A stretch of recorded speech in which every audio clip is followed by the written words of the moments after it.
Sing it again. What were you singing?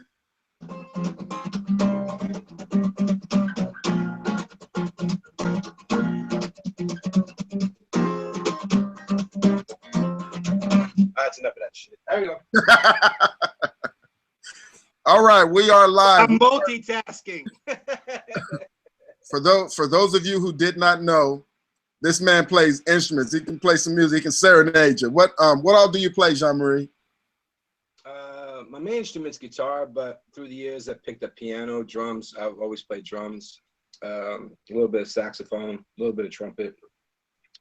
I really want to get a theremin. I want to do that shit. I want to do some eclectic stuff, or even a hurdy-gurdy. I like to get the hurdy-gurdy. What is a hurdy-gurdy? It's a winding. If you look it up, it's like a winding sound, and it's like this really eerie shit. It's really dope, though. I like it. Huh. Okay. No clue. I'm gonna have to look that up. How do I spell that? Hurdy, H-U-R-D-Y, Gurdy, G-U-R-D-Y. Okay. Yeah, I'm gonna have to look that up. Matt, help him out, Matt. Yeah, Matthew Weiss, help me out. I know about a theremin. You're smiling, aren't you? Look, you're laughing because you know I'm right. Yeah. You can pretty much spell it however you want. It's going to show up in the Google search. There's not too many other things that sound like hurdy-gurdy. So for those who didn't know, he plays instruments. He produces. He writes. He works on that music.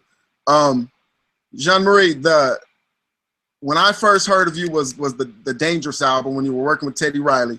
Wait. Are you going to try to do the Vox Box thing? The play the keyboard vocal? I forget what it's called. I'm drawing a blank. The talk box? Yeah, you're not going to try to do that? No, man. You know why? You know what? I tried it once and it messed with my teeth. I don't like that feeling. Messed with your teeth? Yeah, because it's that there's that tingling sensation in the back of your mouth that when you put the tube in there. Pause. I know, Jay. So when you do it, there's like depending on what type, if it's like a distortion guitar, it kind of resonates the back of your molars, man. And I'm not really feeling that too much, man. Okay. So.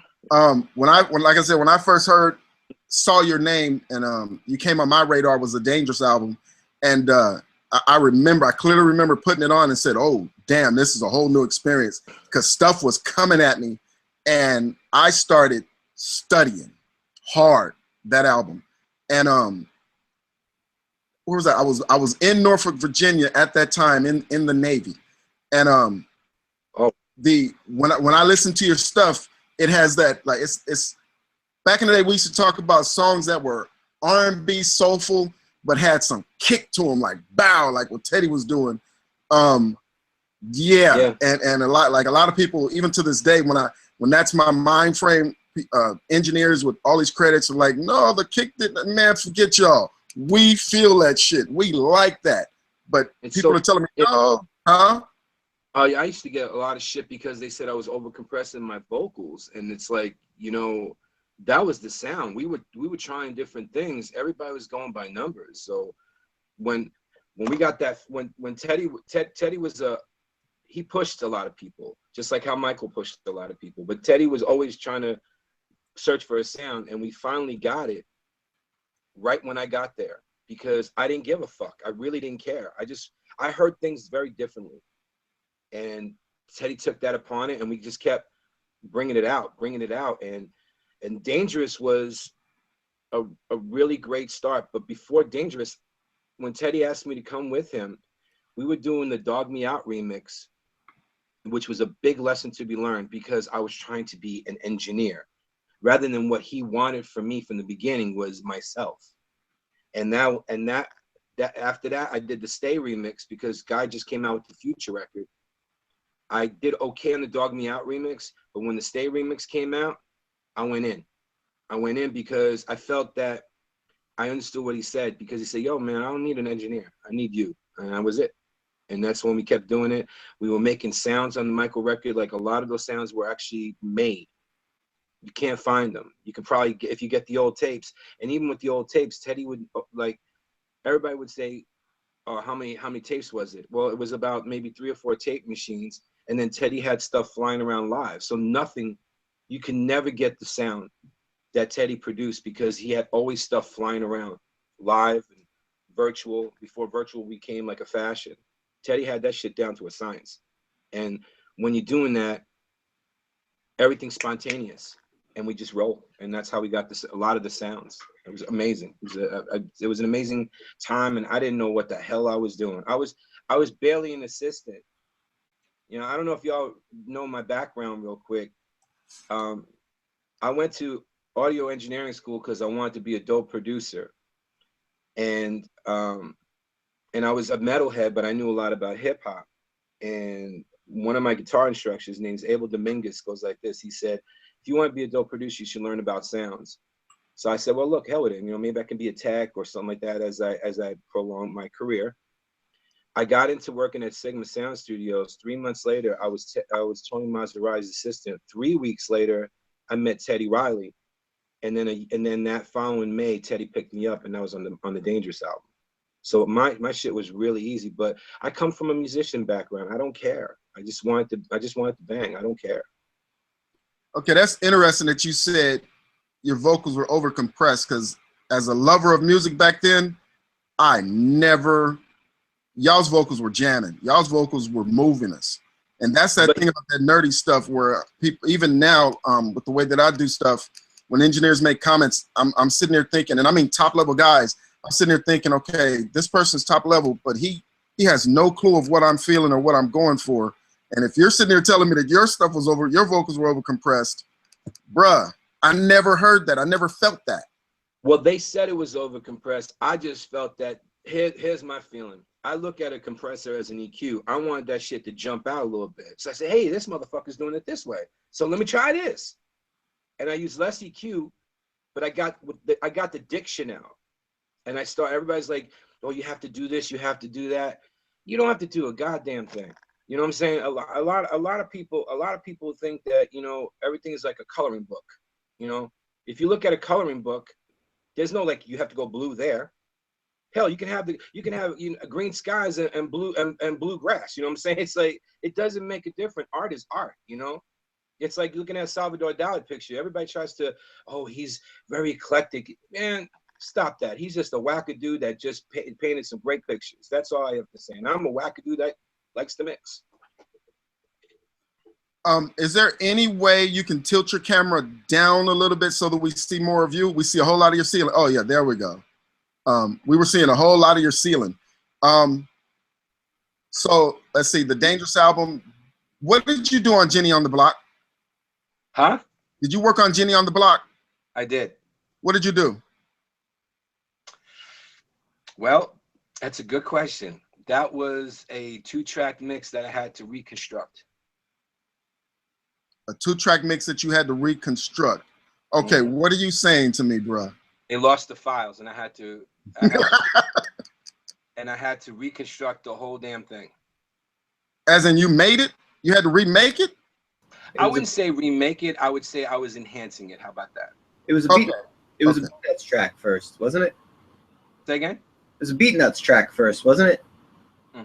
The bump, that thing. They had that. Oh no, it was just the same sample. The same sample. It was done by Troy Oliver, and Troy Oliver actually replayed all that stuff. But at that time, Troy Oliver lost a lot of the files, so we had to recreate it. And what I did was, and this is before, you know, this is when I started really getting into more about Logic around that time, because Teddy turned me on to Logic, and we were just cutting up everything, and we just really tried to mix it out. You know, I've been on a couple of Jennifer Lopez records. She's so nice. She's so nice. She's really nice. I like when they get her in key, when they find the right key for her song, instead of like her going to the high register. That's when I really like her the most. But she's so nice. She's really nice. Jenny on the Block is one of the songs that I would listen to where it's like it's got this nice rhythm thing going on, and then it's knocking, and the vocals are just mwah. And I didn't know, you mixed that? Yep. Bro, there's multiple mixes that you've done over the years where I'm sitting there studying, wondering.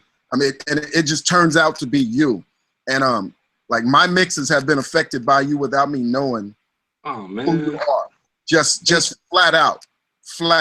Like not like, and we've had conversations since 1990, like 2 or 3, about things that were just bumping, and then you got these soulful vocals. Where it anyway, bruh, I like your shit. Just flat out. I like your shit, dog. Just, you know. Well, it's so funny how I got back on that was Bruce Swedien was on that record also. And Bruce said, hey, let's get Jean back here. So, but I just finished doing differences for Ginuwine. And people love the mixes of differences. And a lot of people didn't know I did that one. And in those recently, that too. See what I mean? That one too. See what I mean, bro? I didn't even know you did differences. What the hell? My whole life has changed. That's crazy. See that's what I'm talking about, bro. In Those Jeans was another one I studied. That was mixed at Brandon's Way. That's when I took residency at Brandon's Way for like almost 4 years. I love Brandon's Way. Brandon's Way was probably one of the most exact rooms in LA. I mean, you can, whatever you put in that room, it came out. It really was a real special time. It was really, really nice. That was from, I think, it's the breathing, the rhythm, the breathing, like the song Hell Yeah, the rhythm, the breathing, like it's I did that one too. Bruh. I did Stingy. I bet you didn't know I did Stingy. Bruh. Yeah, I've been copying your shit, dog. That was news, y'all. I've been copying your shit, dog. I'm glad I'm making it impactful because I just don't like. I wouldn't say I don't like the mixes that I hear today.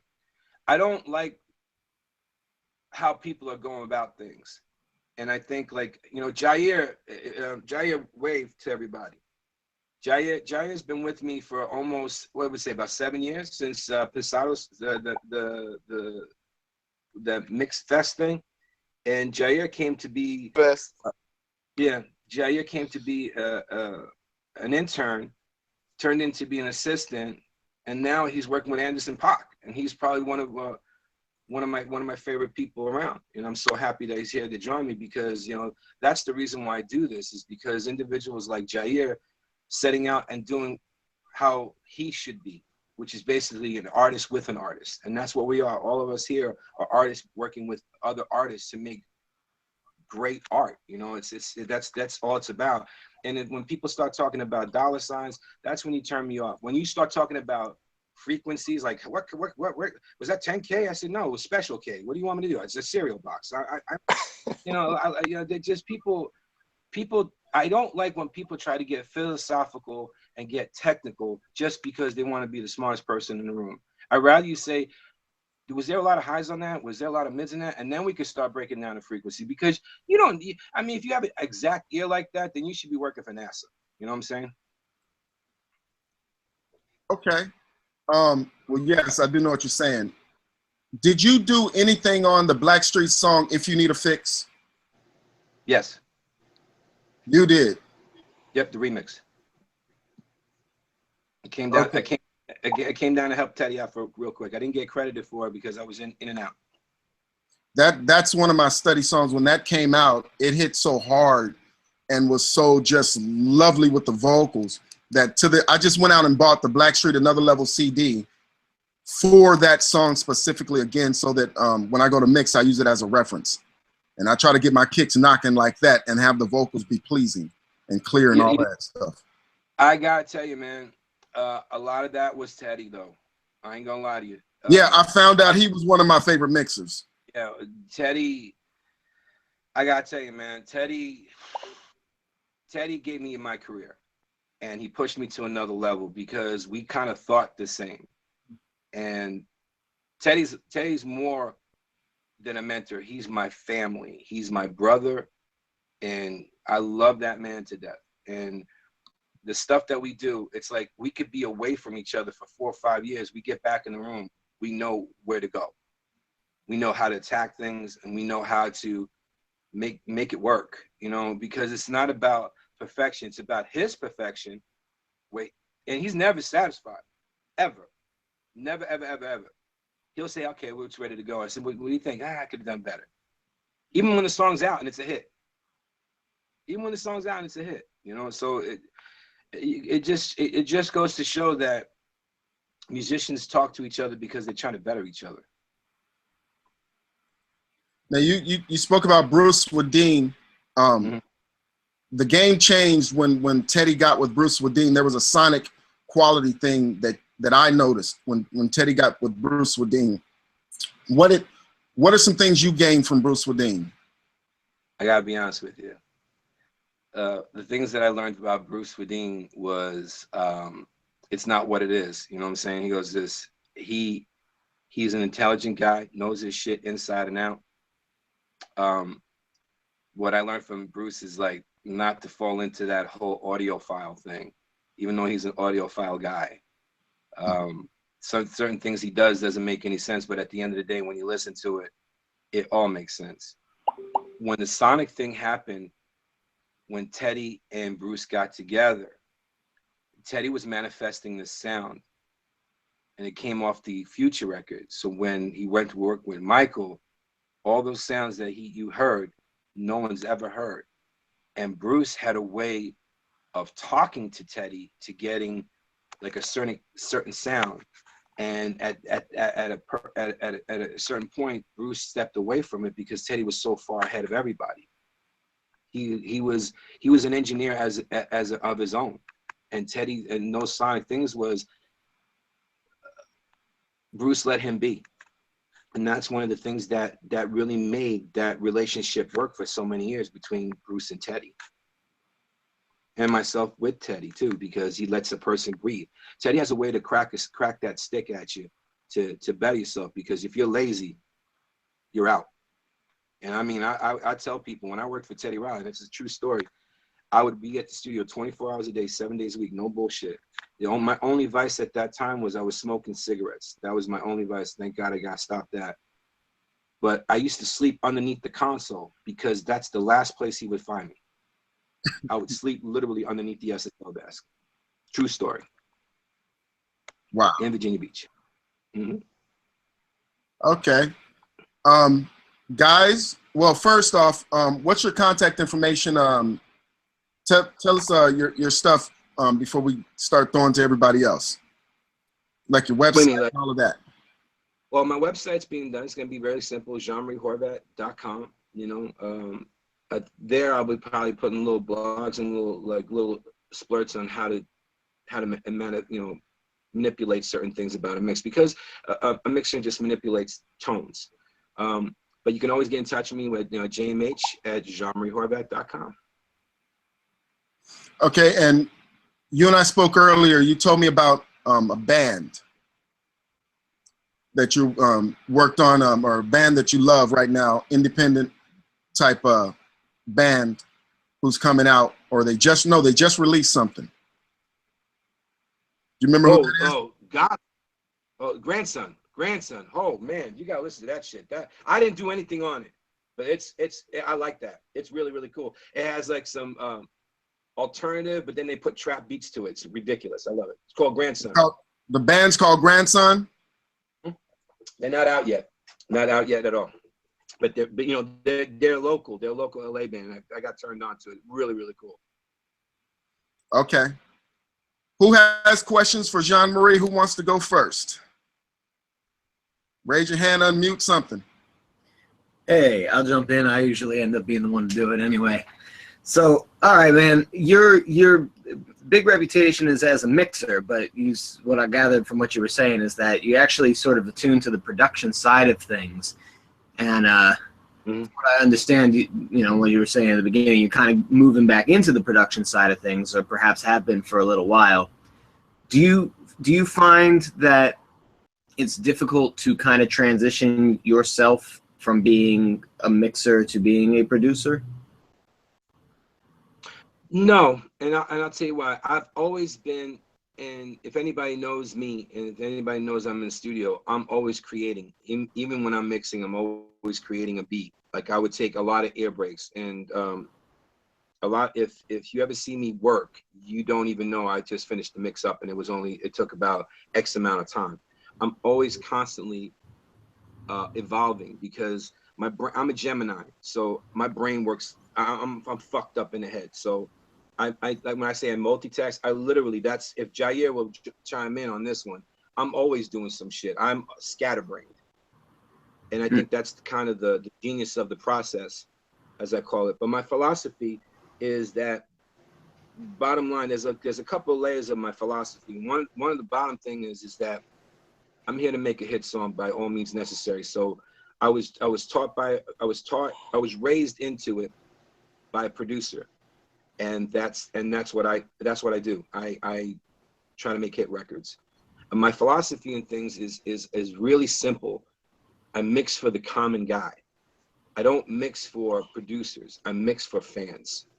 And that's where the production hack comes in, and really trying to, and not over supersede the producer, just really enhance him so his ears will be more palatable. Like, wow, I never heard that before. So I'm always constantly evolving that way. Does mixing for the common guy, I find when I'm getting a mix, if I don't mix for the producer, the common guy never gets to hear it because the producer's got their own thing, you know? Well, you mix as a fan first. You don't mix as a mixer. That's one thing I always tell people. I think David Foster said it best. He said him and Quincy Jones had a conversation. What's the most important thing about the song? The song. That's it. It's all about the song. So when you're mixing for the common person, you want that son bitch to bump. You want to make your head snap. If you're not moving to a mix, then you're not going to move the producer. And the producer actually, you know, a producer's ego is just because, you know, he's trying to sell his shit. But the producer knows is that, yo, they're going to feel this. That's your job. You know? So do you see yourself in the near future going more into the world, I guess branding wise, maybe more than anything else, as a producer, or do you think that you're going to still end up being like, you know, credits are going to say mixer most of the time? Oh, I wouldn't, if I'm producing track, I'm producing track, but I don't mix my tracks that I produce. And I use aliases as my names. So you probably heard something I didn't. You didn't even know I did it. And no, I will not say it. I made a promise to myself because that's when I'm most lethal. And it's like, and if people know, it's like, it's not about me. It's about the community. That's more important to me. I'm not paper chasing, and Matt knows that. I don't paper chase. I'm not a gear whore. Jair knows that. People try to string stuff to me. Get that shit out of here, man. I don't care what it is. You know, it's like, if it doesn't fall into my category, and you can't buy me. That's the other thing. You can't do that. I'm a Jersey kid. You know, so I have street ethics. So, you know, what part like, of Jersey? You sound like you're from North Jersey. Jersey City? Yeah, you sound like you're from North Jersey. Yep. All right. I'm a Philly dude, so all around there. Okay, so yeah, same thing, same difference. Very similar. Different accent. Yeah, okay, I mean, I'm more... Sorry, continue. No, you get finish up. I was gonna say just to shift the gear too, because I know other people are gonna want to say some stuff, but like before doing this, I was listening to some of the stuff, and I definitely admire your work with ambience and how you incorporate ambience into it. I think it comes down to your philosophy, which is that the reverb always seems to, and the ambience always seems to complement the feeling of the song. In my it's so funny you said that, because within the last 3 or 4 years, I wanted to switch, because as somebody as creative, you're always trying to reinvent yourself. So I took two of the things that I found very important to me when I was going into the business, and what was really important to me as a kid. I was a big Led Zeppelin fan, but I was really a Pink Floyd fan. So I said, the way I'm going to mix is I want to make my drums jump like a Dr. Dre track. The ambience to be like a Pink Floyd mix. And with the With the ambience, it's just colorization and really placing those EQs, and really, it's so funny you say that. It's not what's there in front of you that you're listening. It's beyond that. It's between the notes. It's between the mixes. It's between the kick and the snare that brings us those little colors. I think I said this to Matt.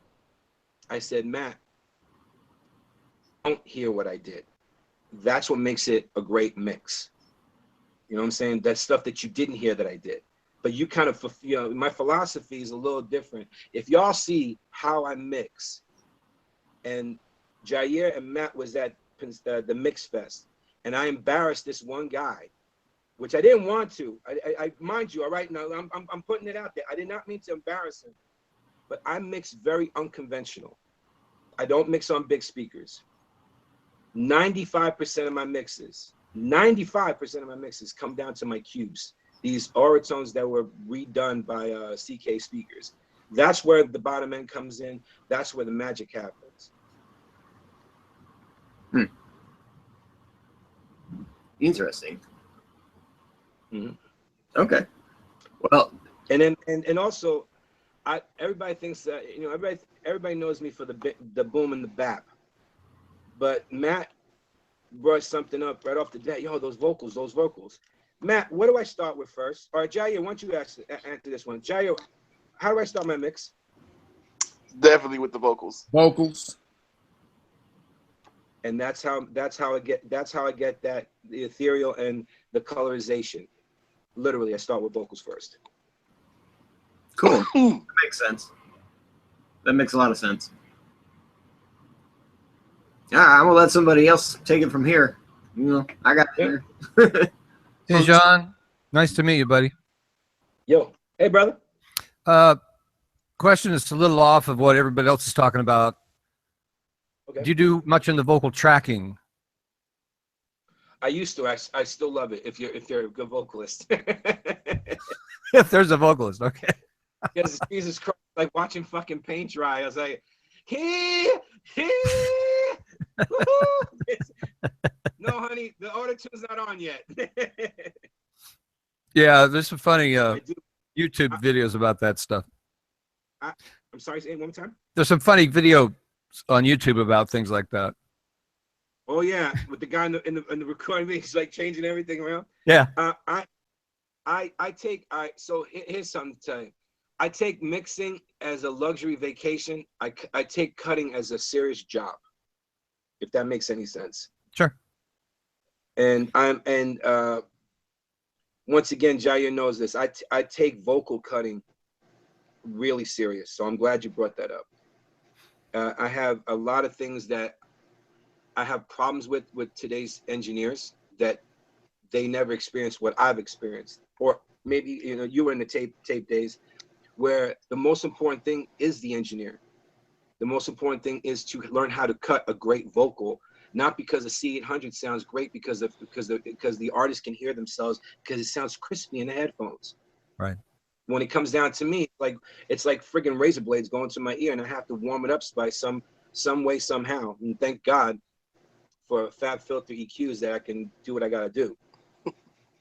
Right, when you get your hands on it. So you talk a lot about the art side, which is, you know, everybody's on board here with you on that one. So when you're tracking a vocal, do you do anything to help the vocalist be more artistic?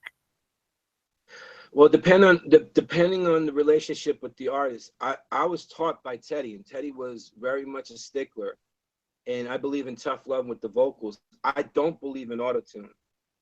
I think a singer should do it in autotune afterwards as the now effect. Everybody's dropping autotune because nobody wants to redo their vocals. How the hell do you record an autotune performance? The most important thing is, I don't care if you farted on the track. If that's the vibe, let's keep that shit and then do it afterwards. I'd rather see a singer sing on stage than lip sync shit. Oh yeah. I've been blessed to, I gotta tell you guys, I've been blessed to work with a lot of great vocalists. Robin Thicke is incredible. Incredible. And I'm telling you, when I say incredible, he's incredible. Justin Timberlake, another dude. He dropped 30 tracks of vocals minutes, and they're all picture perfect without any auto-tune. Mm-hmm. Same thing with Beyonce. Same damn thing. I was mixing her live show, and she came in there, banged it out. Jair knows he was there, banged it out with no Bro, her fucking her breaths were in key. It's ridiculous. Exactly. Yeah. No, I'm kidding. Those are the artists that sell. Everybody says, well, I want to be just like Beyonce. Well, then you know what? You better put work in. Because, you know, just because you want to try to look like Beyonce and act like Beyonce, this girl's been putting in work. Robin Thicke put in work. I don't care what anybody says. Robin Thicke puts in work. Justin Timberlake, same damn thing. It's called about work ethic. It's one of the best business practice. You have good work ethics. Well, it's the only way you can be yourself.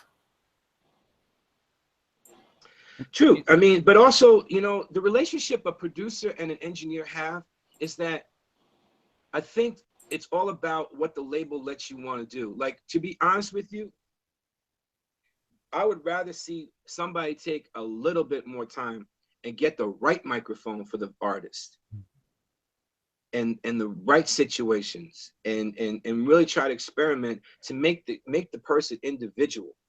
You know what I'm saying? Get them an individual sound. That's the most unique thing that I see that people are missing. They're going to get these kids that just came out of school, berate them saying, we need to get this shit done. We need to get this shit done. We need to get this shit done. And then you're going to have like crap vocals, and then they're going to say, oh, it's not selling because of the people that was there. You're not manifesting time. You're not putting in time to the artist anymore. Well, you talked about the money aspect, and you don't let that drive you. That's what drives a lot of people. They want to save money. Yeah, but that's where this is why I try to tell people. It's like, you know, Sean, I want to buy some gear. I said, you want to buy some gear? What's your bread and butter right now? Oh, I'm recording vocals right now. Then get yourself the best vocal chain and make yourself the most reliable person in the room. Mm-hmm. When people say, you know, we want to use David on something.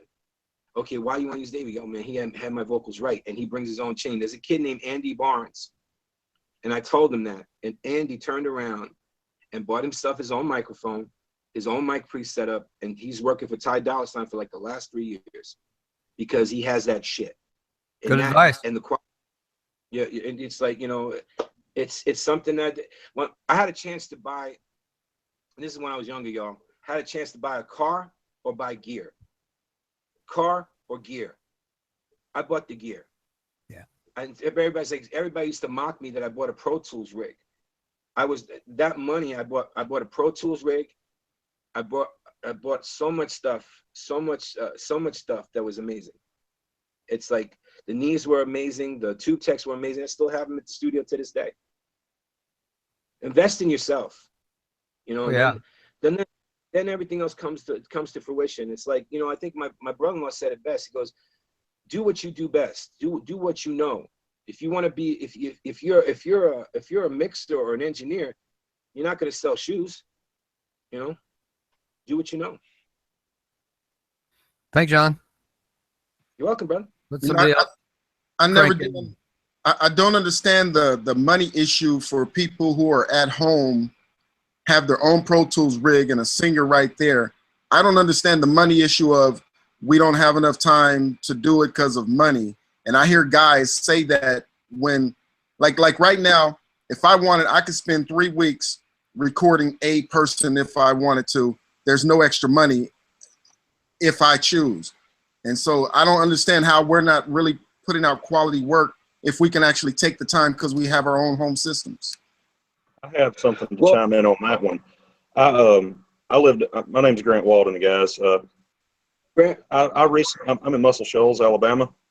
So hey, what's up? I like that area. That's some soul down there, man. Man, yeah, I've been really blessed to be mentored by some folks that have treated me better than I deserve. But yeah, I own Hear Tell Studios. It's been my side hustle. That's hopefully it won't be my side hustle for long. And I recently, you're talking about investing in yourself, just being 100% honest, I had bought a computer a few years ago and was using bootleg software.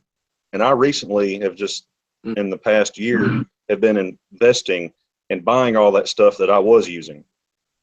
Because I was like, man, I ain't taking myself seriously enough. I got to invest in myself. I'm friends with people that are software developers.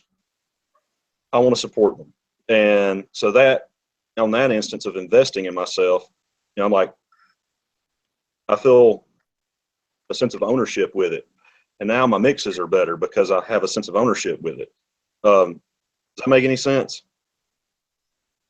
It does. I also, on the taking time to mix, I had a group of guys that were some college kids, and I have a little small space, kind of a songwriter office that I lease. It's at the second Muscle Shoals Sound location. It was by the river, where Bob Dylan and some folks recorded. I've just got like a small, well, it's basically a big bedroom.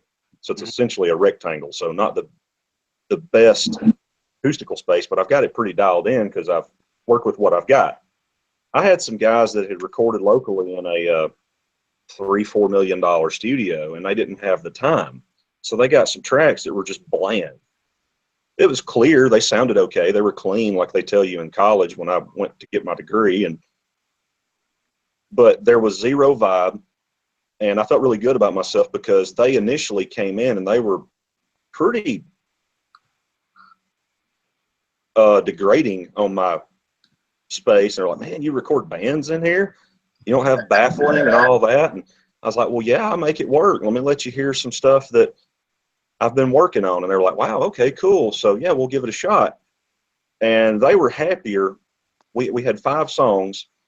4 they recorded all the basic tracks at the other studio. We did all the vocals and overdubs and random stuff. But 1 song we did from start to finish.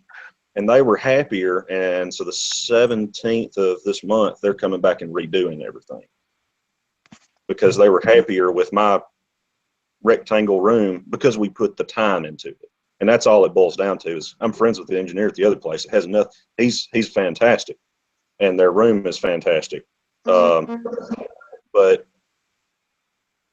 we spent the time, so we got better tracks simply based on the time spent. I'm gonna have to jump in for a second. I think whatever you did was genius, and if anybody knows me, they'll tell you about my philosophy on how to do things. Okay, I agree with you 110%. My studio now, it came to be a concept. Let me ask everybody in the room right now. When you started first doing music, where did you guys do it at? Probably in your bedroom. I want to show you my bedroom. Yep, bedroom. I want to show you my studio. I'm going to walk into my studio, okay? I'm going to switch this around. I want you to see how my studio is, right? This is the common area of my room. This is my room. Okay? What does it look like, y'all? It's a cool little bedroom setup. Exactly. That's the concept. Because I find that when exactly. So what my concept was, I was working at East West Studios, Bill Putnam's studio. And I'm looking at the friggin' walls and say, yo, that's like pegboard. What the hell is that? That's what they used to make stuff soundproof back then. There was nothing perfect about Western recording. It just was a great vibey studio, great sounding studio. If you see the mixes that I do in this room, it bangs out anybody's mixes right now. Jair's shaking his head because he knows exactly what I'm talking about. This is not supposed to work, and it does. It works because it's not supposed to be perfect. If you're spending $2 million on your record at $1 million and $1 million in the studio, and you got shit work, it's not right, man. Look, all right, let me bring something back. You're from Muscle Shoals, so you pretty much know a lot of this music that I'm gonna bring up to it. The first band record, right, Big Pink, was done in a house. The second half of that record was done in Sammy Davis Jr.'s Cabana room. Take a look at it. That's probably one of the best sounding records back in the day. And it has a feel. Does it feel good? That's the whole, that's what's more important to me. Does it feel good? It's not supposed to sound good. Does it feel good? Does it make you feel a certain way? You know what I'm saying? And if you did, like, I'll bring up a mix most recently that I did. It was from the weekend called Often, or even Or Not. That song bitch feels right because the blow end just hugs you up. It just makes you feel a certain way. It's like, oh God. That's the most important thing. So even when you work in a room, if they want to shit on your room, hey, they were shitting on my room too. Oh, how come you're not working at X, Y, and Z studio? Because it doesn't sound right. I just finished doing, I'm not going to leave the artist out of it. They made me go work at a beautiful ass studio. They made me work at a beautiful ass studio. And you know what I got out of it? A lip mix. It sounded like shit. I had to come back in my spot, put a little bit more love and juice to it, and they'll be saying, yo, man, that's a great mix. I said, I can't work in that room. Well, but this is a great facility and this and that and that. Yo, I can't work in this room. I could go. Well, I hope. I could go. I could play. Oh, sorry. I could go play back the mix in that room, but it just because it costs like $2,500 a day doesn't make it right. It's not like Babyface. I wholly agree, man. Yeah. I mean, look, I can't express. It's like it's not. Acoustically, people say, "Oh, this is not acoustically sound." Really? I had a speaker guy come here from a company saying, "Oh, your room's not flat." So the guys from Avid, because Avid had a room back there, came in with a sound meter and said, "Well, this room is flat." It doesn't make a difference, man. It's just like, who gives a shit? It's like, this is what I wanted to try a concept. I did a whole jazz record here. My family is. My wife's side of the family, which is part of my family, is the Bridgewaters, Dee Dee Bridgewater and Cecil Bridgewater, famous jazz people. So she had an artist named Theo Croker. That record was done in this room. That was the first project that was done in this room. And the guy who had the mastering lab, I forgot his name. He passed away recently. He called me up. He said, "Man, this is an amazing mix. I don't ever see you on jazz records." I said, "Well, I'm not a jazz guy, but I love." Huh? Was it Tom Coyne? No, not Tom Coyne. Oh, okay. I love Tom. Tom was a great friend of mine. Oh my God, he's up in Ojai. He was up in Ojai, and he called me. He called me up. He said, "Man, where did you guys do this?" And I told him when I did it. And he goes, "Bullshit. It's just the vibe, man." And I kept running with the vibe. Yeah, I've had several people come at me like, "You get this out of here?" And I'm like, "Yeah." And what it boils down to is I want it. I care. I want it. I'm passionate about it. And I don't want this to be my side hustle. I want it to be my hustle full time. And when you work a third or a second shift job that is not your thing, and that's what you do, you want to do music. I mean, it's what I can afford and it's where I'm at and the gear I have, and I've been investing little by little. Well, I think the concept is just like, that's going to be your sound. Just don't stray away from it. That's right. That's your signature. Hey, I do have a quick question. I don't want to hog this up because I know other people have questions and stuff. I am a huge fan of. I was really pumped when Matt posted this. I was like, man, heck yes, because I was born in '85. So when Dangerous came out, I had the cassette. And I didn't know I was becoming early signs of a sound engineer, but I wore that cassette out and it would break multiple times and I would tape it back and get the screwdriver out and take it apart. And it was the only Michael Jackson album I had, and I became obsessed with it. And I listened to it recently, and a lot of those records, it's one of my favorite records. And one of the main reasons it's one of my favorite records is because it has elements of so many different styles of music in it. And it's not your typical pop record. It's not your typical anything. It just is what it is. It's like, I don't know, Abbey Road or something. It is what it is. And it only exists for what it is. There's no anything you can compare it to but itself. And I love that about it. And like stuff like the song "Who Is It?" How in the heck did you get it so that low end to come through so clear? I don't know if I've ever heard anything go that low and so clear. That was a Bill Petrell song, and Bill Petrell did also Alienate My Buick. So Bill Petrell was a genius in his production. I never met Bill. I just know of the work that he did. So I wish I did meet him at that time. But well, it's an honor to meet you on Google Hangout, man, because this is an album. You know, you hear people who were alive. I mean, I wasn't alive in the '60s, but I've heard so many stories of people like, man, when I saw the Beatles on the Ed Sullivan Show, that's when I knew I wanted to play drums like Ringo or whatever. I had to do it. Well, that was one of those records for me, and so I was like 5, 6 years old, and it's very pivotal for me from a young age. I mean, like, dude, I've got to figure out how they get these sounds. I've got to figure this out because this is so cool. This is so different and so neat. And the whole album is about the songs. It's not,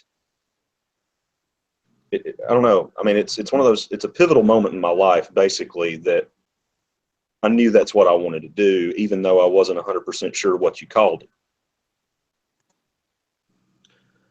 Well, I thank you so much for the compliment, but you know, the whole thing was, I'll boil it down to you, is and it was running all up until probably about maybe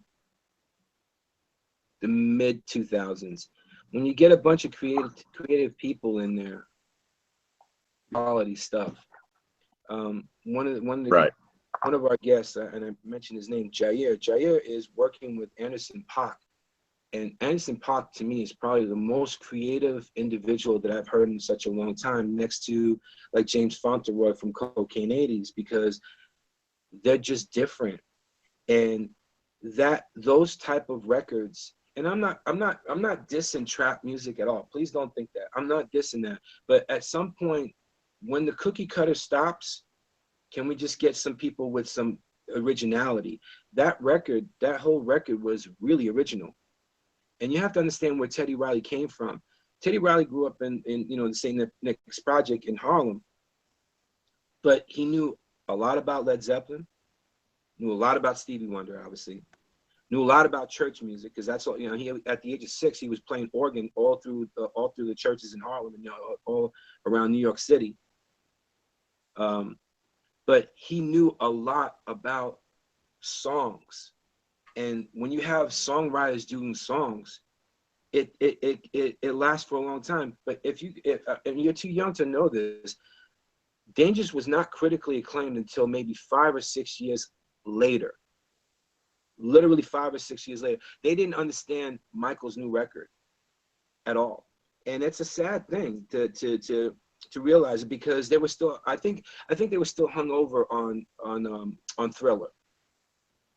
Because Bad wasn't as good as Thriller. But Dangerous is different. It falls into the category of, you have Off the Wall, you have Thriller, and you have Dangerous. Those 3 records were really, really important to everybody. Like, Off the Wall was one of my favorite records.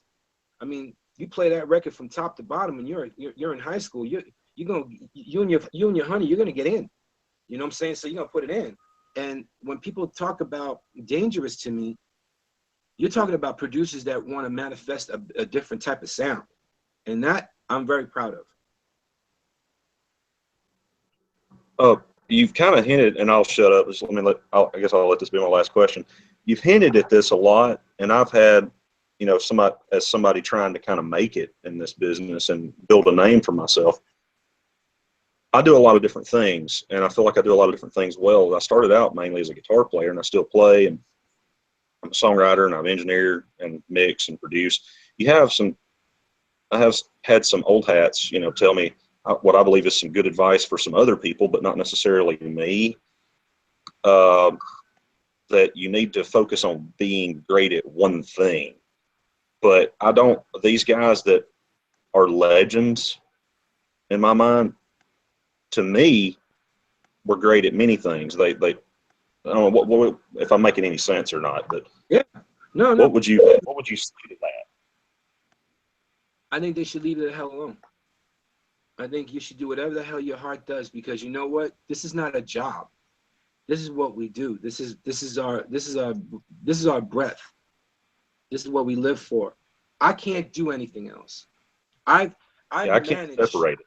Yeah, I managed to make money doing what I love to do, and there's not a lot of people that can say that. Not a lot of people.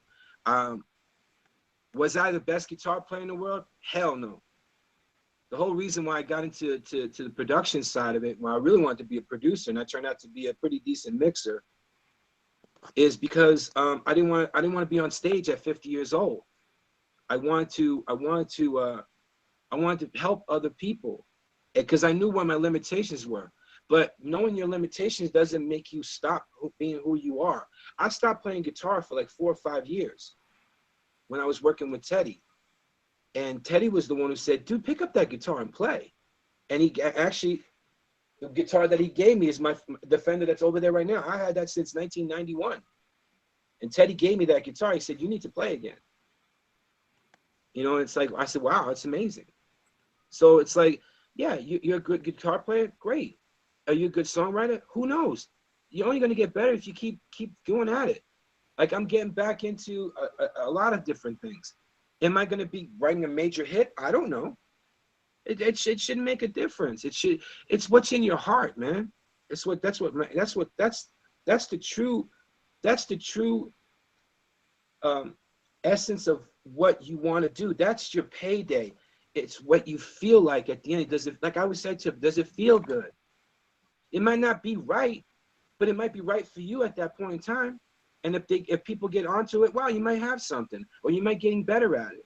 You're only gonna get better at it if you just be yourself, man. That's all. Just be yourself. I'll try to be myself. I'm not gonna be like any other mixer. I could tell you that right now. I can never teach people how to mix. I could only tell them, just listen, and maybe you might pick up something that I do and say, oh, I like that. You know what I'm saying? Man, thanks. You're welcome. Appreciate it. It's an honor to talk with you, dude. Thank you, brother. As I was saying to you previously, John, off air, everything with me right now, I couldn't care less about producing. About engineering, but I engineer as I go. Like when I record, I'm engineering, sound designing. But I'd be glad to hand my files over to Matthew Weiss or anybody else instead of me mixing. But for me, yeah, I can't do my own mix. I can't do my own mixes. If I'm producing it, I can't mix it. If I'm writing it, I can't mix it. Sorry, I can't do it. I get too clinical. We reached the point where I'm like, okay, I've reached the sound quality I want. I've got my kick snares knocking. I'm feeling this stuff. The vocals are where I want. And I'm sitting there like, our songs suck. Just flat out, our songs suck. These songs are not doing to me what they should do. So everything with me now is songwriting, working on making the record itself good, and getting and bringing the emotion out of the singers, like whatever that lyric is, bringing the emotion out, getting that singer to bring that emotion out. And so that's why, like right now, I'm glad. His name is Bunny. We have Bunny on here, and we have Tamatha Lene. Like, I was very happy to meet these two individuals. And then Eric Love has his wife, Monet. And I always I'll be like, Eric, get your wife, man, because she be so nice, it makes me uncomfortable. I'm like, bro, I don't want your wife being this nice to me, man, because she just cool as shit. But so, like, Bunny, would you introduce yourself? I met him, as I said, out at Santa Monica Pier. He was singing this manly voice, just him and a guitar, no plugins, no Pro Tools, and the brother sounded awesome. So would you please introduce yourself, Bunny, and tell him about you? Sure, absolutely. Hey, John, and thanks, Matt, for getting me on the call. Real quick. Everybody, my name is Ma'at. So everybody on the internet, when y'all come in, it's Ma'at. I'm not Matt. Matt is that white dude in the green, ready for St. Patrick's Day, him. I like Ma'at Hoople, like that group, Ma'at the Hoople. Yeah, Ma'at Hotep. Yeah, see, it's a different thing. Okay, so sorry, Bunny. Go ahead, bro. Go ahead. That's all right. Thanks. Yeah, you know, for me as a singer, like that originality has been really important, and trying to keep it stripped down, especially on the peer, because so many people use backing tracks and so many people have this really like overproduced kind of feel. And so, you know, being out there and singing my own songs, and that day we ran into each other, you know, I was really kind of being able to tap into that emotional part of the singer's performance is really important. One of the things that came up for me in what you were just talking about was the, you know, mixing as a fan, I think is a really great thing to work towards. But if you're doing something that's also original, like you said, you know, Dangerous didn't really catch on for some time. You know, how do you know if what you're working on is right? Like, you know.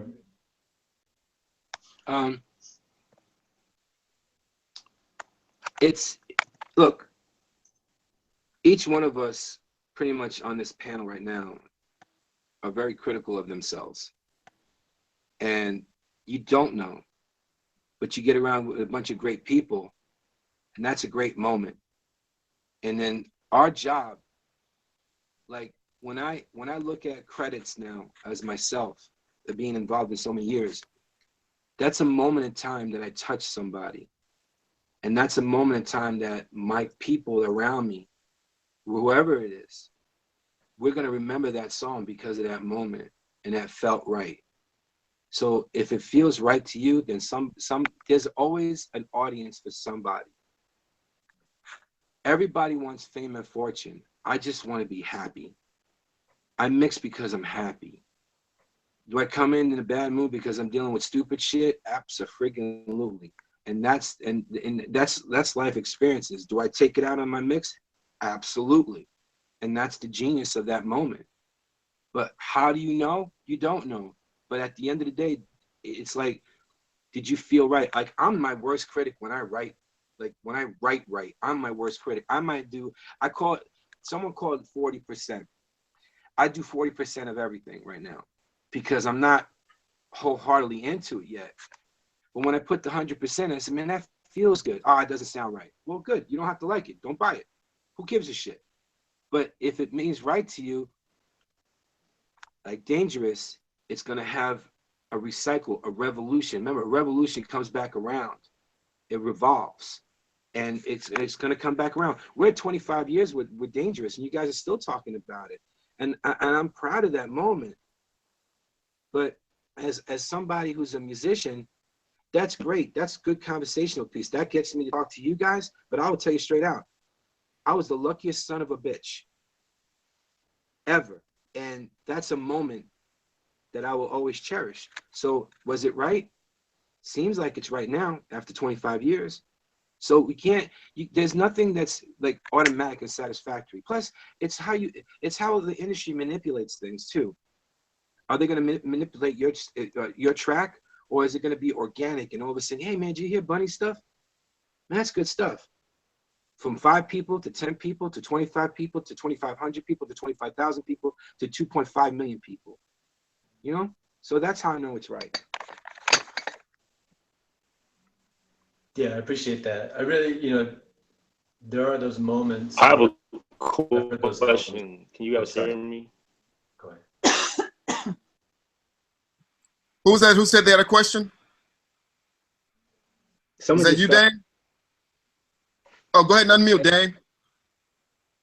I'm trying to. Go ahead. You got it. You're unmuted. Am I muted right now? Can you guys hear me? Yes, you're good to go. Oh, okay. First off, man, it's always a pleasure to be a part of these hangouts, man. It's a pleasure to meet you. Thank you for your time and your information. Thank you. My name is Dame. I'm a producer. I've been producing for like the past 15 years, but I currently have a music school and I work with a lot of young producers, man. And my question to you is, like, how would you define sonics? And like, how do you pull sonics out of a mix? Because I think that there are a lot of different ways that these young producers today can be original. And it's not just with the sounds that they're selecting.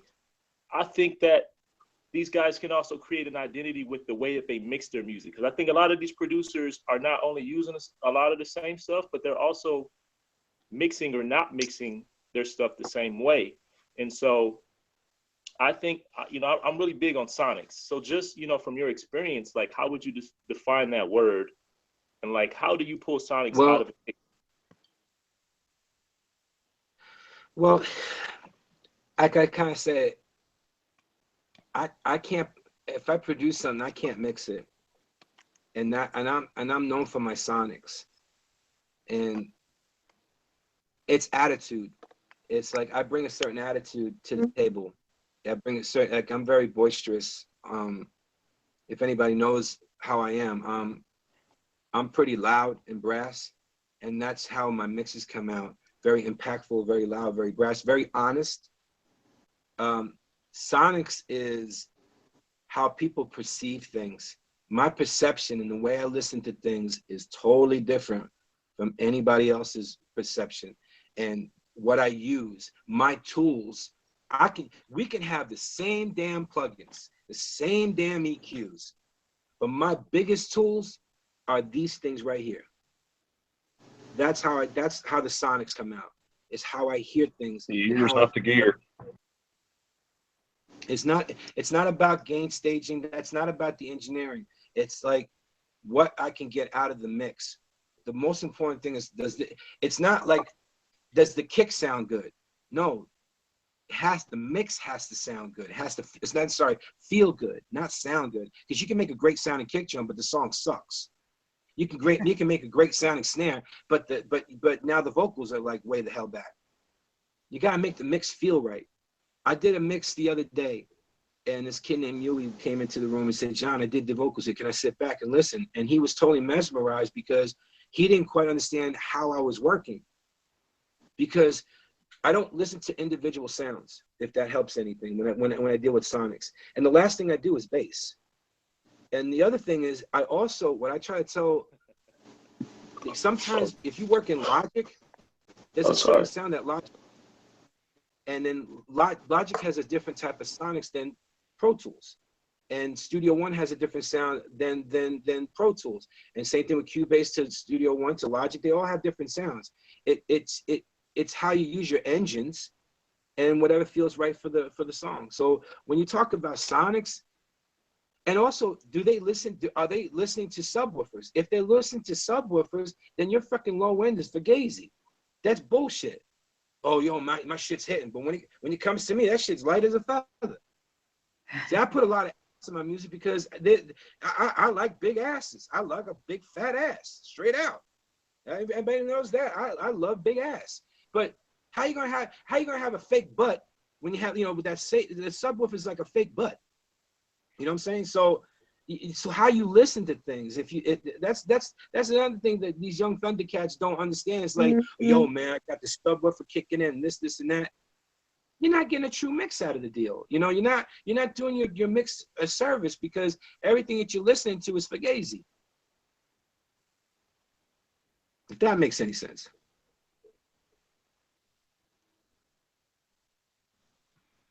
Oh, you're muted, Dame. You're muted. See that iPad? You're muted right now. I'll let you know when it unmutes. There you go. You're good to go. Hear me now? Yes. Okay, so are there like any methods that you do? I mean, I'm really big on EQing to like pull sonics out of a mix, but like, are there any specific methods that you do, or is it just kind of like your procedure? You just do what you do and just like magic just happens? I don't want to be arrogant, yeah, but it's when people ask me to do a mix, because I'm a boutique mixer and there's a certain sound I bring to the table. There used to be like 15 of us, and when people listen, when people actually get attracted to the sonics of an individual, it's a partnership that a producer and a mixer have. You see, I want John Marie to mix this because he's gonna bring the best out of the song, and that's my stamp, and that's my sonic. Got you. That makes sense. Any other questions, Dame? No, man, I learned a lot just from listening, man. So I appreciate you, man. Thank you so much, bro. Keep asking questions. I'm here for man. I'm at the studio, so I'm working. What's your event called, Dame? Monster? Monster Sessions. Monster Sessions. It's an alternative to traditional music school. So instead of going to school for 2 years and taking out a $50,000 loan, you come to school for 1 to 3 days, and you get majority of that information within that time.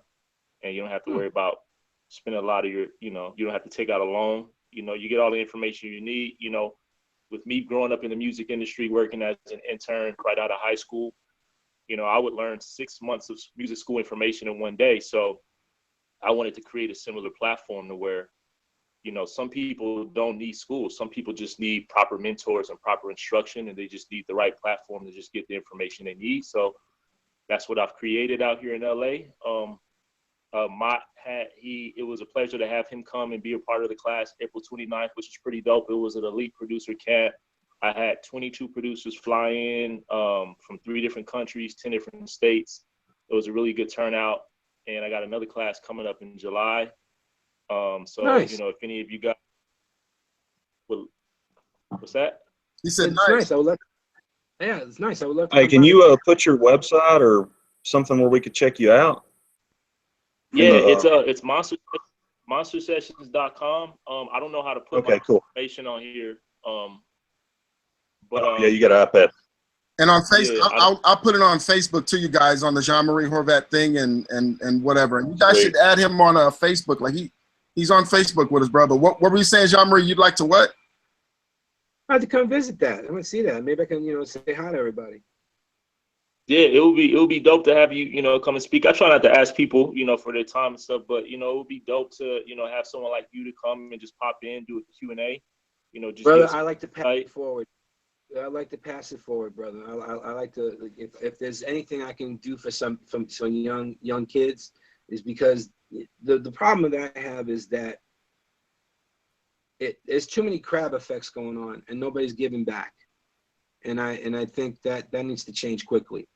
Exactly. And that's why I created the platform, man. It's like you got so many people complaining about these guys, but man, the industry is wide open, like opportunity to jump in front of Fruity Loops and win a Grammy. Like if you tell a 15-year-old they have an opportunity to win a Grammy by downloading the software for free, like who's not going to take advantage of that? So it's like, it's not the problem in them getting into it. The problem is them not having guidance along their path, and so being able and not having a lot of different platforms, like these music schools are a dope platform, but they're not effective anymore, so ultimately that's where I came in, and, it'd be dope to just have other people, that are like-minded that just want to come in and just, help shift the culture, man. Absolutely. That's fascinating, dude. You guys, you know what? Thank you, man. When I went there, I walked in and it was a whole bunch of bodies. And it just caught me off guard because it was like I walk into this empty, it's a studio, empty room, and then all of a sudden just boom, all of these people. And one of them, where was the furthest person was from where? Like South America or something? He flew from Bogota, Colombia. Yeah. Oh, wow. It was crazy, and they were hungry. I was sitting there like, wow. And the thing was like 12 hours or 4. How long was their day there total, would you say? They were there from 12 p.m. to 12 a.m. We had a class from 12 to 6, and then right after that, I had the industry networking party, and Mott brought some cool people through. So not only did they learn about the music industry, they also were able to have a huge network at the end of the day with the party that I had. So it's pretty dope. I got another one coming up July 29th. So if you guys are in the area, man, it'd be a pleasure to meet you guys, have you guys come and be a part of it, meet some of these students, because coming back. I wanted Matthew Weiss to come through, but he stood me up because he was getting married. Oh, wow. Man. Small details, man. Small details. That's pretty cool, man. This one, as someone, I went to the engineering music school thing, graduated in 2008 down here in the Shoals area, and I recently, in the past couple of years, started doing workshops. Went to Blackbird Studios in Nashville and a couple other places, and if anybody asks me any advice that I can give, I tell them, dude, go to workshops.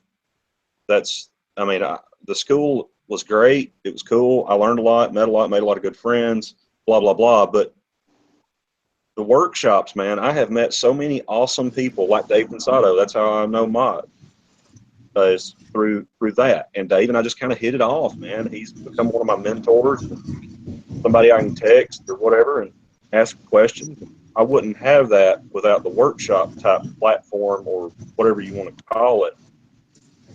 Those are awesome because you meet so many people. And I did, what got me, the first one I did was at Blackbird in Nashville. I did a 2-day Pro Tools workshop. I learned more in 2 days than I learned. Of course, I already knew Pro Tools, but I learned more in 2 days than I learned in 4 years in audio school. Yeah. John Marie, I mean, John Marie was at Mix Fest on them little ass speakers.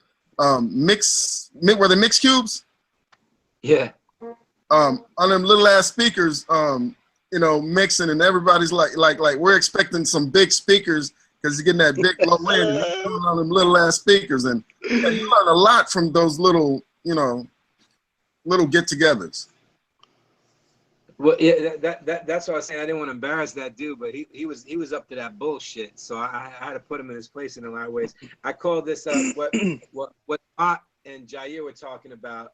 So I went to see Dave Pensato invited me to hit me and Eric Valentine to do this thing called Mix Fest, and I brought some stuff up, and this guy claimed that I had subwoofers on my cubes, and I had my NS10s tied up with it to get the low end, and I called him out. I said, "No, brother, you can come up here and check it out." Totally floored him. Embarrassed him really, because he was talking that bullshit. That's what happened. Don't I'd say right now, you know, I'm not your fucking Huckleberry on that one, kid. I put his ass in his place because you're gonna try to show up somebody that's honest. I'm gonna show up. That's it. So yeah, you can learn a lot by just having not even with me that, you know, I learned stuff every single day. Last night, Dwayne was teaching us on off air. Dwayne was teaching us how to do this garage band thing. And I'm thinking, yo, I need to make a beat. I can't just do these loop shit. So he came up and gave me some pointers on it. And it was all cool, but I still like my Machina. Yeah, Dwayne was using the iRig and his iPhone, and he'd plug his guitar in. And I was telling him I just bought this for $500. It's an R24 by Zoom, 2441, 2444-1 or 2448. 8 inputs, 4 microphone, Phantom Volt. But 24 tracks of recording and loop. It's a sampler, looper, drum machine inside. I can get with Tamapa Lene and we be in Starbucks and just create. It's a creative tool for songwriting, like on the spot, do it. And I was telling John Marie the way I'm working with the singers is we work with this, and then you earn the right when you get a good song. That'll earn. If it sounds good on this, that earns my people the right to go into the studio with me.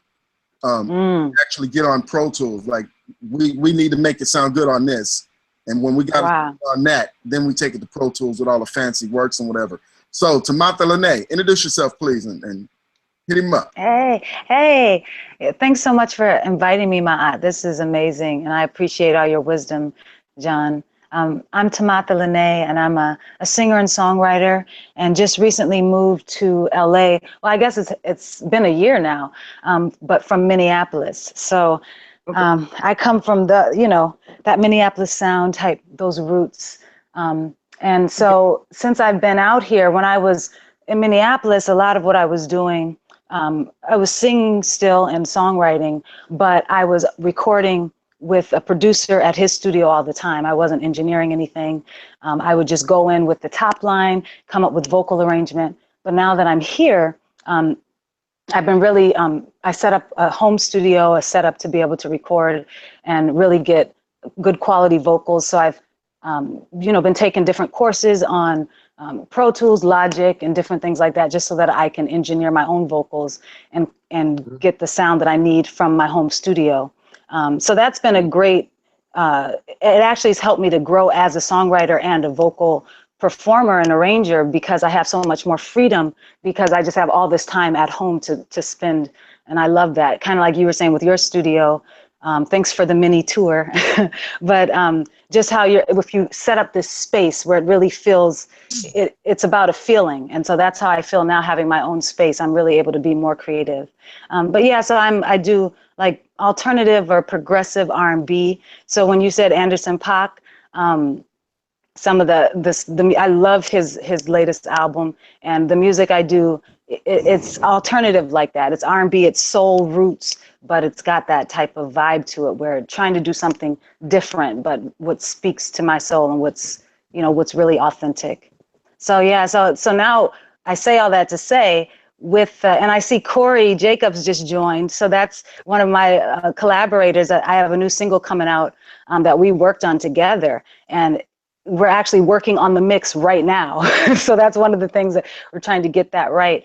But Corey always is saying, yeah, you need to learn different things with mixing, learn more about mixing, so that you can bring to life some of the things that you're creating. So I just really am here to just absorb and take in your wisdom, because I know that mixing can take a song to another level. And you said something interesting that I wanted to touch on earlier. You said when you produce a song, you don't like to mix it. Can you elaborate on that? Yeah, because everything sounds like I'm trying to perfect one sound rather than perfecting the whole song like I do for other people. Producers sometimes get in front of themselves because we got to make that shit sound good. Oh no, we got to make that shit sound good. Rather than a mixer coming in and saying, "Hey, look, take a listen to this. Ooh, I like that. Can you bring this vocal up? All right, let's bring it." Yeah. It takes about maybe 8 hours of headache, because it's the producer's asses that's on this line. You know what I'm saying? Mm-hmm. So when I have like several philosophies. One of them is called team. Together, everyone achieves more. And I believe in that. I love that. So you can't be a one-man band, because I can tell you right now, I go back to some of my mixes and say, I wish I could bring this kick drum up. But a producer would turn around and just say, wrong. They'll stay stalemate on a lot of things, where another ear comes in there and it might manifest something totally organic that makes the producer really rethink a thing and say, well, okay, if you did that, let me go in and do this. Because it's a different set of ears. Because y'all have been on it for probably about 2 weeks on a song, or maybe 3 days on a song, maybe 2 days. When someone comes in fresh off the street, that's dedicated to doing a certain job, it takes the stress of producing. Now the producer can just lay back with the artist. And mixing is nothing more than making it sound right for the fan base. Yeah. Yeah. Well, I don't like to mix my shit. I can't do it. I get a good startup. Everybody says, "Oh man, you mixed that already." I said, "No, it's just my sounds." Also, I'm into that whole, it has to feel right. It's sometimes like, I just don't, everybody, because a lot of A&R people are looking for, does it have this type of sound? Really? Can you just let me be an individual for a minute? So, let me be an artist. Who does she sound like? Oh my God, she sounds like this and that. Well, can't she be Tamatha? Yeah. That's who she is. Yeah. Yo, really? Are you really the next Anderson .Paak? Or if that means that you just got a carbon copy of what Anderson did? Oh, he's like the next Prince. Everybody says that Bruno Mars is the next Prince. I don't think so. I think Bruno Mars is who he is, and I think his influences come from a lot of areas. One of them being Prince. I don't think he's Prince. No. Very simple. Absolutely. That's where a mixer comes in. That's where it's a team. Sometimes producers are very quick to hold on to their shit because they think they know everything. And a lot of it, and look, these are my mistakes. I fucked up. Trust me.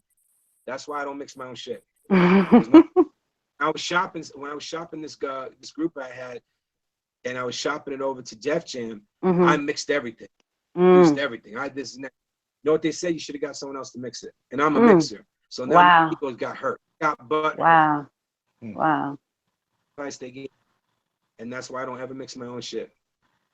So you feel like it can almost be like you're so, like you were saying, you're so attached to, sometimes as a creator, you're attached to a certain thing. Like, I want this to stand out. But when you, sometimes if you give it to somebody else, they're seeing it as a different, whole different body of work. Like the consumer would maybe see it and what they need, that type of thing.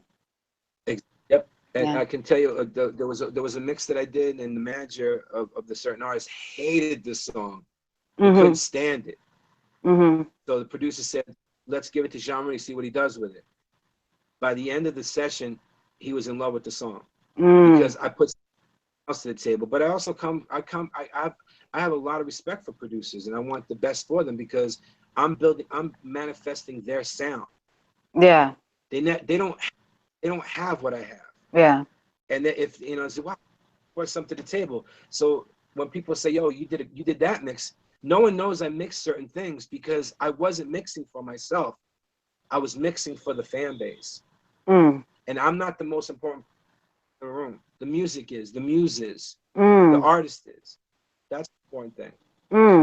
Now that's interesting. So you'd mix all different genres of music. So then you said you're mixing for the fans of that. So then can you talk about like how you might approach a song that's more pop, just pop based versus like say you just did Mary's new album, like how you might approach that? All right. So you broke up a little bit. Say that one more time, please. I'm very simple. I'm from New York. I'm very boisterous. The vocals got to be, and that's in all jazz. I mix hip. It's just the individual. I'm kind of fucked up in the head sometimes. I hear things differently. That's so you're saying. So you said it's all about the vocal. You broke up a little bit, so I didn't hear the beginning, but it's all about the. Start with vocals. Start with vocals first, because that's the most important thing. The vocals, absolutely. And you get all. See, let me put it this way. We have a small speaker, right? There's some information going to that small speaker. If the kick's going like this, there's no room to put the vocal in. So now the vocal sounds like this. If the bass is like this, and the kick drum sounds like this, everybody's fighting for the spot. So now you got this beautiful, you took up all the massive frequencies for the vocal, right? Then all of a sudden you're adding the little colors. And then the last thing I do is the bass, and that just fits right in. Just like wow. It's hard. Can you say that again, John Marie? I'm trying to wrap my hand around what you just said. I do vocals first, and the last thing I do is the bass. Yeah, I mean, I got that. I mean, I guess what I'm trying to say is, you're letting the vocal take up as much frequency space as it possibly can, and then like chopping away at the mix. Well, basically, look, the lightest thing about the song is the vocalist. Right. I don't know. That's just kind of a light bulb moment for me. Yeah. Sorry. And then, what? Chopping away at the mix. Well, basically, look, the lightest thing about the song is the vocalist. Right. I'm getting a delay somewhere. Matt, is that you? No, that's not you. I'm seeing a big TV. Yeah, Drew just came in and he has us playing in the background. He got us on a real big screen. I just told him, Drew, you got to mute yourself. You got to get rid of the YouTube when you get ready to talk. You got to turn the YouTube off. Sorry, go ahead, John. I forgot what I was saying. The vocals are light in the ass. It's like the vocalist is the lightest thing about the mix, and it should be the most heard about the mix because people fall for melody, not always about the beat. And people will sing a melody. People sing beat melodies, but the initial reaction is the melody and the song of the song. Yeah, people go boom, boom. They'll do that all day, but they'll stop eventually. But a melody is what sells you. It's the drug, it's the crack. You want to sell that crack. Absolutely. I hate to use that analogy, but I think that makes the most sense right now. We all understand. We all get it. Nathan Sato and I were talking months ago, and he told me, he said, start with the vocal dictates where your mix goes. That's right. And that, you know, because of the melody, that dictates everything. But I don't know, just kind of like a light bulb went off of frequency wise, that nothing can get in the way of the vocal if you're starting with the vocal. I don't know. Well, see, a lot of people didn't realize like what I was doing. I started doing that concept because I was doing ghost production, and I was doing a lot of remixes. And when people send me stuff to do remixes at that time, they would send me a DAT with vocals, and I would build my remix upon the vocals. So I said, well, wait a minute. If I'm doing this on a remix, why can't I do this on a mix? And sure as shit, everything else happened. Now, there's a lot more to what I do, but I can't. Not one song. Every song is like, I hate to use this stupid terminology, but every song is a snowflake. Nothing sounds the same. But the person behind the mixes and the person behind productions are the same, if that makes any sense. So not one. I don't do the same thing twice on any of my mixes. Everything needs to be catered to. Gotcha. Yeah, something. Go ahead. There's not one roadmap to success. Trust me, and I mean that wholeheartedly, guys. It's like I fucked up so much, and I change my sound constantly.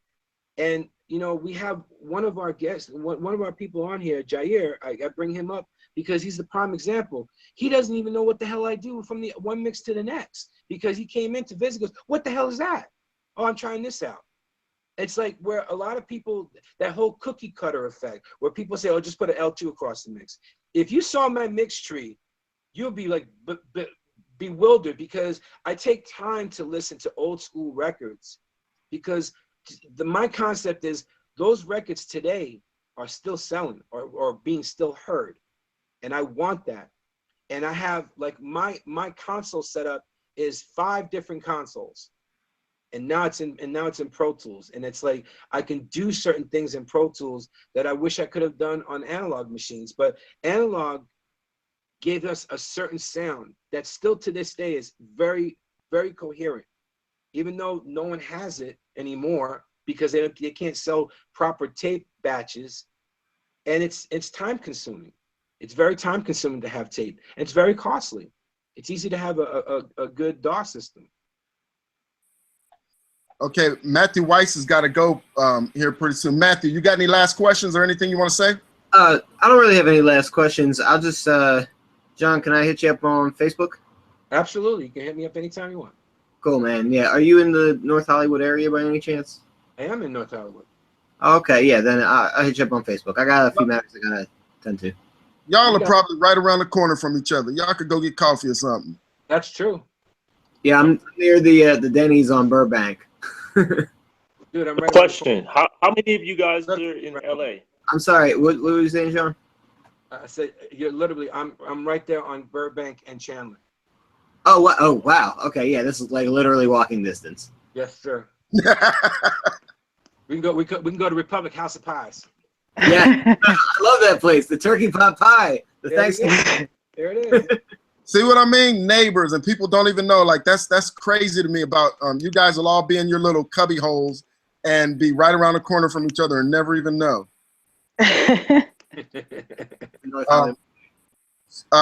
So yeah, I would love to see you guys hook up. Matthew has gotten back to where he's working with artists. I don't know how many, but he's going to do his working with artists thing, or he's already started actually, right, Matt? Yeah. It's not many though. I'm trying to be kind of picky with my time because it's so easy to get overly, one project could take all your whole life. So absolutely. Mm-hmm. I totally agree on that one. And Jean Marie, what are you doing as far as artists? Listening to them, I'm trying to pick up a couple artists, but I'm very particular what I listen to, and it's really something because I think I have a lot to give to certain individuals. Okay, how does somebody get you if they think they've got that magic? How do they get you to hear their stuff to see if they got it? If you forget my email, just hit me up on Facebook or just get my email. No, not me. I'm saying the audience, like anybody in the audience who might want to. I'm telling right now. If you could write it down in a text for me, my brother, it's jmh@jeanmariehorvat.com. Yeah, I'd love to send you the latest song I'm working on. Absolutely. And some other stuff. Yeah. All right, I gotta split out, y'all. Have a good hangout. Take care, bro. All right, bye. Yeah, there's a young lady I met at this event who's a singer, Blair LaRose, and as I was listening, I was like, okay, and she had sent me her SoundCloud, and she came up to singing God Bless America. It was distorted as hell, bruh. But that's when I said, oh, damn, she can really sing, because it was a song that put her on display. And I was like, whoa, she actually can really sing. And as I was telling one of the singers last night, like a lot of the stuff when they go to sing stuff for somebody comes in and sings stuff for me, it doesn't do any justice. It doesn't show. It's like they're singing two notes and there's no emotion required type thingy. Where some of this old school stuff, you go to singing it and you go to sing some Atlantic Star or any of those old school Anita Baker or something where you're actually required to sing and have emotion, that stuff brings it out. But anyway, I'm interested in seeing, like you were talking about, getting with artists and doing something. Yeah, that has me I'm very interested in that, bro. Yeah, no, I mean to be honest with you, it's like I think there's a couple of steps that people are missing, and they're the key steps because they're going from first to last real quick, whether they don't have the different legs. And I think they're missing 2 or 3 legs beforehand, and those are the most important things to get to the finish line. Like what? When it comes to these artists, like what? Really depending on like the artist frame, like where are you? Who are you trying to cater to? Oh, I want the masses. Okay. You don't have mass money. So who are you trying to cater to? You start off small, you start grassroots, you're gonna get a big. All right, look at the Zac Brown band.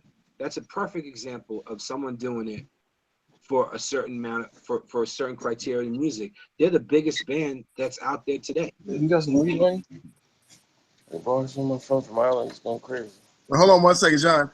Hey, Rick. Since you're walking around getting us dizzy, say hello to John. And I'll get back to that question. What up, John?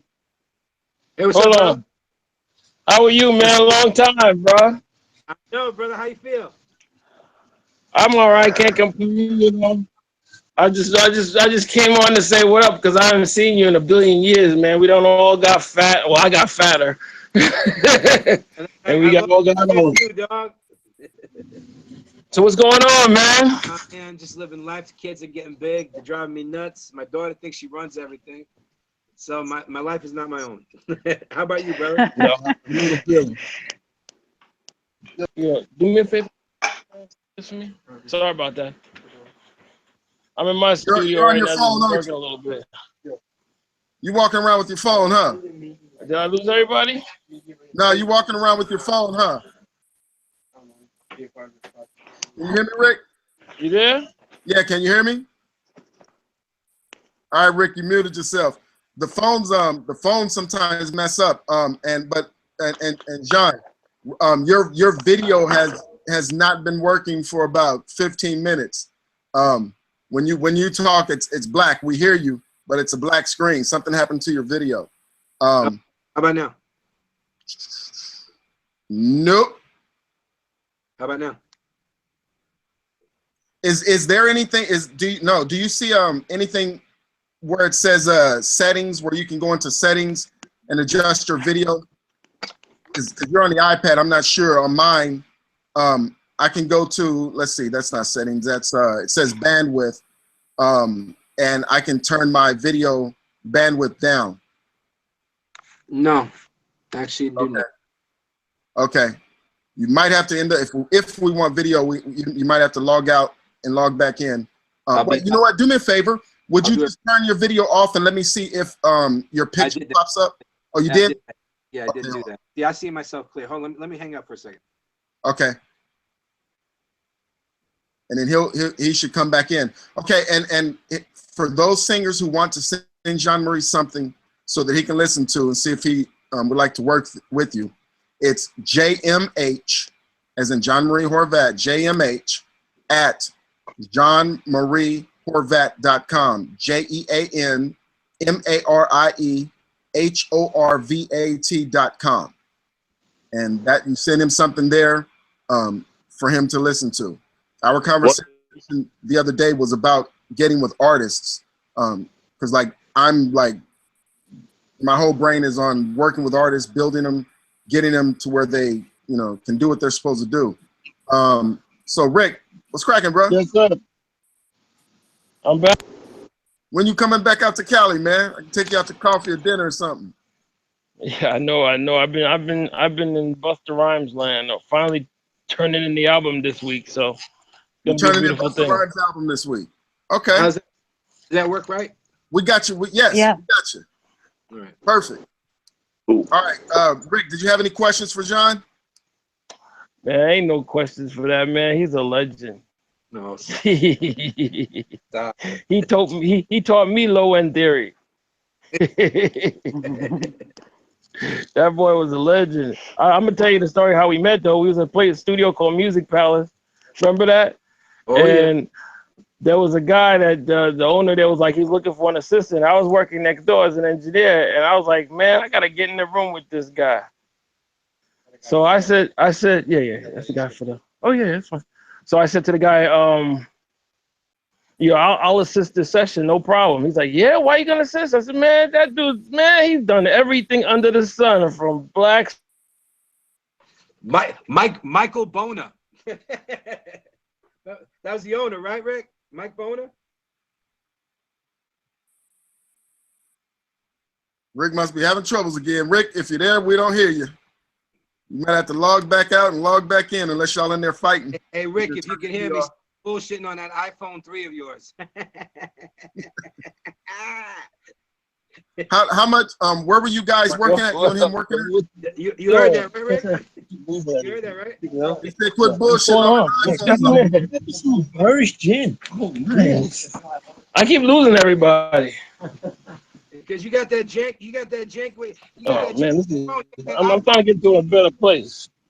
Yeah, you got that janky phone over there. Yeah, let's get some glasses. Can you hear me, Rick? I give up. I'm in the worst internet place on the planet. Hold on.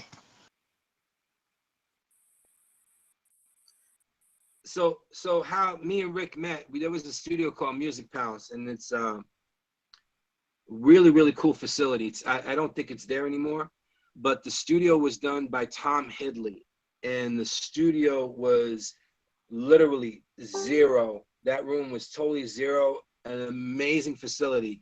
Here's the problem. The big speakers that had Kenoshina horns just didn't hit. But everything on when you work with hip hop artists, they want to hear their shit loud at that time, and still to this day.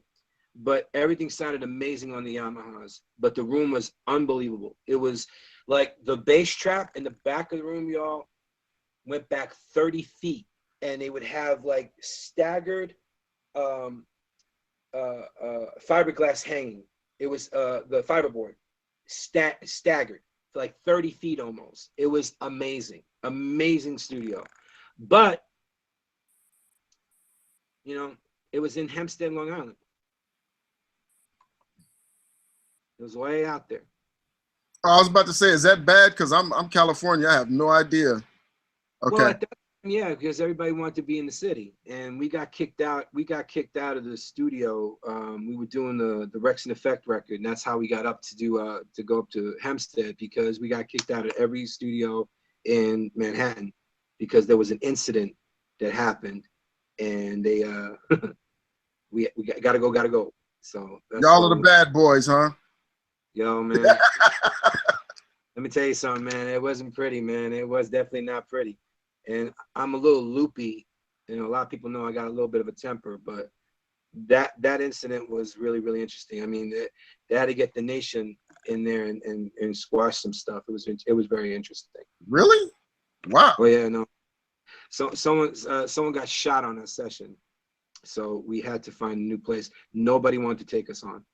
It took almost 2.5 years to get me back into New York. They said, who you with? Who are you working with now? I said, oh, shit.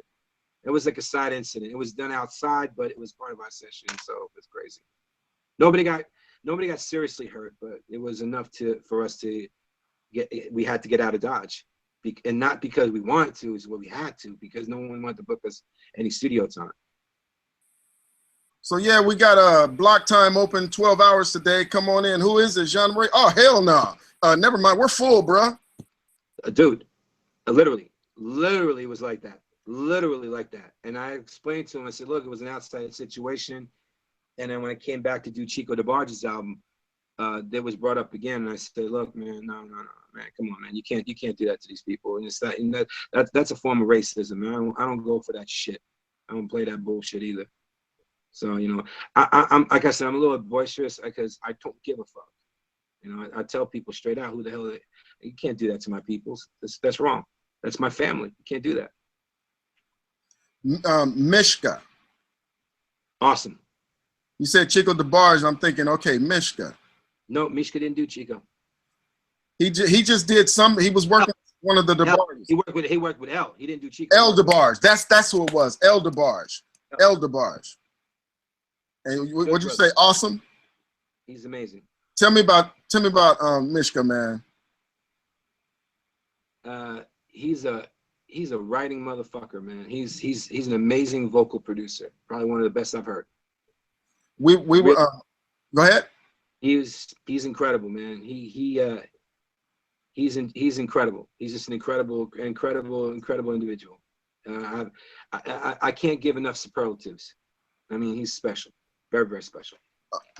He's planning on doing a hangout with me, right? Because I want to get, other than engineers on here, I want producers, songwriters, lawyers, all kinds of stuff. He's a good one. He was on the Pensado show, like you, Pensado's Place, and Dave was asking him about melodies, and he was talking about he whistles them, and Dave said, show me, and he whistled out a melody so beautiful, bro, and so quick, and our guys are sitting here struggling to create melodies, and he's just like nothing. Yeah, and now you're right. Now that right there, you brought something up that pisses me off. You know why? Because if you're a singer that sings, just sing. Everybody, when they start writing melodies now, they're trying to copy what's already been a hit. Get off that bullshit.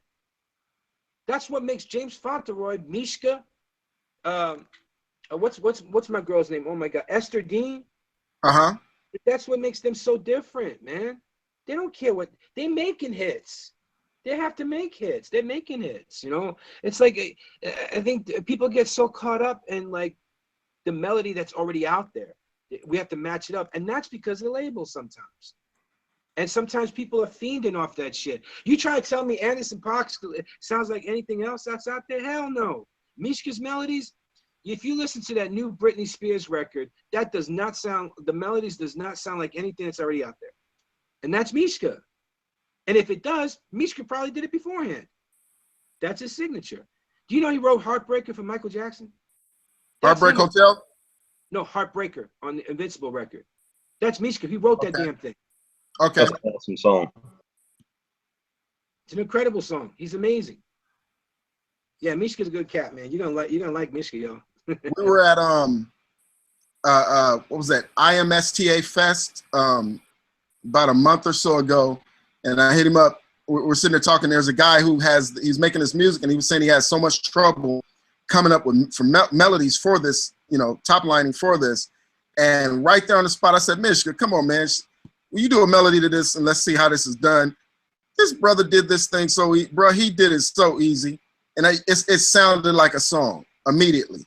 It put everybody to shame. He is a music box. That's why I call Mishka music box. Because he keeps turning them out. He does. All right. You know, go ahead. He wrote Gots to Be in 5 minutes. 5 minutes. Gots to Be was done in 5 minutes. The B2K song Gots to Be was done in 5 minutes. 5 minutes. Wow. Stupid. He's retarded. He's gifted. That's all I gotta say. He's just a gifted brother. Charles, ask your question, and then Drew after him. Corey, jump in there whenever you're ready. Go ahead, Charles. Unmute yourself. Charles, you know, unmuted yourself, but we can't hear a thing. And are you still out there with Pink? We can't hear a word, bro. Hey, give me 2 seconds, y'all. Give me 2 seconds. Okay. Right back. I have no idea what happened to your audio, Charles, but you're unmuted and we can't hear a word. You done lost your hangout creds. You were a veteran. What's cracking? You going soft on us. You getting weak. What's cracking? And hello, Drew. Let's see if we can hear you. Yep. Yep, we got you. And welcome, man. Hey, what's up, man? So while Charles is over there trying to take care of these technical difficulties that this brother having, you're next. And then Corey, did you have any did you want to jump in anytime soon, Corey? If you're still there, or Tamatha Lene, if you're still there. And I was wanting Bunny to sing. Man, I liked his voice. Him and Tamatha to sing a little. Can Matter you of fact, hear me? anybody else here sing? Yeah, I hear you. Take. Got you, Charles. Go ahead. All right. Hey, what's up, everybody? He'll be back. Here comes Jean-Marie back now. Corey, do you have any questions? I'm just listening and learning. I'm a student today. All right. Charles, you go, and then Drew, you go. Hit him up. Jean-Marie, what's up? What's going on, man? What up, brother? Man, excellent, man. Everybody, what's up, man? So, look, check this out. We were talking about, well, we're talking about a couple things. We're talking about like various approaches in, you know, regarding mixing. I thought that what you said with singers and vocalists, being able just to, you know, I guess we're talking with Mishka. Mishka has this ability to just, off the top of his head, just come with a melody and it's there. You're so right, because actually I was actually working with Mishka and Rodney Jerkins at the time. At that time, I was intern for Sony BMG. But needless to say, the guy is so dope. Mishka is so dope. Is that when Rodney did Heartbreak? So they were doing Heartbreaker. They was actually on I want to say Hollywood and Vine somewhere in a building. It was a location where, look, Michael Jackson was laying on the floor. He was literally laying on the floor and just trying to come up with ideas. Mishka just off the top of his head just started just doing this, doing a hum. First he did a hum, and then all of a sudden it was like, and then after that I was like, what is he doing? What is he doing? So he goes into the booth.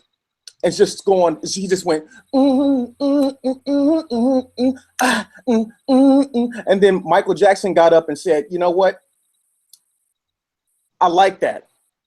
And went into the booth. They both went into the booth and started doing it. He wrote it like in the next, like, I'll say 30 minutes. I want to say it's 30 minutes.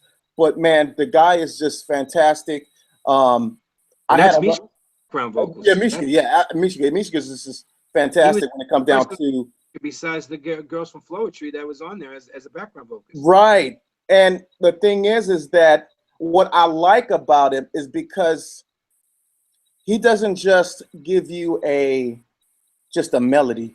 He gives you a feel, but also you can tell he's in tune with what's going on today, but not so much. He doesn't give you what's going on.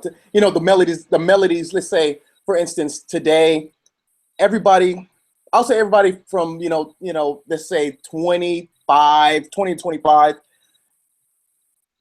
their hooks are the bridges. It's like the chords are the bridges. I mean, I'm sorry, the bridge. I'm trying to make sure I get it right.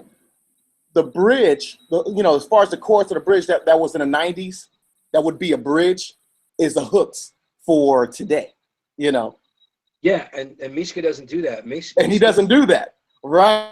And he's never conformed, you know what I'm saying, to to that type of template that they're using today.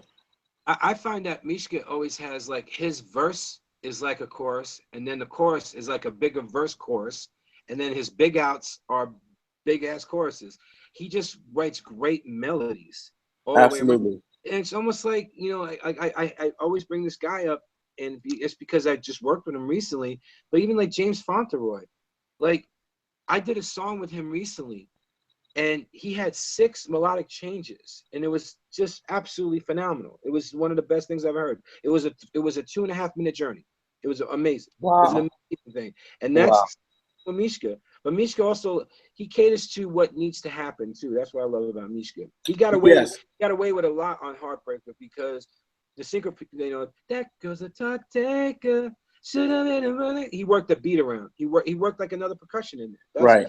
But that's why that hook worked, because he offsetted the percussion. It was beautiful, man. That was actually my favorite. That was my favorite record off that invention.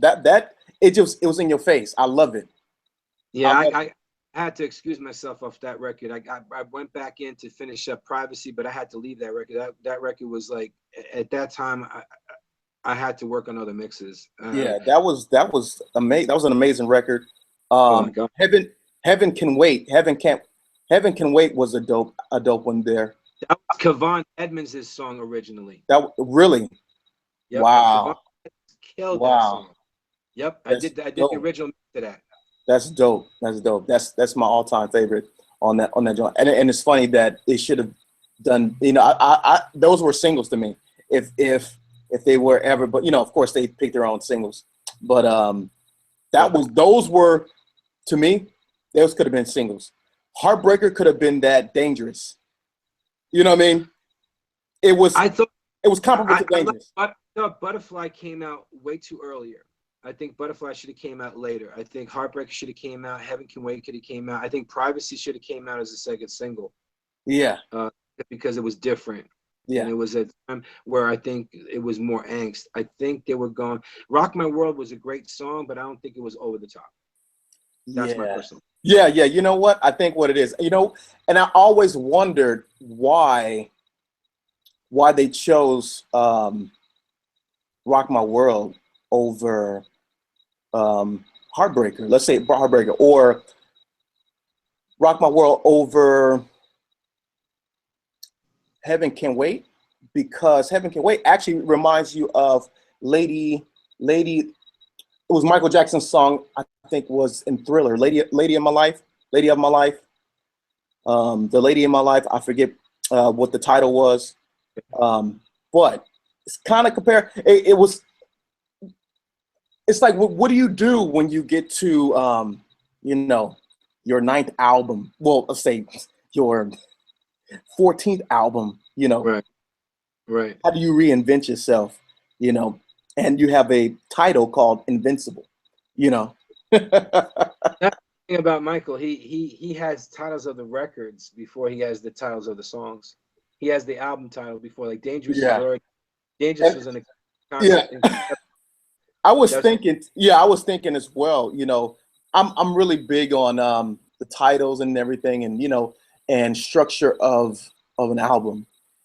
And I always look at all the artists, more so your bigger artists like Bobby Brown, Whitney Houston, Celine Dion, and or even Spice Girls, whenever they put forever on that, you know, or invincible or irreplaceable or whatever that album is, you know, it seems it doesn't do well, well than their latter albums.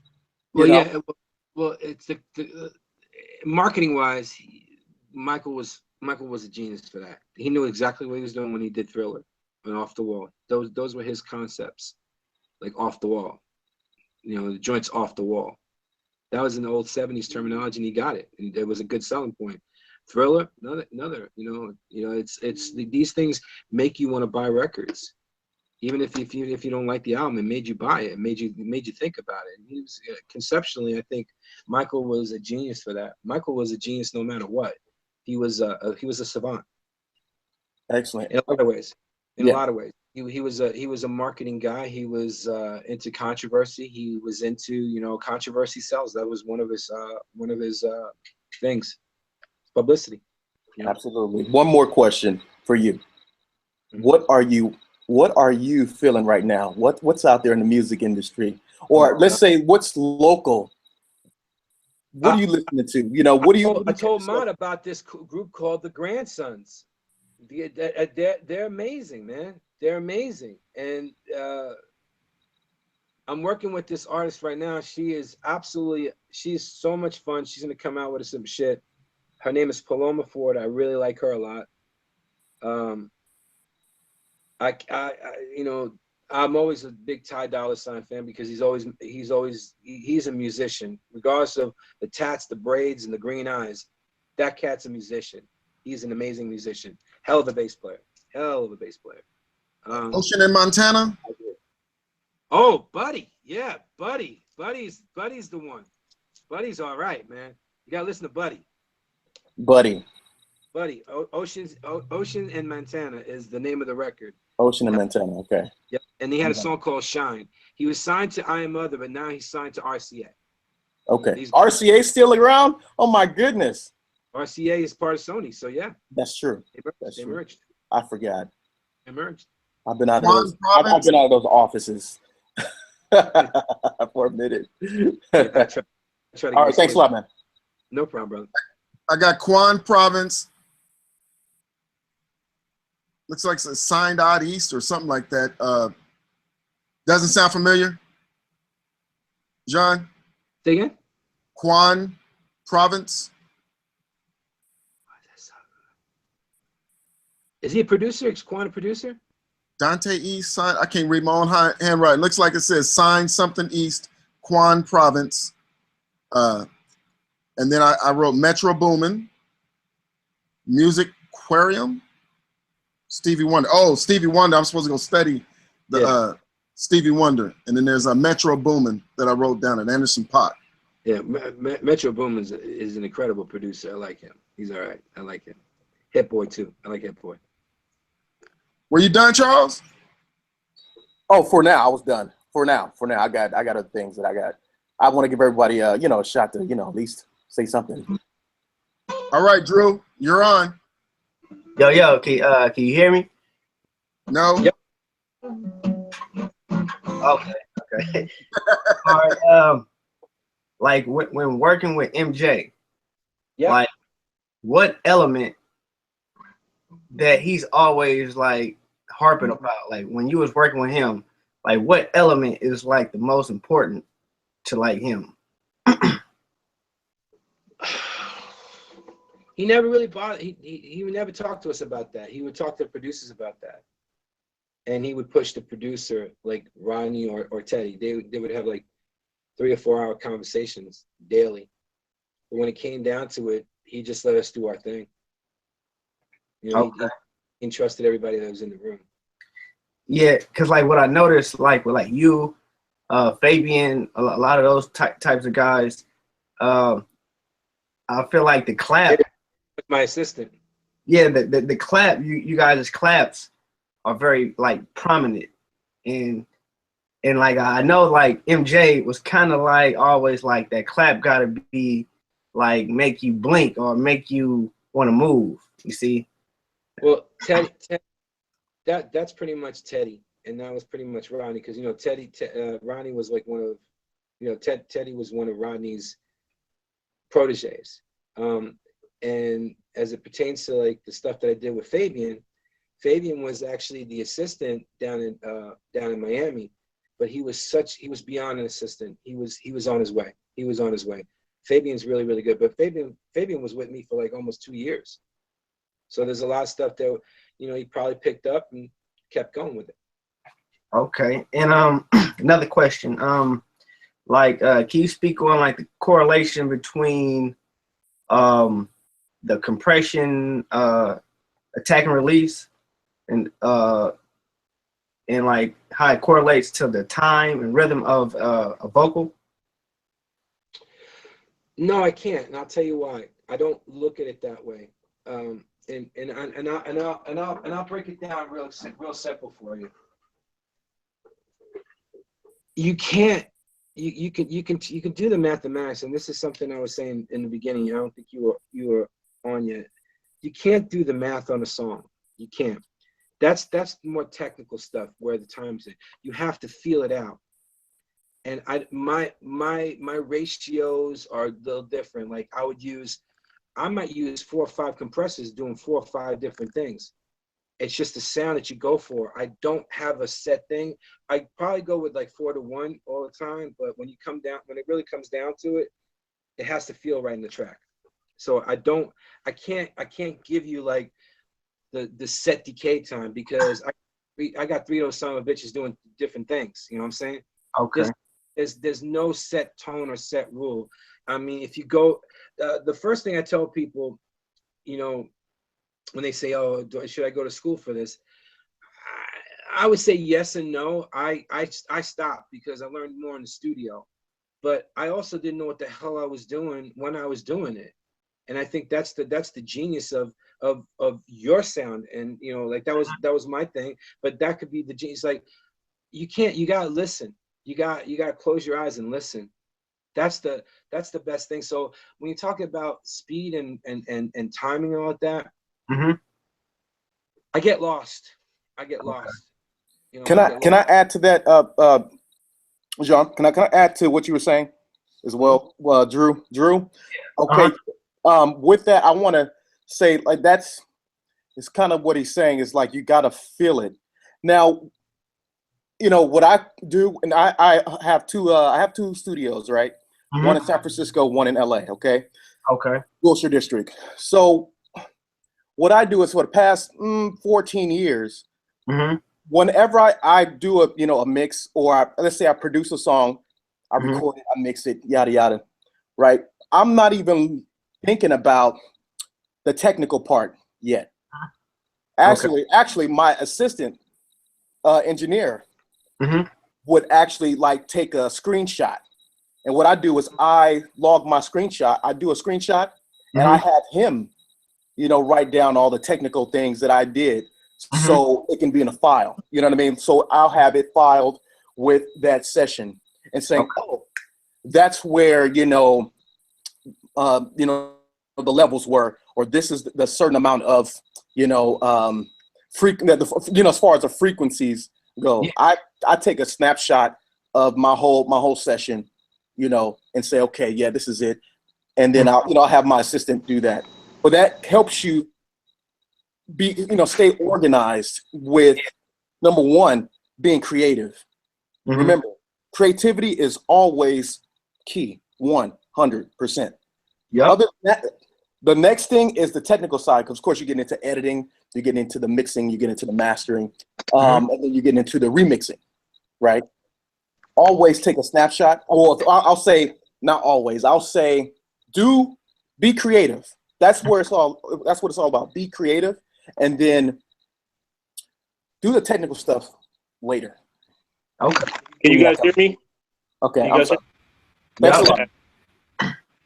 All right, so I want to just share like one of my experiences with music, and I want to use an analogy with my family. Like I think that my family has some of the best cooks on the planet. Like my grandma, my uncles, my aunts, my dad. We all pride ourselves on like being we cook really well. We're all from the South. Well, my family's from the South, right? So, when I moved out on my own as an adult, I used to call my grandma and ask her for like recipes, like, yo, how did you make that chicken? How did you make this? And she was never able to tell me how she made it. Like, she wasn't able to say 2 tablespoons of this. Like, she just basically eyeballed everything her entire life, but she knew how to make what she wanted to make, and she knew how to make it taste good. And so for me, that kind of sucked, because at some point I wanted to get into culinary. Like, I thought I wanted to be a chef, and I thought I wanted to open up a restaurant. So I needed specific measurements. I needed specific counts for things. And so I was torn, because it was like, as a chef, or like when you get into mixing, like, I think people need to realize that before you're technical, you're an artist. So like Jing said earlier about being an artist, like, you're painting a picture, and like, if you paint a picture with paint, like, they're probably not going to be the same. And so like, you want to keep that element intact of like being an artist and not being bogged down by like all these technical numbers and stuff. But like, if you ever get to a point to where you're putting out work, those numbers will come back, and I think they will be effective. So like, for me,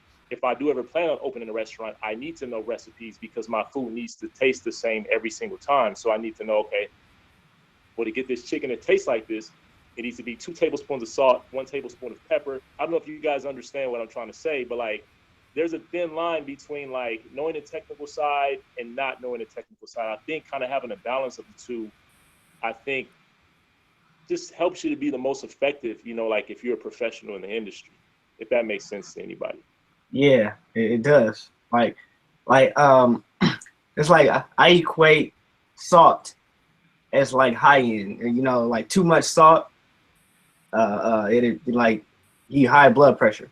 So like, I kind of like do the same correlation with food and like mixing, you see? Now I know, as dope as these mixes are that Jean-Marie done did, I know he knows some technical stuff, but I be feeling that, man. I'm like, whatever. I be feeling that shit, and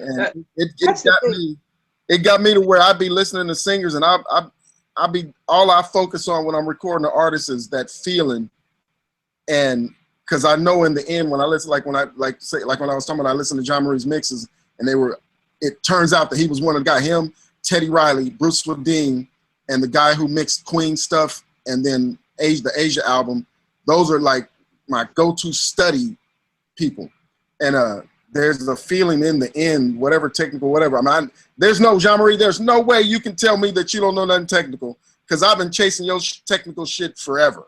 But in the end, that feeling that is there, just, man. Well, that's it's so funny. I pride myself for feel, but here's something to think about when it comes down to technicality.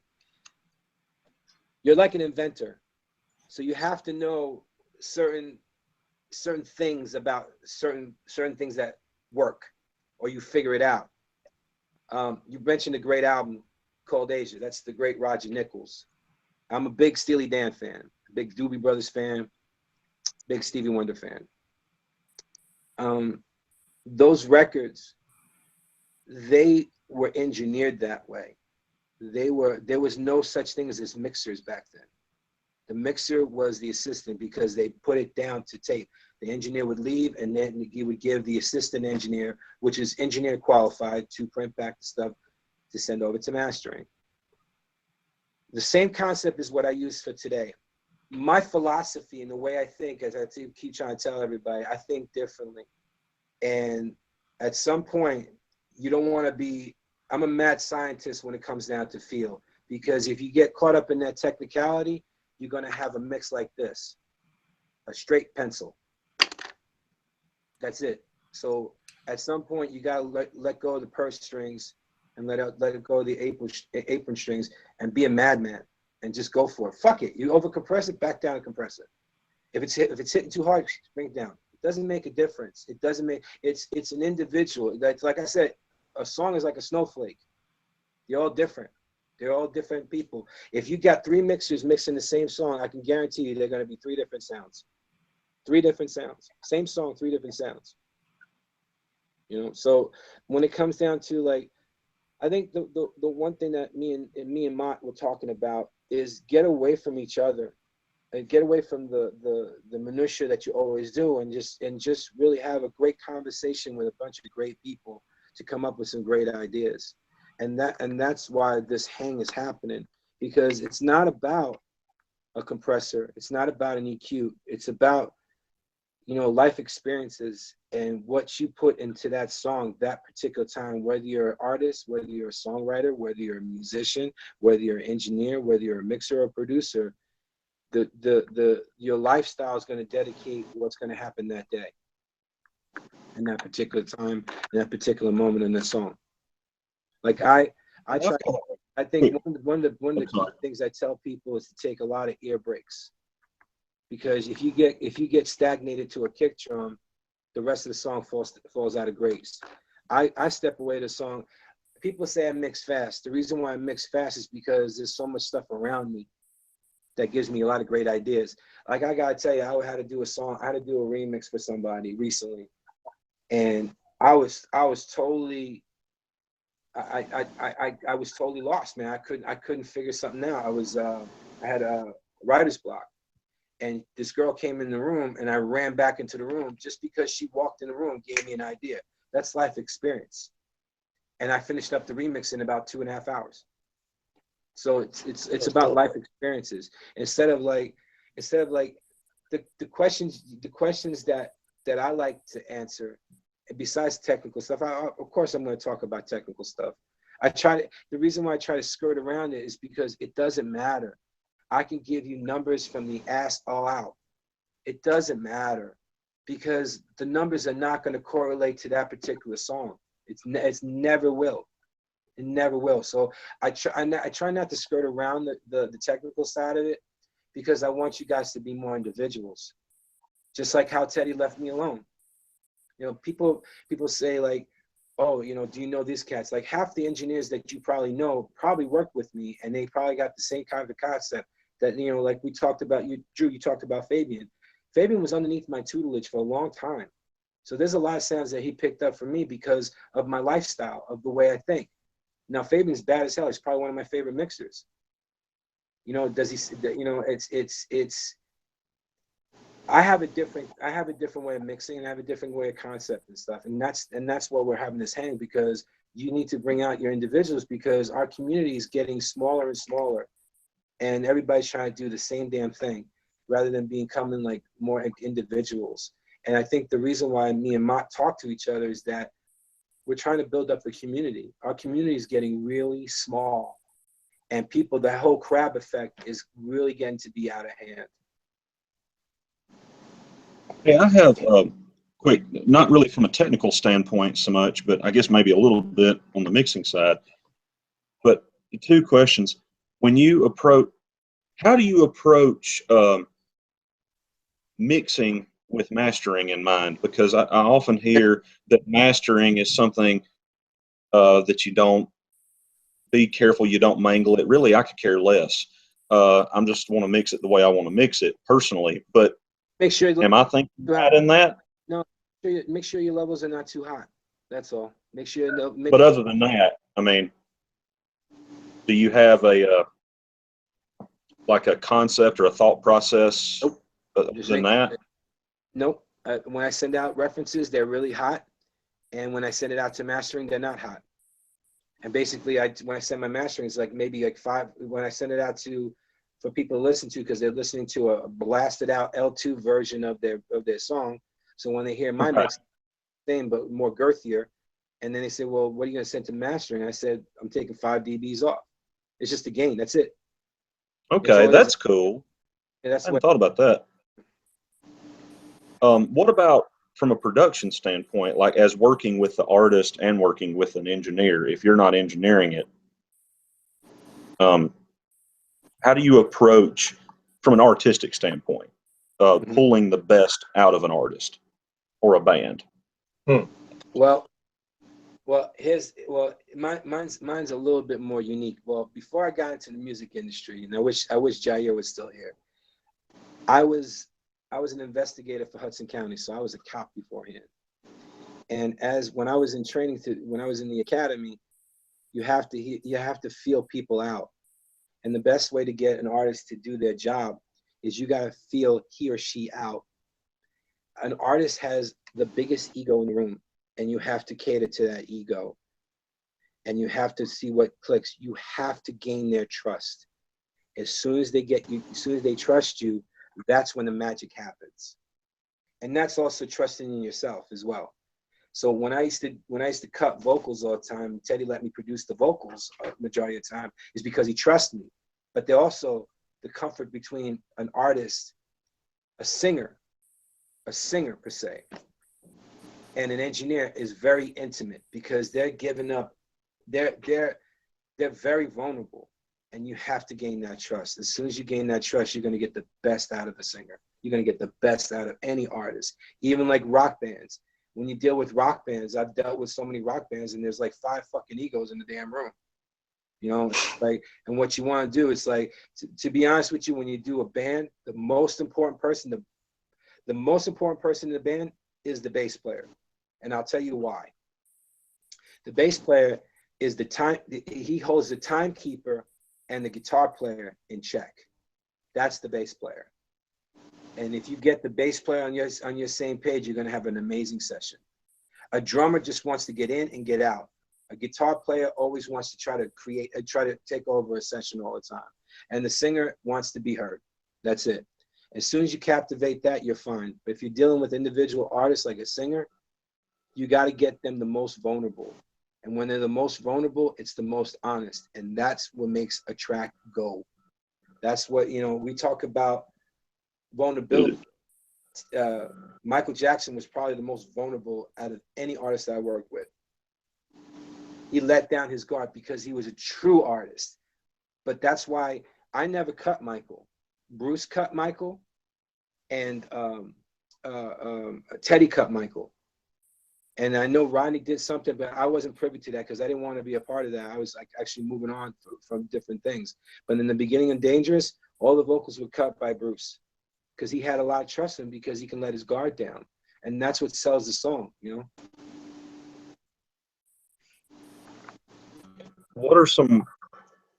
How do you find yourself? I mean, I guess obviously you've already kind of answered, you know, just filling out the artist, but do you have any go-to techniques like, you know, turning out the lights or? Oh, absolutely. All that works. All that works. I had an artist that was butt naked in the room. She was butt ass naked. There was all dark. Yeah, it was probably her name was Amber Jade, and she gave me the best fucking vocal track ever. I was producing it. She was in her own little world. Obviously, when she came out, she was dressed up, but I didn't know what the hell she was doing. But she gave me one of the best vocal tracks I've ever heard. That's the amount of trust that an engineer, producer would need to have with any individual artist. Now, that's one of the extreme things, but you know, you're not gonna see a hard leg going in there and get butt naked. But you want to make sure that the man who's behind the mic trusts that you're gonna get the best performance out of him. I have to agree with that. I think I've had girls in the booth standing on chairs just because they wanted to feel higher. I've had them take off their tops. I've had them naked, and so it's whatever it takes. I've gone in and yelled at a girl before and made her cry, and then I said, "Now do the vocal," and I needed that lamentous, I'm sad type of vibe, and it came out, and she was like, "I'm so glad you made me cry." So it's you got to do what you got to do to get the vocal, to get the vehicle, to get the listener to want to be the singer, and to want to make them feel like they're that fly on the wall. And I think that's Or you know, it's that trust factor, right? You know, right, exactly. I've exited myself from a session simply because the girl didn't trust me, and I asked her, "Why do not you trust me? Look at my wall. Look what I've done. How come you don't trust me?" And the after she gave me the answer, I just opened my door and pointed out, "Go. I'll send you all the session. I'll send you the files. It's all you. Bye." Because without trust, you have nothing. No matter how much money you're getting paid, it is about trust. Corey, you hit the nail on the head on that one, dude. I couldn't say it more better. You know, it's like if if every one of us gets past our ego, because look, we're in an ego business. Yeah. What do you mean you mix? I don't like your mix, bro. Well, that's where all the stuff that I did in the past don't mean jack shit. If I'm right for if I'm not the right person for the song, then you be willing enough to not fight for your ego, but fight for the song. You know what? I might not be right for the song. Excuse yourself from it, because it's gonna pay dividends later. Yeah, yeah, it does pay. And back to what you were saying earlier about feeling a mix and the technicality of it. I view it as mixing with numbers is correct English, and mixing with feel is slang. And everybody, as a mixer, needs to come up with their own slang. And then you can cross-reference it with correct English, but then it's all about the slang. It's never about what's correct or incorrect. It's about, is the point being taken? Does the listener want to put the song on repeat? Is the delivery vulnerable? Do I feel like I can sing this? I think those are some great points that were brought out today. Yeah, I mean, these are conversations, guys, these are conversations, and lady, these are conversations that we do for pre-production. Like if we were in the war room, if like all five of us were working with Tamatha, right? Let's just use that as an example. How are we going to get the best out of this girl? All right, we got this, and that, and this is how we make albums, this is how we used to make albums. Now it's just like, send her the file and let her do the vocal. Where's the intimacy of that? How do we get the best thing out of her? It might take her. Well, to speak to that, all you got to do is leave her alone. Tamatha's a beast. You send her a track and you get it back, you be like, oh my goodness. She's more of a perfectionist than a perfectionist. She knows exactly what she wants. Even in and like she said earlier, we're collaborating on a mix on a song that we done, and her ears are bigger than her afro. She's got some big ear, and it's rare that you get to work with someone who's got that much acumen vocally. But you're right, with other artists who don't write their own material, then there's a case of, I got to get this person to deliver me the song, and because a lot of singers sing by the numbers. This is the correct note. This is the correct note, but there's no vibe in the correct notes. So, also you gotta know where you come from too. She's from a city that you can't fuck up. Right. Yeah, Minneapolis. Because they'll blast you, and that I definitely do know. But right. out here in LA, just because you're pretty doesn't mean that you're an artist. True, big time. Just because you're pretty doesn't mean that you can sing. Yeah, that's true. And then just because you have a great voice doesn't mean that you're a great artist. And I've dealt with that like quite a few times. An artist is what they put out. And an artist to me is somebody that can put it out on stage. That's an artist. Yeah. A lot of people like to talk shit about Rihanna, but have you ever seen a Rihanna show? That shit's ridiculous. Is she the best singer? No, but she's one of the best performers out. There's a difference between being a great performer and then being a great singer-songwriter artist. You know what I'm saying? There's a lot of differences. And I haven't really seen that lately. Like with Anderson .Paak, like we'll use that as an example. Anderson, to me, is probably the most fluid artist. But this man was doing it for 10 years before anybody knew anything of him. So he was cultivating his artistry and his performance for over 10 years. People don't have that time anymore. Everything's like fast food. Like artists, I'll give another prime example. Bruno Mars has been an artist since he was like 16 years old, 15 years old. He was doing that shit when he was in high school. And truth as it is that just because, okay, you listen to like one album, I'm gonna be an artist in 6 months. Doesn't work like that, Chance. Does not work like that. Never does. Never does. You can walk in here. Sometimes I got these dudes coming in here, and not so much girls, but they got a bunch of holidays. Yeah, I'm a rapper. Oh, really? Okay. Here's a present. Rap my present. You know what I'm saying? You know what I'm saying? It's like, you know. I got some grape leaves for you.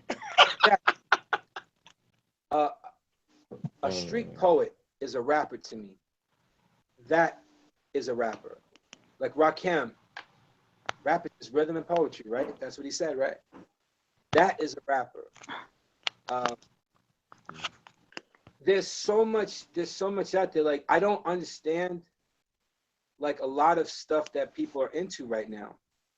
And that's quite all right, because I'm trying to see what the kids really like to hear. My A&R people are very simple. I have a 14-year-old son, soon to be 15, and I have a 7-year-old daughter. My 7-year-old is probably head of A&R in my house, because she tells me when stuff is bullshit and when stuff is right. And 9 out of 10 times, she's right. Now, my son's becoming more picky, and he'll tell me what he likes. And he's on this Logic kick, and I like Logic, and he's great. But I wanted to see what my son was into. Now, he's into that neoclassic soul and jazz stuff. God bless him. And he's into Led Zeppelin. God bless him even more. You know, because that's where a lot of our hip hop sounds came from, the old Led Zeppelin records, When the Levee Breaks. I mean, I think Boogie Down Production deconstructed that song like 10 times over. A lot of people don't know, like Long Red was a huge ass song from Mountain, and that was a lot of our kicks and snares back in the 90s. See, there's a lot of things that, you know, you can fall back on, you know, and it's all about artistry.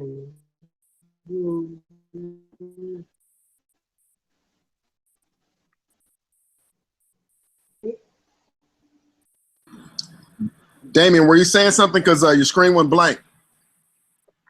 Oh, he dropped out. John Marie, how did you or why were people choosing you as a remix engineer? Every time I look up, you're doing remixes. I don't know. Maybe because the initial mix wasn't hitting hard enough, and they wanted to get like a different perspective. There we go. You know? Like, I would see Puffy doing a whole bunch of remixes. You remix this. It's like, I'm looking the remix, all these remixes that you were doing. It's that time they were trying to get it for radio and try to bring up the sales on the song. That's why they were doing remixes. Yeah, well, Puffy was a king for that shit. Man, he had that hit squad. You know, they were amazing. Puffy had some. I don't care what anybody says about Puffy. Puffy is a fucking genius. He's a smart cat. Why do you say that? Because he knew exactly what worked. He, besides being probably the biggest self-branding person before branding got popular, that was a smart concept. That was business 101. Then understanding that when he sampled all those records, he took all the hits that were already hits and made them hits again. You see what I'm saying? Genius. Then he would instead of having all these big ass chords, he would simplify, and a lot of people don't know this, and I heard this through Tony Maserati and some other people. Carlos Brody would be another one. Instead of making like all these long jaded chords and like all these 7s and 8s and all like that, he said, no, simplify. Use 2 fingers. Like, do this. And he knew how to sell. He knows how to sell things. He just knows how to sell product, man. Come on, man. I mean, he had Jodeci before Jodeci was popular. He had Mary J. Blige. I mean, he found these people. He made those records with them. When he came out with Biggie, that opened up the whole floodgates. And that was the first thing off that. Well, that's the second thing off of Bad Boy. But you know, he just knew. Mark Pitts was another one, which was Biggie's manager at that time. Mark Pitts was another one. He was incredible for that. He knew what shit works. When you were doing the remixes, what were they looking for from you on the remixes? Was there like guidelines? What were they actually looking for? Well, there's a couple of them. You know, as a remix mixer, they wanted to hit hard. as a remixer, as I would, use different pseudos. They just wanted a different approach so they could sell a song a little bit differently because it didn't work out the right way. All right, look at like Destiny's Child. The first Destiny's Child record did not sound like the remix. You know what I'm saying? Which one? You talking about this is the remix? Yeah, no. That you hear the no. That did not sound like that. Right. And yo, Wyclef went in. He went in, and then all of a sudden, that second record, now you're starting to see the group start to blossom. Because that first record was totally R&B, light R&B. Right. And then when the remix came out, it was totally crazy. It opened up the whole palette to a new generation. Because I thought the first Destiny's Child record was more catered to like the 25 and over. And then the remix came out, that was for more like the 13 to 20, 21. That's when, the tunnel. Us hip hop heads felt that. Exactly. I felt that. And then I was blessed to do Say My Name with Rodney. That was amazing. I will never forget that mix. That was happening. And we were actually doing Invincible at the same time. Okay, Say My Name. Speak on it now. Tell us what's up. I'm sorry? You said you worked on Say My Name, Beyonce, Destiny's Child. What'd you get out of that? What'd you learn? What'd you see? Nothing. Ronnie left to do some stuff. I went in there, went in on the mix. That was it. And it was everybody was trying to do a lot of different things. I wanted to strip down the reverb and push more of the low end and more of the ear candy stuff. So me and Harvey Mason Jr. were there working on it. And Harvey Mason Jr. he's a beast. He's ridiculous. That was part of that Dark Child sound. Harvey was amazing. When you say you wanted to push, did you ever work with Rick Rude, who was signed to Rodney Jerkins back then? Who? Rick Rude. He was signed under Rodney Jerkins, and I think he produced "Cater to You." Rick Rude. I'm not too sure. Maybe. I don't remember that name too much. Maybe. Okay. When you say you wanted to push some of the ear candy, what do you mean by that? Rodney was doing like a lot of different percussion type stuff, and I wanted to get that out of there. I wanted to, because the way Rodney was programming, that's how it came out. And sometimes when you go into a mix, they get lost, and I wanted to keep that up, and you get that, like the little. Plus, I was doing a lot of effects. I did a lot of effects back then, like reversal effects, and just to make it move a little bit. There's like a little sucking in and out. We were doing a lot of stuff back then, which was really fun. And we did that at Pacifique. That was actually really fun mix. Oh, so Pacifique's been around for a while. Pacifique's been around since I met Andre Fisher in '89, and he was working at Pacifique since then. I was thinking that Pacifique was new, bro. I went in there last year. I was thinking that was a new studio. New owners. Ah, okay. That's what it was, new owners. Okay.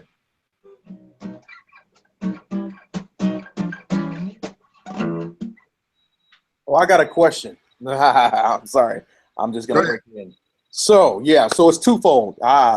Dame and Jean. Okay, so check this out. We talked about remixes, right? And we talked about,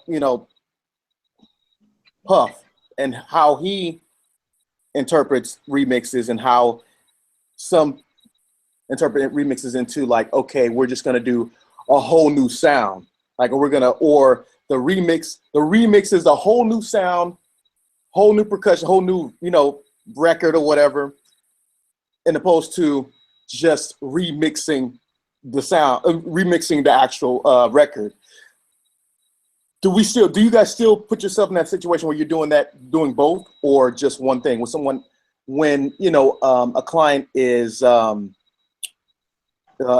that, do you guys do both remix or just like the whole different sound, different song, or just completely remix the song the way it is, just remix it? Well, it depends on. Did he ask that to me? I'm sorry. It's for both. It's for both. You can take it. Take turns. I'm sorry. Yeah, D, you go first. Oh, well, ironically, it's funny. I'm actually producing music for a guy in Germany right now. It's crazy because I guess, I don't know what this guy does, but he hit me up one day. Apparently he has some money that he's trying to put into his girlfriend. So his girlfriend wants to start this singing career. She wants to produce big songs, like Justin Bieber type songs. So like right now I'm doing a little bit of both. Like they have some songs that they have me referencing that they want to sound identical to. And then they have other songs that they want reference, but they want those references to inspire new sounds and new tracks.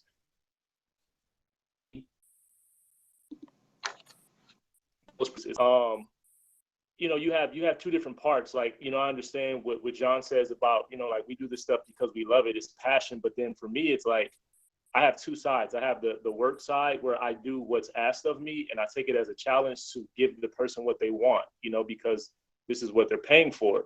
And then I have the other side that I'm just, as a music fanatic, and I'm going to create just based off of that. So like the guy responded back to me because we have like this system, like I'll send songs to him for approval and then he'll approve them or not. And then he asked me the other day, he was like, yo, how come some songs you'll send and they sound like complete songs, and then some songs you'll send, they sound really bare? And I just tell them, like, these are the ones that I liked. These are the ones that I was inspired by. And when I'm inspired, I just go on and just create. And sometimes it'll sound identical to something, and then sometimes I'll just go off on some crazy, really just goes back to just feeling for me, if that makes sense. Perfect sense. The one thing with me, it's like, when they ask you to remix it, is basically they did not like the first mixer's mix. That's when they call it as a remix for a mixer. But when you ask to do a remix, that's a whole different hat. And I normally don't put my name as a remixer anymore. I would never do that. I don't want anybody to know I did the remix. I want, because it's like, a lot of times producers would get a little offended that, well, John Marie's going to try to remix, like change all my drum sounds and all like that, when that's not the case. That was a lot of my problems. That's why I stopped using my name as a producer. And I would use like an alias. I think I try to think of the stupidest names ever. Just because, like I went by Riff Raff for like almost 5 years when I was working with Babyface, and nobody knew that was me, which was great, because it doesn't matter. You know, if it really matters to you that much, it only happens in the R&B and hip hop world, because form of ego. The ego gets in the way rather than the song. The song is more important. And yeah, we all, you know, I make a living doing this, but you know, it's music to me. It's you know, when people, it's not a job for me. It's not. It really isn't. Never has been. I got into it. Listen, I'm straight out. I got into this shit to meet girls. Straight out. I ain't gonna lie to you. I didn't care about the money. I can make money doing whatever the hell I want to do. I could still been a cop. But I'm doing something I'm getting paid for because I love what I do. I can't do anything else. I would probably have to go work at freaking Smart and Final if I had to, if I could stop doing this stuff, because it doesn't matter. It's part of my system, you know. So when people ask me to do remixes, like take their shit and then redo it, oh, that's the biggest form of compliment, man. No money can pay for that. No money. Let me ask you this. Let me ask you, like I think one of the coolest things about you is that like you have like this huge like resume of stuff that you've done in the 90s and you're still currently working. Like, and then a lot of people who were, you know, like doing their thing back in the day, like they kind of like stopped, you know, like in the early 2000s. Like, how are you still active and like productive and dope? Like, you know, like it's I know it's hard to like carry on that long. Like, what keeps you going? God and honesty and who I am. And I'm not being humble about it. I'm not God-like. I'm a crazy Catholic from Jersey City, but I'm very spiritual. I'm honest. I don't fuck people over, and I think I was put in certain situations, like even today, to be even part of this panel thing that we're doing right now, this hangout, is a true honor. And I'm glad you asked that, because you work hard at it. And if you believe in yourself, it's going to come. And it's not about the money for me. I've done so many free sessions in the last 2 years because I have to give back. I was very fortunate. When I worked for Teddy, I wasn't making a lot of money at all. At all. It wasn't about the money. It was about that lifestyle. It was about that. And I think that kind of manifested, and people know me from that. And when people meet me, they just want to hang out. And then all of a sudden we break bread and music comes out. And I think a lot of it is I've been blessed. Truthfully, I honestly believe that God put me here to do some mixes. And I'm not trying to be arrogant. I still pinch myself. I really do. I said, man, I've been at this since 1991 professionally. That's damn near 30 years. And it's a blessing. And I'm grateful you said that, Damien. I really am, because it humbles me. It really, really does. And you in our business, and everybody knows on this, you got a bunch of dickheads and assholes. And I try not to be that way.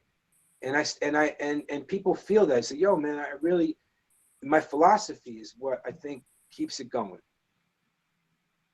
I think that's, man, you are a rare specimen, bro. Like, just from the, I mean, and it's like, you are the epitome of an artist. Like, you are extremely passionate, and like, you're just dope. And like, there's no, thank you, no science for dopeness in this raw form. And for you to be able to like raw, like, as you've been, like, can't describe how dope that is. And just to be able to talk to you, man, like, I'm overwhelmed by it. So I appreciate it, man. Thank you so much. Thank awesome. Thank you. I mean, and you guys gotta understand how it started for me. I was going, little guys, I'll break it down real quick. I was working at the studio as a GA, which is an intern, okay? And I was getting paid for it. Teddy was playing the Hammond organ. I was playing the guitar. Teddy did not know that I was a GA, which is a general assistant, right? Which is basically a runner. Until I had to go on a Carnegie Deli run, and I was doing a practice session in Studio B at Sigma Sound Studios. He said, all right, bro, so where am I gonna go? He goes, where are you going? I said, well, I'm the runner for the night. He goes, runner? He thought I was an engineer. Next thing I know, when I came back to the studio, everybody was in Studio B, because Teddy wanted to know what the hell I was doing in the room. And when he found out that I was a runner and I was mixing that and the stuff that was coming out, he actually was in the room. He hit play. He says, you hear that? That's how I want it. 3 weeks later, I was on the new Jack City soundtrack. Wow. And 8 months later, I was working with him full time, because Dave Wade decided to stay in LA. And at that time he met Jamie. She was the studio manager at Larrabee, and they got married. And that's how it happened. My life has been nothing but spectacular. And it's not about the money, guys. And Matt knows this. And you know, I talked about this last night. If I told you half the shit that happened to me, and I'm still here, you would say, man, I give up. I can't give up. This is what I do. This is how I breathe. How is Dave Way? How is Dave Way doing? I know Dave Way from way back in the... Dave Way? Shit. Dave Way's killing it. You know he was the music supervisor for Sons of Anarchy, right? Oh, dang, yeah.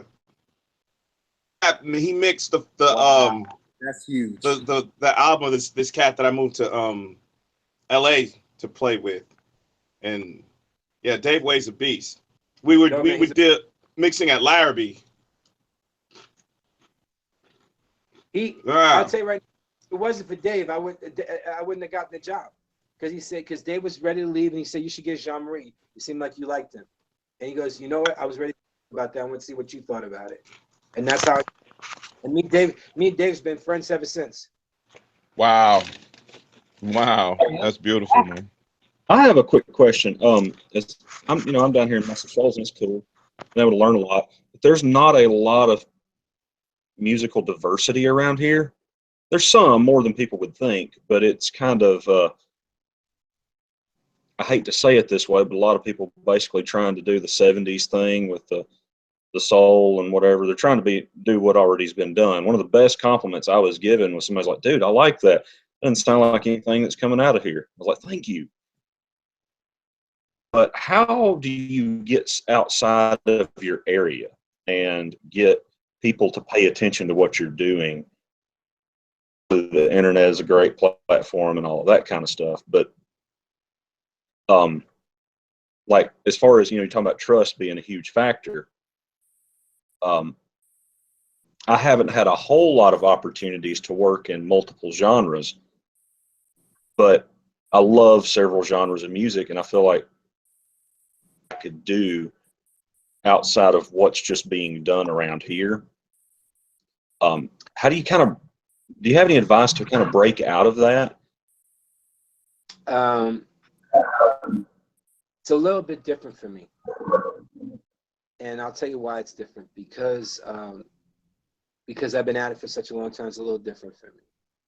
But where I chase for new sounds and new things is easier for me now than it was ever before.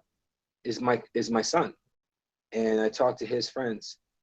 But for your situation, if I had to be in your situation, is how do you meet new friends? Just by talking and just going around and see what's hot or not. And in Muscle Shoals, Alabama, yeah, it's not that much shit going on. But Memphis is not that far away. You know what I'm saying? And Memphis got a beautiful music scene out there, even though it's low key. LA's a little different, you know. LA's to me, it's like LA should be the capital of music right now, and it's not. And I'll tell you why it's not. It's everybody's coming out here, but they're not doing anything original, except for like something like Anderson .Paak or someone like James Fauntleroy doing it right now, because everybody's trying to get that paper chase. As soon as they stop doing that paper chase, that's when the originality comes out. But the problem is that everybody wants to get signed rather than be an artist. So try to find people that you like to hang out with, and that small group becomes bigger and bigger and bigger and bigger. Like the reason why we're at this studio and I'm not at Larrabee is because I wanted to be around a community. I wanted to come up with you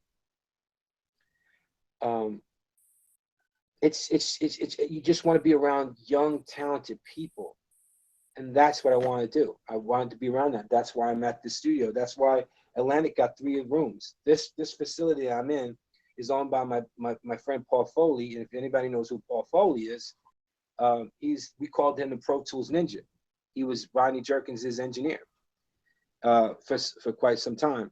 And Paul picked up this spot, and the whole idea was, look, man, we want to build a community. That's why my room is totally different from all the rooms, because I want it to feel different, because I want to attract a different sense of community. So that's something to think about. Yeah, one of the cool things here is, you go to Target and everybody knows everybody. So I mean that's cool. But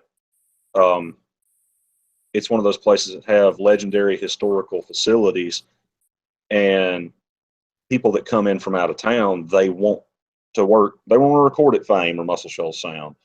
They don't want to record with Heartel Studios. Very few people do, but it's I'm kind of starting to build a little bit of a niche and a little network and a hang, and people enjoying coming by and just hanging out. And that's one of the main reasons that I love the studio, is the hang and having a community. And not owning my own facility right now has been kind of a little bit of a handicap with that, but it's still building. But I guess the answer is just kind of patience on my part, which I'm kind of just chomping at the bit, wanting to. Well, let me ask you, what type of genre of music do you do? Well, I mean, I have a rock band for the most part with what I do personally. And I guess if I have to describe how I work in the studio,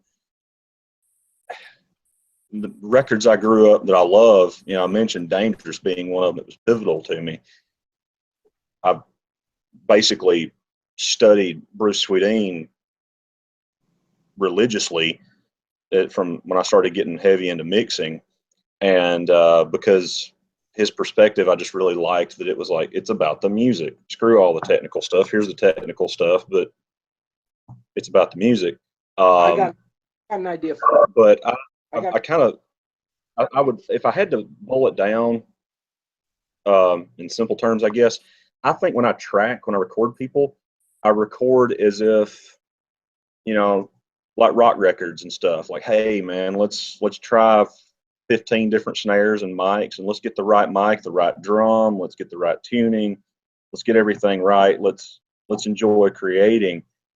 And when I mix, I find myself mixing more from a perspective of kind of like pop, I guess, because to me, I love that because it contains the elements of everything. So, but what I do as far as me personally playing music is I'm a rocker at heart, you know, kind of classic rock stuff. Okay, let me stop you there. When I met Teddy Riley, I had hair. I did have hair at one point in time. I had hair all the way down to my back, long. I was in a group called NRG, and we were big in New York City. We got signed and dropped the same month. That's how quick it was. But Teddy's thing was how I knew so much about hip hop because I was a b-boy. I used to break. I used to do all that stuff. So the reason why Teddy really liked me a lot is because I had my drums hitting hard, like a rock record. Not because I knew hip hop and because I loved hip hop. It's because I made the drums hit hard. So if you want to track somebody, just say that you love music, and then you say, "No, let me make that shit sound right," and just go in there and do the best you possibly can, because you can't manifest something of I do this and I track this drum. You do everything. Just tell me do everything. What type of music you listen to? That's why I listen to everything. Just keep it short and simple. Keep it short and simple. I think sometimes, and I was really at fault at this when I first started. I was too technically thinking, rather than just breaking it down, saying nobody wants to hear that shit. They just want to hear. Yeah, that's exactly where I'm at. And nobody wants to hear that shit. And how to attract people is the same kind of concept. Come on, man, hang out with me for a while. Let's come up with something. Once you bring in a couple of R&B singers to some rock beats and see what happens. It's nothing that hasn't been done before. And you being down Marshall shows, you should know better than that, because Sympathy from the Devil was done in Marshall shows. Yep. And it was Mary something from Alabama did the vocal. Pain, murder, it's just a shadow away. That's a Muscle Shoals singer. Right. Yeah. So you bring that concept back. Remember, nothing's new. It's just different eras and just changing the concept of it. That's all. Cool, man. I remember people were losing their minds over singles supposedly being new, and I remember saying, I could have sworn my sister and them were buying 45s or something back in the day, which, if I remember right, was singles, and you might have a B-side, I guess, but you know. That's right. That's why iTunes won. Look, Steve Jobs was an inventor and an innovator that no one understands, but he was smart because he was trying to sell hardware than music. That's why he kept it so cheap. But if you remember, buying 45s were 45 cents. It was for $1, and you get 2 songs out of it. That's why he came up with the 99 cents thing. Simple concept. And Matt, we were talking about this last night. We remember Columbia House, right? Columbia Record House. Yeah. Then this is our subscriptions now. Now we have subscriptions. I still think it's a bunch of bullshit, but you know, it all plays out. Everything comes back around once in a while. The Joyce Situ, and I hope I say her name right. She had wanted to come in, but she had to run off to work. She had asked me to ask you when. Well, you know what? Let me call this up and make sure I don't butcher what she asked me. She says, I'm really curious as to when Jean-Marie chooses to use analog versus digital processing while performing mixes.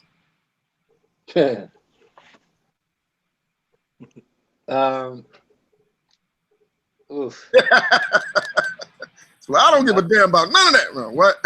I really don't. I really don't. We had this conversation last week about this, didn't we? Yes. I have my boys hanging out. I have my girls and my boys hanging out. But to be quite honest with you, analog works when it's supposed to work, when all else fails. Even like nowadays, even with mic pre's, I was so enamored with the Apollo mic pre's and the Omni mic pre's that I just put vocals right straight through it, depending on what type of microphone it is, and it come up with this great concept. We are in that world of, you know, we're advancing. And I bet you any amount of money, if we had Pro Tools back in 1967, marking the 50th year of Sgt. Pepper's Lonely Heart Club Band, they would have used that. They would have used every plugin known to man. They would use any of. We're forward way thinking. So it depends on who you're working with, and depending on what type of sound you want. You could tell her that in the mix sense, because mixes are changing radically differently. Anything wider than what it should be off the reference mix that they heard throws the whole mix off and throws the whole song off. So I'm really careful about when I choose to use a Tube Tech or even a 1081 or the DBX 160 XT. As soon as you put something like that in the chain, it kind of changes the ones and zeros going on. And supposedly analog's supposed to make it warmer, it actually makes it thinner. Because it's not conducive. You go talking from analog to digital. This is where my brain thinks. And it just doesn't sound right. It just sounds a little harsher sometimes, depending on what type of product you use. I find some certain plugins sound a little bit warmer than some of my analog gear. Wow. And it depends. And it's like, to me, it's like an analog desk can't handle Pro Tools as individual apps because it's the headroom is so high. It kind of just like you can definitely see it on an SSL board if you bring something up through Pro Tools, maximizing the whole output scale of that board. An analog tape machine only goes to +9 really. This goes to +24. You know what I'm saying? So to really work in an analog world, you got to be in an analog world. And basically think analog. Drop down all your outputs down to like probably -10 to make it look like it's at 0, and then start from there if you're going to start doing analog stuff. You just want to make it feel sound warmer. It really depends on what you're going for. And I find that if you use like a summing box, like I have the SSL there, I use their insert points because it won't disrupt the EQ chain and the compressor chain that will, you know, when you start doing vocal rides, if you start putting stuff in the inserts, like on a console, it messes with the attack of the compressor. So with this, it's right in line and in chain. So that's why at normal points, when I used to have the studio up in Valencia, I would put all my analog gear as insert points in Pro Tools, just like if it was a plugin, and that sounds better to me. So really, it really depends. It really depends. But have you? Oh, go ahead. I try to try different things. Have you used Kush Audio's products yet? The plugins, Greg Gerger Scott, House of Kush. Yeah, not bad. They got this thing Clariphonic that's actually pretty cool. I just downloaded that and the nickel, whatever the one the nickel thing. And I hadn't had a chance to use them though. That Clariphonic. I've had 2 incidents where I learned about hardware because I'm plugins, man. I didn't come up in the hardware stuff, and the clariphonic, that EQ, the actual analog piece, when he boosted those highs and it did not hurt my ears. And I was ready, you know, like Pavlov, he turns the knobs, I'm ready for them highs to hurt. I'm squinting and then I was like, hey, it's not hurting my ears. And that was very interesting to me. And then that low end, everybody would say pushing air with the speakers, and I didn't get it. And then he showed me pushing air using the clariphonic, the low end on it. I was like, oh shit, that's real. I thought, man, I said, man, I thought people were bullshitting me all this time. And but he showed me. Well, whoever the girl, what's the girl's name again? Which one? The one I asked about analog to digital thing. Oh, Joyce Situ. Well, I got one for her. If it's a guitar amp, I'm using the analog. If it's a guitar amp, I'm using the analog. You know, it's so funny. I should bring up something. I have 3 new things that I like to use. One of them I was a beta tester on. If there's any plugins that you guys should get into, I will tell you right now. And I'm not making any money off of this, so I'm just telling you right now. Get the Arouser. It's probably one of the best compressors that's out. The other Arouser plugin, okay. Yeah, the Arouser plugin from Empirical Labs is ridiculous. The guy who made Distressors made this concept because he asked me, "Are you doing in the box mix?" And I said, "Have you been using your Distressors?" I said, "Not for a while, man, because of the way I've been mixing." He said, "Well, I got something for you." Great. And basically, I got my Distressor in a plugin form, and it's like it's probably one of the best things I've got. And it's on my kick drums, it's on my vocals, it's on pretty much everything. The other thing was, if you guys can afford it, the Soft Tube Control 1 is stupid. Probably the best sounding SSL EQ I heard. Really, really good. And as for other plugins, I like this black box from. I was just about to say Eric Rossi's Black HG2. I like that. I like that. I like that a lot. That's been part of my arsenal because everybody wants to know what I put in the back end of my mixes. And it's hard to say because they interchange all the time. But I mix inside the mix, if that makes any sense. It's like I try to do a lot of stuff like if it was on an analog console. And what I mean about that, guys, it's that when I worked on the J board, the J board to me was a little bit soft. It was too clean. And I coming from an E series or a G series console, there's a certain sound that it gave. And I thought that the J board was very clean. So I had to come up with something real quick. So I used to use the ABC D buses to get this certain sound. And I was known for my kick buses and my stereo buses within the console to get a certain sound and make it dirty it up. Now I'm doing the same concept in Pro Tools or even in Logic. Logic is a different sound though. Logic, you don't have to do as much. It has a really good sharp sound. Am I a big Logic fan for mixing? It can be a pain in the ass sometimes, but remember, we're going for the right sound for the right song. If it was all produced in Logic, then we should try to finish it up in Logic and just put my bells and whistles on. Same thing with Cubase, same thing with Studio One, same thing. With Fruity Loops, it's kind of hard because it's a PC base. And I try to explain to people how I want the stuff to be sent back to me because Fruity Loops has a very unique sound, very, very unique tone. Joyce also would like to know, what are some key experiences or words of advice that stuck out to you during your career? Good question. Be yourself. That's one thing I tell you always is the same, man. He goes, you got to do you. And I've been doing that ever since.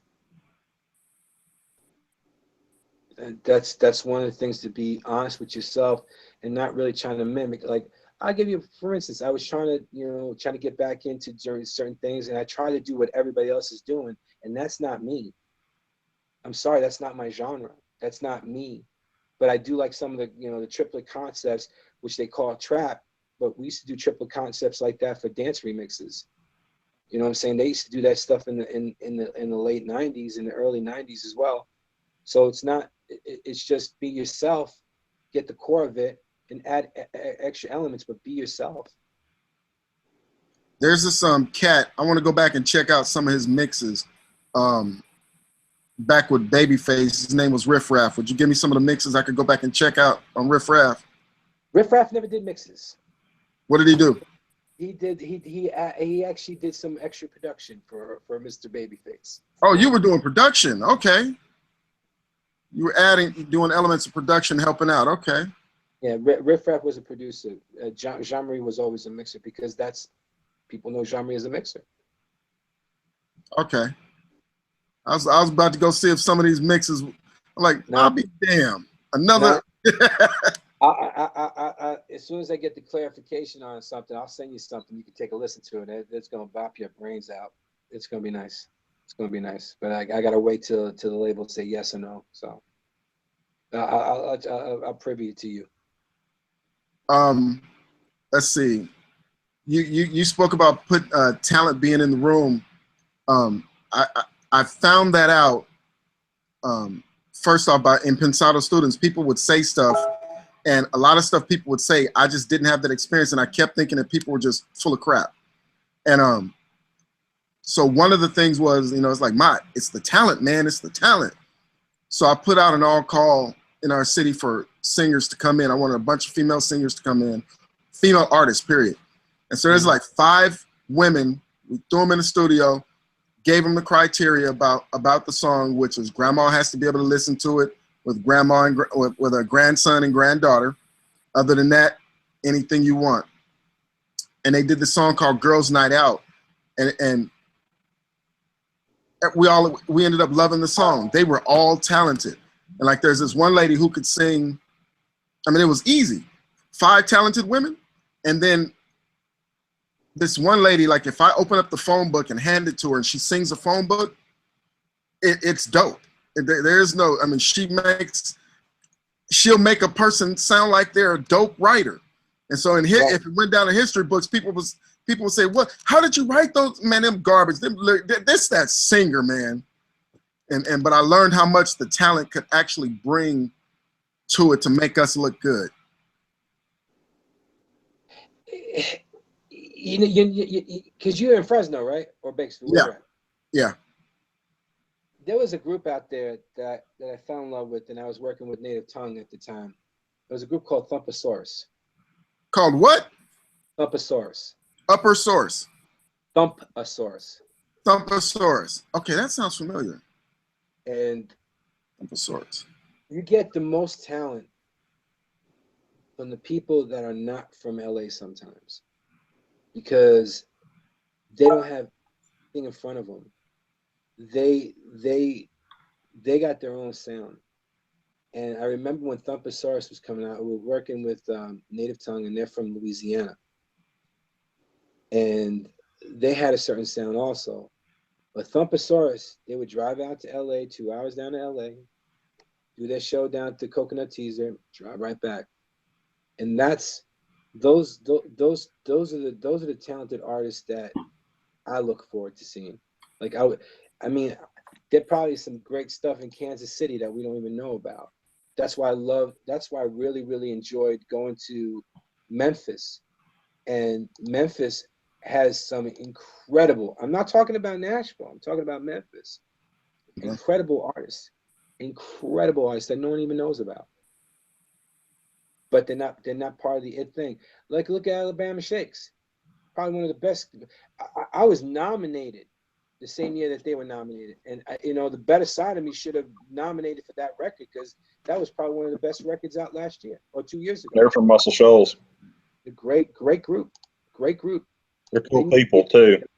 Yeah, they need to be bigger than what they are. Yeah, they really do. Ben, the guy that he's not really an official member, but he's their keyboard player. He used to be the staff engineer at Fame Studios, and he doesn't have a degree in that. He has a degree in like psychology or something like that. And he's an incredible engineer. Him and John Paul White from the Civil Wars, and another guy started a record label here in town called Single Lock, and we're working with some really cool artists. That's the type of people you need to be hanging out with, man. That's your people. One of those guys actually called me a badass to the guys that were kind of dogging my studio space, and that was the selling point for them trusting me. So yeah, see that though. If you want your peoples, those are your peoples. That's your peoples right there. The ones that are like-minded. You know, that's one of the most amazing things that you can have around you.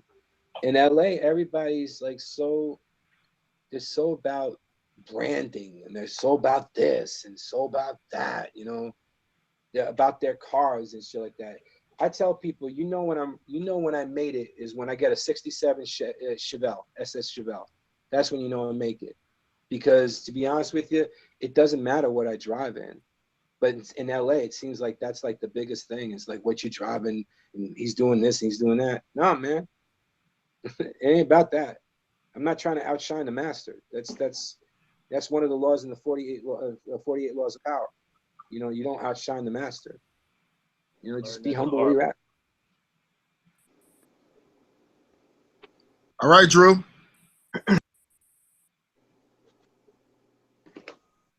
You're muted. Okay. Yeah, you had said you don't use the Tube Tech CL1B.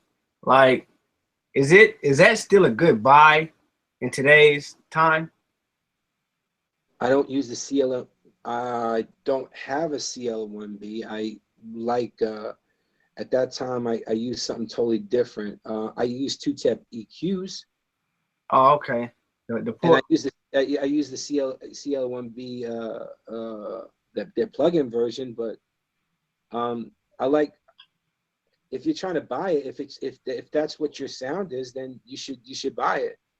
Yeah, like for like tracking, because I have a U87 and a BAE 1073 remake, and I'll just think I have a 1176 for tracking. 1176. Put it this way: the distressor is our 11776 of our time. It's like the Swiss Army knife. I would use 1176 all the time. That was my go-to compressor when I was cutting vocals. Was a 1081 to 1176, and then back to the tape machine. Nowadays, if I had to cut vocals, I would use the distressor, because it's multi-use of it. Yeah. You know, I have 8 distressors and 8 little freaks. So I did have 8 little freaks. Those were my favorite ones. I just sold my distressor too. Like, I don't think I should have done that though, you know.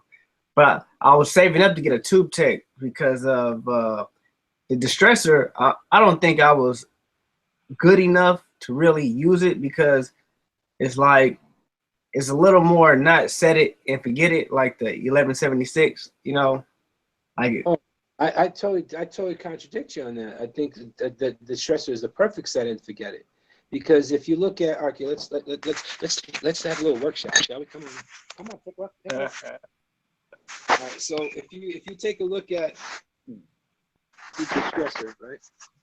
There we go. Right out. Move my fingers out of the way.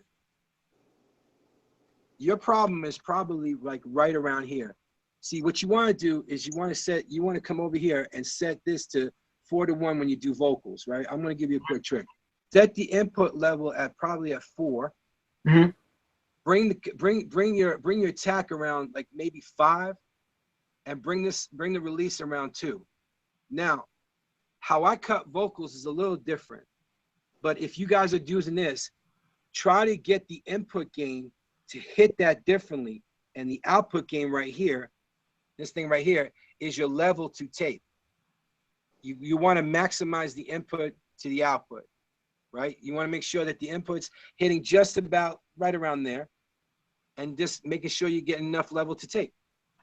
And you can hear it squeezing by the attack. Really simple. okay.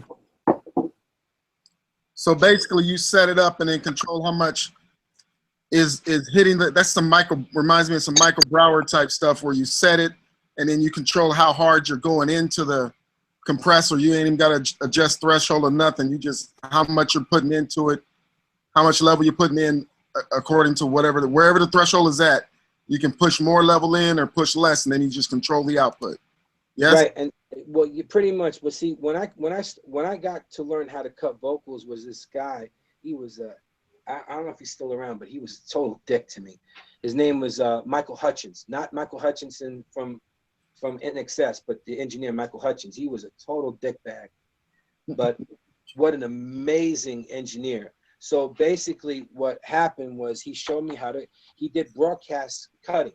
So let me see. Let's go back to the workshop. Here we go. So, let's see, can y'all see this right here? Here we go. All right.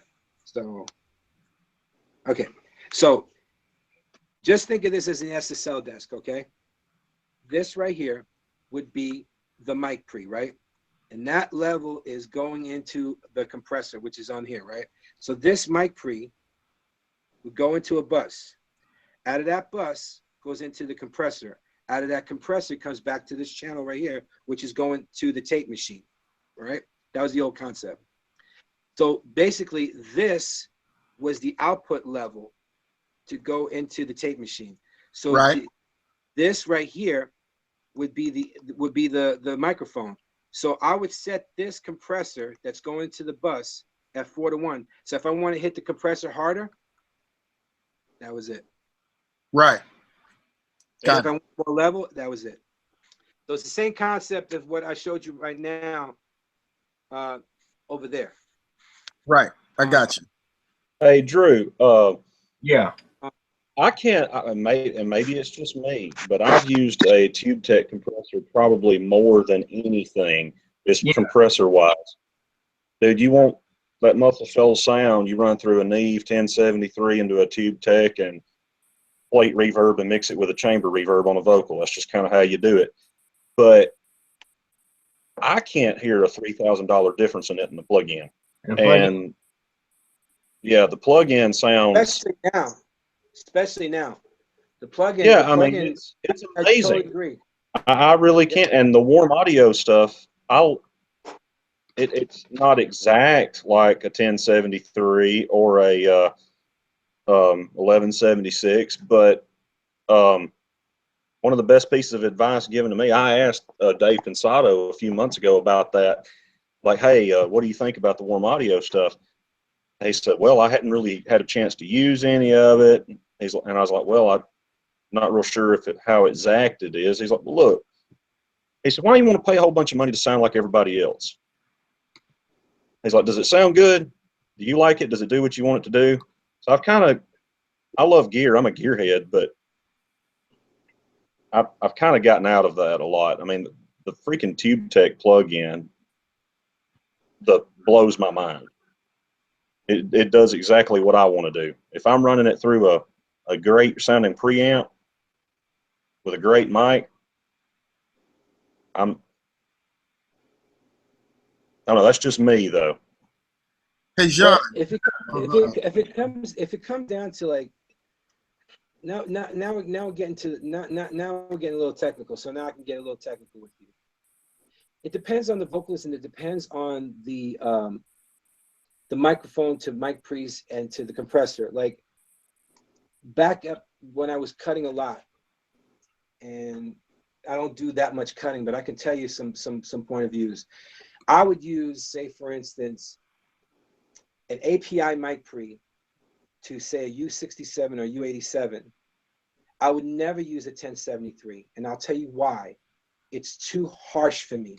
All this Class A bullshit doesn't mean anything. It's just too bright for me. I could always brighten it up on the back end of the mix. When it came out to the CL1B, I had a bunch of compressors behind me, and I don't need another compressor. It's a great compressor. If that's your main channel, your sound, Drew, if I ask you to do a session, you're going to say, okay, look, I need a U87, a 1073, a CL1B. That's your sound. That's awesome. But if you're getting great sounds off of 1176, it just what's more comfortable to your ear palette. Hey, like to me, it's like a color that each compressor imparts. I can even hear a color with the distressor. You see, it's just, which I totally loved. Yeah, I love it. I love it too.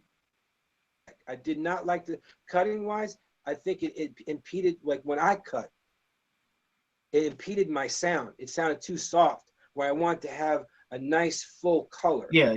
And I think that's why I like the 1176 and the distressor when I cut vocals. Or Yeah. when I cut any. Yeah. You know what?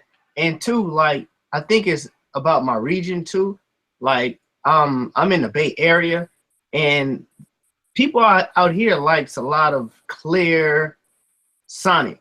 You know, like people out here are kind of like scared of like color to me. You know, like you get it, like they want everything to sound more like, for instance, a lot of people use Avalon preamps out here. You see, and which one?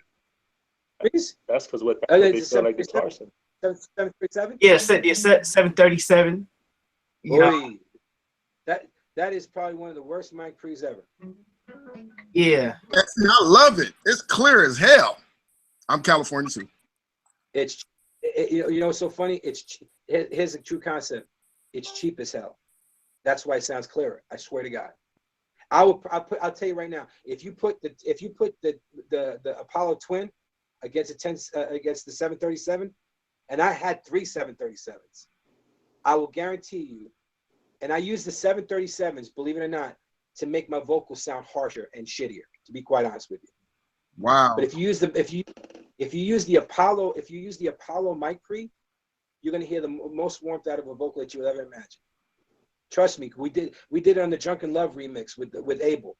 Abel went from a U67 straight into the Apollo Twin and without any compression, and that's the vocal that we got. It was amazing. Sounded warm as hell. Which song? The Drunken Love remix. Oh wow.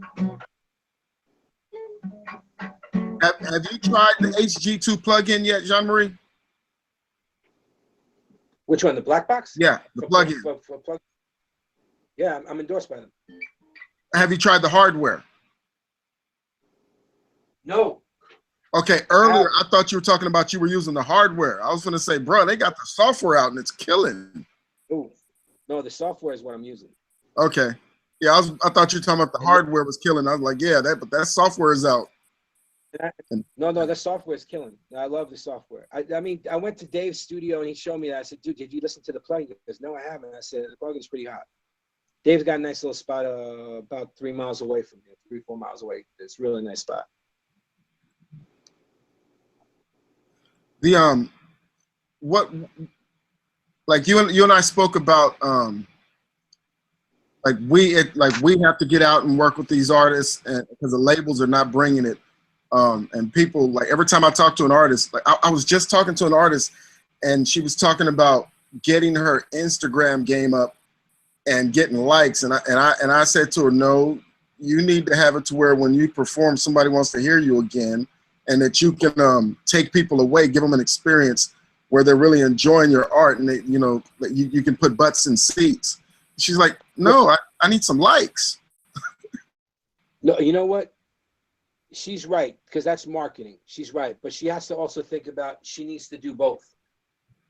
I mean, we're dealing with, you know, you deal with that with artists right now because that's how people get to see your shows, you know, with all the likes and all that. But she has to have a show for the likes, and she has to have an attraction to get that. I understand the whole concept of that, but if you're just going to go by pictures to like your pictures and you have a shitty show, those likes are going to be like, unfollow, unfollow, unfollow, unfollow, and they don't understand that yet. You have to have a good product before you put good likes. Nowadays, their brand up. You know what I'm saying? I know that they're trying to do that. Yeah.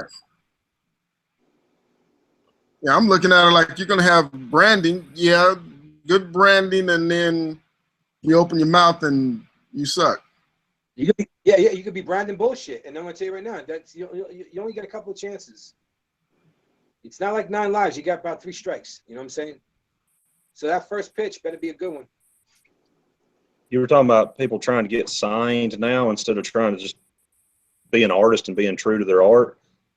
I see that a lot. People trying to get the likes and all of that kind of stuff as a thing that people keep saying, and you hear often from labels, like, well, you don't have enough likes.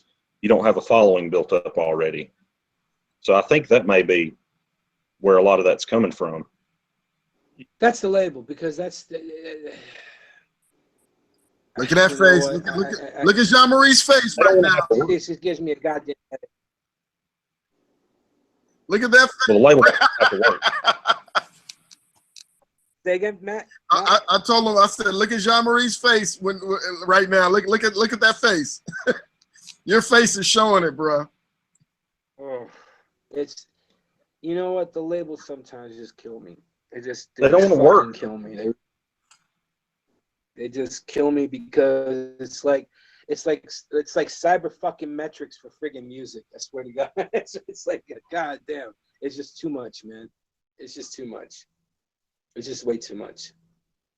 Oh God. Yeah, you saw it, man. That's Lakers would pass on. You know, it's crazy. Back in like right when I got out of high school around 2004, one of my first real jobs. Well, my first job was a runner in the studio, but one of my first jobs, 9 to 5, I worked at Guitar Center.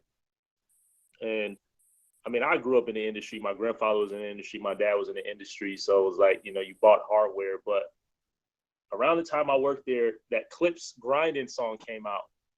And before that, nobody came and bought music equipment. But literally after that song came out, we sold Tritons like hotcakes. Like literally everyone was coming in to buy Tritons, just because people realized how easy it was to produce that grinding song on the Triton. People didn't know what the Triton did.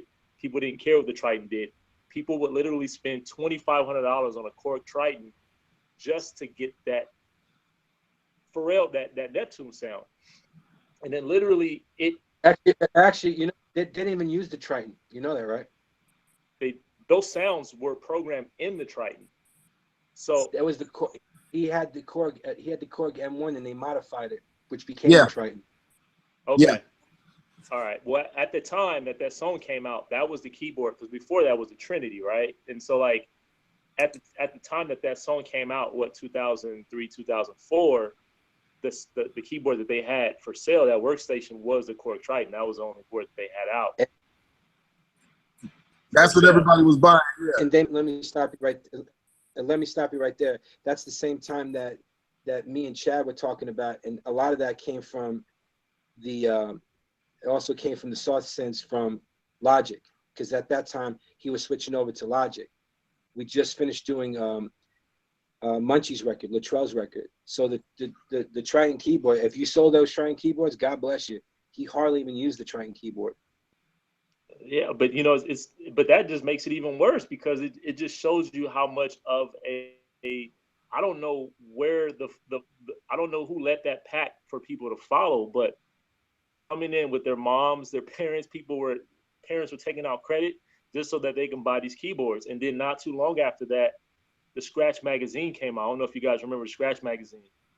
I personally am not a fan of that magazine, because it literally showed you. I remember when the Neptunes was actually one of the first groups in the Scratch magazine, and that's when I learned that they use Logic and they use the Axis virus, and like people would literally come in with their Scratch magazines and buy the entire list of what that producer was making. So I think it would literally go from like, people would come in and then the same thing with like those Avalon preamps. Like literally everyone came and bought the same preamps. Like we had at the time, there were entire racks of like outboard gear, compressors, limiters, EQs that people can buy, but people would literally come in and buy the same thing only because their friend had it, or they went to a studio that had it. And so it went.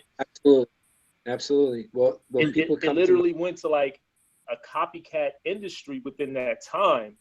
You know, it was like people didn't even know what they had or what they were getting. They were just getting what someone else had. And then Guitar Center started to take out a lot of the stuff that they weren't selling, like a lot of the higher end stuff that wasn't selling. They started to take that stuff off the store. You could only buy that at the Guitar Center Hollywood store. So then people would literally only buy what was currently at Guitar Center. They only had Avalon preamps, or sometimes they had like Universal Audio preamps. That's what they bought. They didn't know anything about it, but they just bought it because it was there. you know, they would get approved for a $3,000 credit limit, and they wanted to spend that entire credit limit. So they just made sure that they bought a preamp or a compressor, man. Well, someone asked me one time why I had the 737s, and I was working at Enterprise Studios, and I looked at a 737, and I wanted to get this snare to jump out right. And I said, man, this thing sounds horrible. Let me put it on the mix. And it gave me that crack of the snare. That's how I started using the 737s. And when people saw it in the rack, someone said this one time, Johnny puts his vocals through that. And Paul Foley goes, John, will you please tell him how you use those the 737s? I said, absolutely. So I would send the vocals into like a bus, right? As a bus chain, because I thought the vocals on the J board sounded too clean. So I would throw in the 737 that gave me that grit. You see what I'm saying? Yeah. And everybody thought I put that across the main vocal chain. Literally. And it's so funny because everybody wanted to copy what was in my racks. So I had 3 of those things, 1 for the snare, 2 for the background vocals, had my 1081s. Everybody says, wow, you don't like 1073s. I said, no, it sounds harsh to me. And I want the multiple bands. I wanted those mid frequencies because that's what gets the meat and potatoes of the mix. There's my conceptual thing of getting stuff together is different than copycatting. And the only reason why I got the Neves literally is because I worked with Rick Rubin, and we were at a studio that had this amazing Neve board that I never really worked on, and I fell in love with those EQs because of the mid-range. That's the only reason why. So a lot of times when people put stuff in, people always ask me, what's in the rack? I said meat, potatoes, salad, and salad dressing. I used to be an asshole because it's not what I put in there. Ask me why I use it. Ask me why I do things. And a lot of times when people put those stuff in the magazine, they bullshit them. They don't even use half the stuff that they use. Like they said, Rodney Jerkins used this is a snap. No, he didn't. Not even close. You know, it's some funny shit. So they were sending everybody the other direction. Yeah, exactly. I remember the first time I met Chad and Pharrell. I met Pharrell first, and then the Neptunes second. And when Chad came in the room, this dude had an M1 Korg, and that's how he did the beats, and that's how he programmed. And last night I was talking to Mott, and I said, Mott, I said, do you remember the S10 keyboard? That was Eric Sermon's go-to thing. An S10 keyboard. An S10. Everybody was using SP1200 and MPCs. This dude, the green-eyed bandit, came in there with an S10, and the shit was smacking hard. Some like 256K sampler time or something, memory. Yep. It was ridiculous, man. But Eric Sermon made it work, and he would expand it. He expanded the memory in there. He told me, and Chad was doing everything inside the Korg because that's the only thing he could afford. The drums came out of there, and if you heard any of the Korg M1 sounds, they were really crappy. But he made it work. He figured it out. It was amazing. So it's just like if you're desperate enough, you could take shit and make it shine over. Yep. And that's where we come back to like the whole plug-in versus analog talk. You know what I'm saying? At this point in time, I think the plugins are coming up together, man. I mean, we did a drum sessions, and I used the Avid mic pre's in there. This thing sounded amazing. It was perfect. It worked out great. I mean, you use what you can use. It's all about the talent anyway. If you got a shitty drummer, no matter how good of a friggin' mic pre you have, a compressor, if the drummer's fucking bullshit, you're gonna have problems. You'll be sound replacing from here to the cows come home. And I don't really like to sound replace live drums, and I'll tell you why. Because you can't get that sound. You can have generic sounds that sounds like a Chris Lord Algae mix, or you can get a sound that cultivates that particular group. And that's very unique. I did a Shinedown mix. They didn't hear anything of me. When they found out that I was a hip hop dude, they thought I was this dude gonna fucking make it R&B. When they made the drums sound better than the mixer that they wanted, and they said, "How much sample did you use?" I said, "Not one." What do you mean? And I sent them the session. They didn't see no samples in there. I made something out of nothing. That's what the greatest concept of it. We could talk about gear. We could talk about everything. I can tell you my opinion on the gear. But if you didn't have a CL1B or a 1073 and you saw a DBX 160, you're going for that 160, or maybe not use one at all. And all of a sudden you say, holy shit, that sounds amazing. Because you're forced into a situation that you gotta get the job done. You gotta get the job done. That's all. Okay, Jean-Marie, something's up, bro. Because I'll be arguing sometimes with top-notch dudes, and like Bill Kamek has just come in, and when Pensado Students first started, we would be in there, and there were so many arguments, and I was calling bullshit. Like I didn't come up with mentors and all of that stuff in the big studios and whatever. And there'd be stuff in magazines and the stuff when I would test stuff out. Remember, I didn't have the hardware, I had the plugins. I just was not coming up with the same results. I had a total different set of results. And even recently, I got into an argument with an engineer where he told me the way I was mixing was wrong, and started insulting me and stuff. Right? Oh, really? Yeah. I don't want to say his name. Like I'll deal with him in person. Like it's on. But there was you fucking threatened him. That's why your shit probably was rocking, and you probably threatened his ass. I have when you're talking about live drums and making them knock, making drums knock became my thing, bro. That's like one of my things. And your mixes are part of it. Not, I mean, I didn't realize how much your mixes were part of it. Like, it's been a surprise, but your mixes are part of why. And so let me not cuss. Hold on. So this dude, they're sitting there saying all this stuff, and I'm like, acoustic drums can knock. You can turn an acoustic drum set to where it knocks. But one of the points I want to get at is I keep hearing engineers telling me not to go for loud, and when I say loud, I'm not talking about squashing a master fader, not that. I'm talking about I want my drums to knock. Period. Like I want my drums knocking, and I want to feel that. And these guys keep saying don't go for loud, and they have a certain screwed up attitude. Yeah, Drew smacking.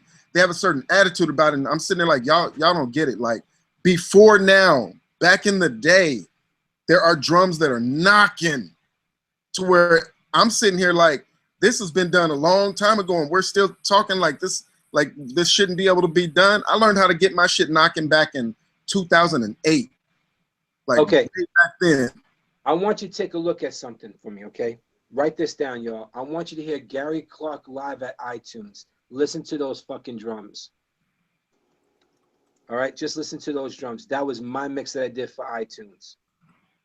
And all this extra bullshit, Gary Clark goes, everything sounded like really clean, right? And it didn't fucking hit. You can make live drums knock. It's just damn right you can. And whoever's telling you that don't make the drums loud, get the fuck out of here with that. That's like telling you not to piss in the toilet. It's like, come on, man, that's what you do. It's like you can't. It's like sometimes I'm not at fault at this because I'm not the best mixer in the world. I never wanted to be the best mixer in the world. I want to be the right person for the job. And sometimes when people say that to you, Matt, it's because they're just fucking embarrassed. They can't fucking do it. Yeah. How can you tell somebody they're mixing the wrong way? That's like just like saying, come on, man. It's like saying, oh, you put too much salt in that. I like salty shit. Oh, you got too much spice in there. I like spicy shit. I just put the fucking toilet paper in the freezer when I wipe my ass. This dude is that's some bullshit, man. But that was the other thing. That was the other conclusion I came down to. It. They simply failed at doing it, and they gave up and/or failed. And because I'm sitting there like, no, I can do it. I do it effectively. I like doing it, and they're looking at me like I'm crazy, and I'm like, I just don't care how good they are. Was this down here or was this up by you? This person's in LA, but this was done over the internet. All this stuff is done over the internet. I challenge a person to a face-to-face demonstration in front of a crowd of his and our peers. Like, let's do this. Because I've been doing it since 2008. It's nothing to me. But it discourages people or puts people on the wrong track. Oh shit, you're probably, yeah, I was about to say you're probably sending me something. But to me, I'm seeing a lot of engineers over the years putting people down the wrong path like telling them not to do something when they might be the one. This young cat coming up might actually outdo some of us flat out. And like if you're discouraging them from going down a path that they might be zealot about and might accomplish all kinds of shit that we don't. You know. I agree because you know what? Look at like Jair's not here. I wish Jair was here. Jair jumped up to another level, and he was one of my guys. And all these motherfuckers want to talk shit about him, but you know who's on his fucking on his tip right now? Dr. Dre. Wow. Dre on his shit. Dre wanted to meet him, and I'm trying to meet fucking Dre. Dre's one of the reasons. Everybody says, "Oh, you learned from Teddy." I did learn from Teddy, but I wanted to be like Dre. Dre had the best mixes back in the fucking 90s. Yeah. Dr. Dre is the one person I left off the list of people was Dr. Dre. His not just his kicks, his mixing period. His mixing period fucking ridiculous, man. That dude, a lot of people don't know what he actually does, man. He barely fucking what I heard from people was he used the SSL desk, like how we used to use the SSL desk. When we went down to Virginia Beach, we didn't have a lot of outboard gear. We used the SSL desk, and that was a lot of the sound. We started using it when I started working at other facilities, and I wanted to try different things. But with Dre would use maybe 1 or 2 reverbs. That's it. Maybe 1. That's it. He made that shit rock. He's amazing. I mean, I'll fucking probably die if I meet him because I got so much stuff to ask him. I mean, literally, my sound is basically taking the best out of the Chronic record and Pink Floyd Wish You Were Here album because it had a lot of mechanisms in there like what we need today. That's the ethereal shit. I shit you not. That's where I get my ideas from. And I don't even smoke weed or drink. Instead of me squashing the master fader, I ended up treating individual tracks like they were a master fader. It's part of huh? Yeah, I think that's a great concept. And it worked out for me. And it was a lot of struggling and striving. So when I started explaining how I do it, anyway, like you flat out said, the guys would be lying in these little magazines or whatever about what they're using. And it was a battle the whole time. I'm sitting there like, man, these people are full of shit. These people are full of shit, but I couldn't prove it. And it's funny that, you know, for you to sit here and say it. And a lot of guys who are like me coming up, an industry guy would tell us what to do to succeed as far as getting a certain sound. We'd try it. The shit wouldn't work, bruh. It just would not work, no matter what we did that they said. Plus, we didn't have that gear. We had plugins. And so I would figure out a way how to do it with the plugins or whatever. And you know, me and Bill, we'd be all in there. It was like a hell zone in Pensado students in the Facebook group. And like, Bill was great. Bill went to MIT and he was great at doing research, and he'd be popping all these SOS magazine stuff in there. And so we'd have that. We'd have stuff I'd be posting in videos. It was insane, bro. And through all that turmoil, we actually, us without the big boys, came up with a bunch of stuff that just we helped each other out and worked very organic. And I love that. Like, I love organic shit where we bust our ass and figure shit out. Yeah, I think a lot of, you know, I remember the first time I met Dave Pensado, and Manny was working with Dave at that time. And then, well, actually I had Manny as my assistant very few times at Enterprise.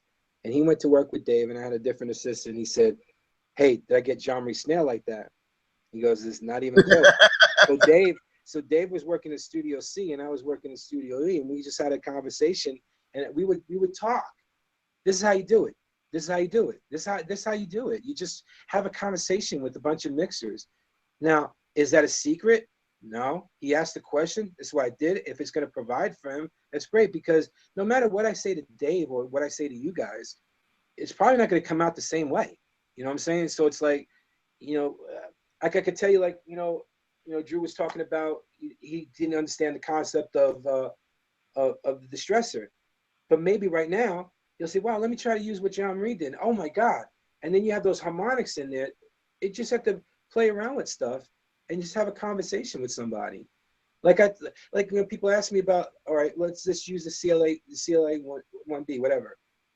I think it chokes out too much, and I think it's a little slow.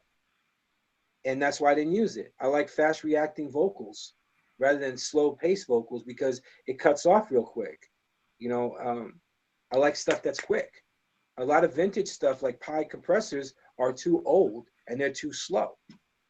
People like to use the LA 2As. I felt it was a little too slow. You know, that's why I like the 1176 so much, and much the reason why I like the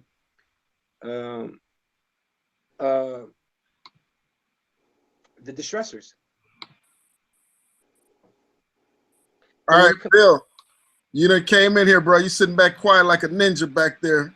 Go ahead and introduce yourself. To the show. What's up, Jean Marie? How you doing, man? Good to see you. Hey, brother. How you doing? Everything's good. Is that a Sigma behind you I'm looking at? Was that? Yep. Is that a Sigma? How do you like that? What's the deal? What's going on with that? Well, we had Dre's board here. We had Paul bought me Dre's AWS board, which I really love, you know, because I love the monitor section of it, and his console was a little different. But I wasn't able to use the EQs because I couldn't do recalls too quickly, right? And I just got frustrated with that goddamn thing. So I said, well, you know, I use it as a summing thing. So Paul turned around and said, hey, man, why don't you check out the Sigma? So we A-B'd the AWS and other SSLs, and that brain was amazing, which I loved. It was probably one of the best things that Peter Gabriel invented with the people from SSL. But I was talking to Ahmad about this as well. I'm using it in a different way now. What I love about that is that you still get the console and you get a different color. And I like the fact that the insert points, if I put something in insert, it's not gonna, if I do vocal rides inside the Sigma, because you can bring it up to the console, it's not gonna interrupt how I hit the compressor or alter the change of the EQ frequency. Right now, I'm just using it because I do a lot of, I find that people's ears are not really too inclined to get spread out mixes anymore. They like stuff that's more in the box sounding. Our brain, regardless of what anybody hears, our brain is already involved in our sound of the radio, which is basically like an in the box sound. So I'm just using it for monitor purposes. But if I have to get deep and get it in, and people want to widen out a mix, I think the Sigma is incredible. It's absolutely incredible. Use any of the automation on it? Use any of the Delta, or you do that in your DAW? I do that in the DAW because I didn't have to do it. If I had to do a full-on rock mix, analog rock mix, I'll probably do it that way. And that's a great little thing. I mean, it's awesome to really control it. Like that would be like a 32-channel console, which is awesome. Nice. Yeah. The other thing, as far as your famed use of cubes, what do you think about subwoofers with cubes? I mean, I heard you say you didn't use them, but any opinions on why, or you just got used to one style, or you tried and you didn't like it, or what did you think about it? Well, the first time I ever used subwoofers, I thought my mix was beating. And actually, you know, I'll tell you what happened. We were down in two occasions, but I'm going to give you the first. I'm going to give the first one first, and I'll do the first one first. I used the subwoofer, and I thought I was doing it, and blah blah blah. I came back. This kick drum was small. All the ambiance was small. It was a very light mix. Then we were down in Miami at Hit Factory. Rodney was downstairs. I was in the other room mixing. And in Studio F, they had all these subs in there. And they did that so they won't blow out the speakers. So I had this 808 that was amazing. Rodney told me to lower it because he felt that the 808 was too loud in the subwoofer room, right? Went to mastering. He yelled at me saying that I made a light mix. I said, nah. And Paul Foley was there, thank God. He said, you told John Marie to lower it. No, I didn't. No, I didn't. Because Rodney did not want to be wrong. He was wrong. And that's why I don't like subs. And when people come in my room, he goes, yo, where'd you put the subs at? I said, there's no subs.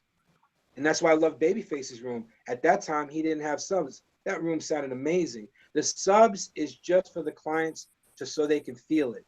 But what are they really feeling? You know what I'm saying? And that's my problem. Hey, I'll chime in. I got to head out. My daughter's got a dance recital, so right on. I'll be in the doghouse for sure if I miss that. Man, guys, thank you so much. Mont, thanks for getting this together. It's nice to meet everybody. I hope we can all stay in contact. Y'all hit me up on Facebook, guys. Probably the best way to keep in touch. Grant Walden, Hairtel Studios. John Marie, man, it's been an honor. Thank you. Thank you so much for coming. I really appreciate What's your it. Facebook, man? Grant Walden, spelled like the book or the poem. Walden Ponds. And Hairtel Studios. All right, got you right now. Yeah, man. Let me type that in there. Yeah, Yeah. I actually have to sign off too. Thank you guys so much. This was it was a blessing. Learned a lot. And I'm gonna look you up, Grant, also, and everybody else. Is there in that whole chat area? Can we leave our information just so we can all stay in contact in the chat area, maybe? Go ahead. Yeah. So, but thank you so much, Jean Marie. Thank you, Ma'at, and everybody. You all have a blessed day. Where can I hear your music for your vocals? Yeah. Where can I hear you? Oh, on my website. My website, I have some of my previous releases, and then I'm coming out with a new single coming up at the end of this month. So if you go to tamathalene.com, and I'll put my name in the chat. My name is just basically, I'm named after my dad. So it's just like Timothy, but with an A at the end. So Tamatha and then Lene, L-A-N-A-E. Timotha. Yeah, Timotha. Yeah. Spell Lene? Yeah. Yeah. Huh? How do you spell Lene? Lene, L-A-N-A-E. Awesome. Well, hey guys, I hate to rush, but man, it's been awesome. I hope to meet all y'all and keep in touch. Thanks again, John. No problem. Peace. Take care. Bye. Yes, thank you all so much. I got to run to. Would you do me a favor before you run? What's going on? My phone and my battery is dying right now. Okay. It'd be a perfect way to die out. His name is It's like his name is John Marie, right? Okay. John Marie, would you please sing that for me? Oh, Jean Marie. Jean Marie. Okay. If you're got me over here melting on his name. What's cracking? What'd you say, John? If you're in the area, come on by. I'm always around. Oh, absolutely, absolutely. I figured out how to do it, I just went out to my out to the Google site. So guys, I'm sending you my email so you can email me anything you guys want. Okay, yeah. No, I'll send you an email that has with the latest song that actually Corey that was chatting earlier, where you'll be able to hear the song that we're working. He cracks. Yeah, I like him. Yeah. No, he's great. So I'll send you the song that we worked on. This battery's about to die. He did the track, and then I did the top line vocal arranging, and then we've been trying to get the mix right and stuff. So I'd love to shoot that over to you. I'll send it to you now when I get off. You got it, darling. Corey's right. Come in and hop on them keys for you anytime. All right. Oh yeah, he's amazing. All right, God bless y'all. Take care. All right now. Now, all right, bye. So I was sitting there like, what would I have Bunny sing? And I sure wasn't finna have him sing Jean Marie like that. So she sang that awful nice. But Bunny left before I got him to sing. Yeah, man. I mean,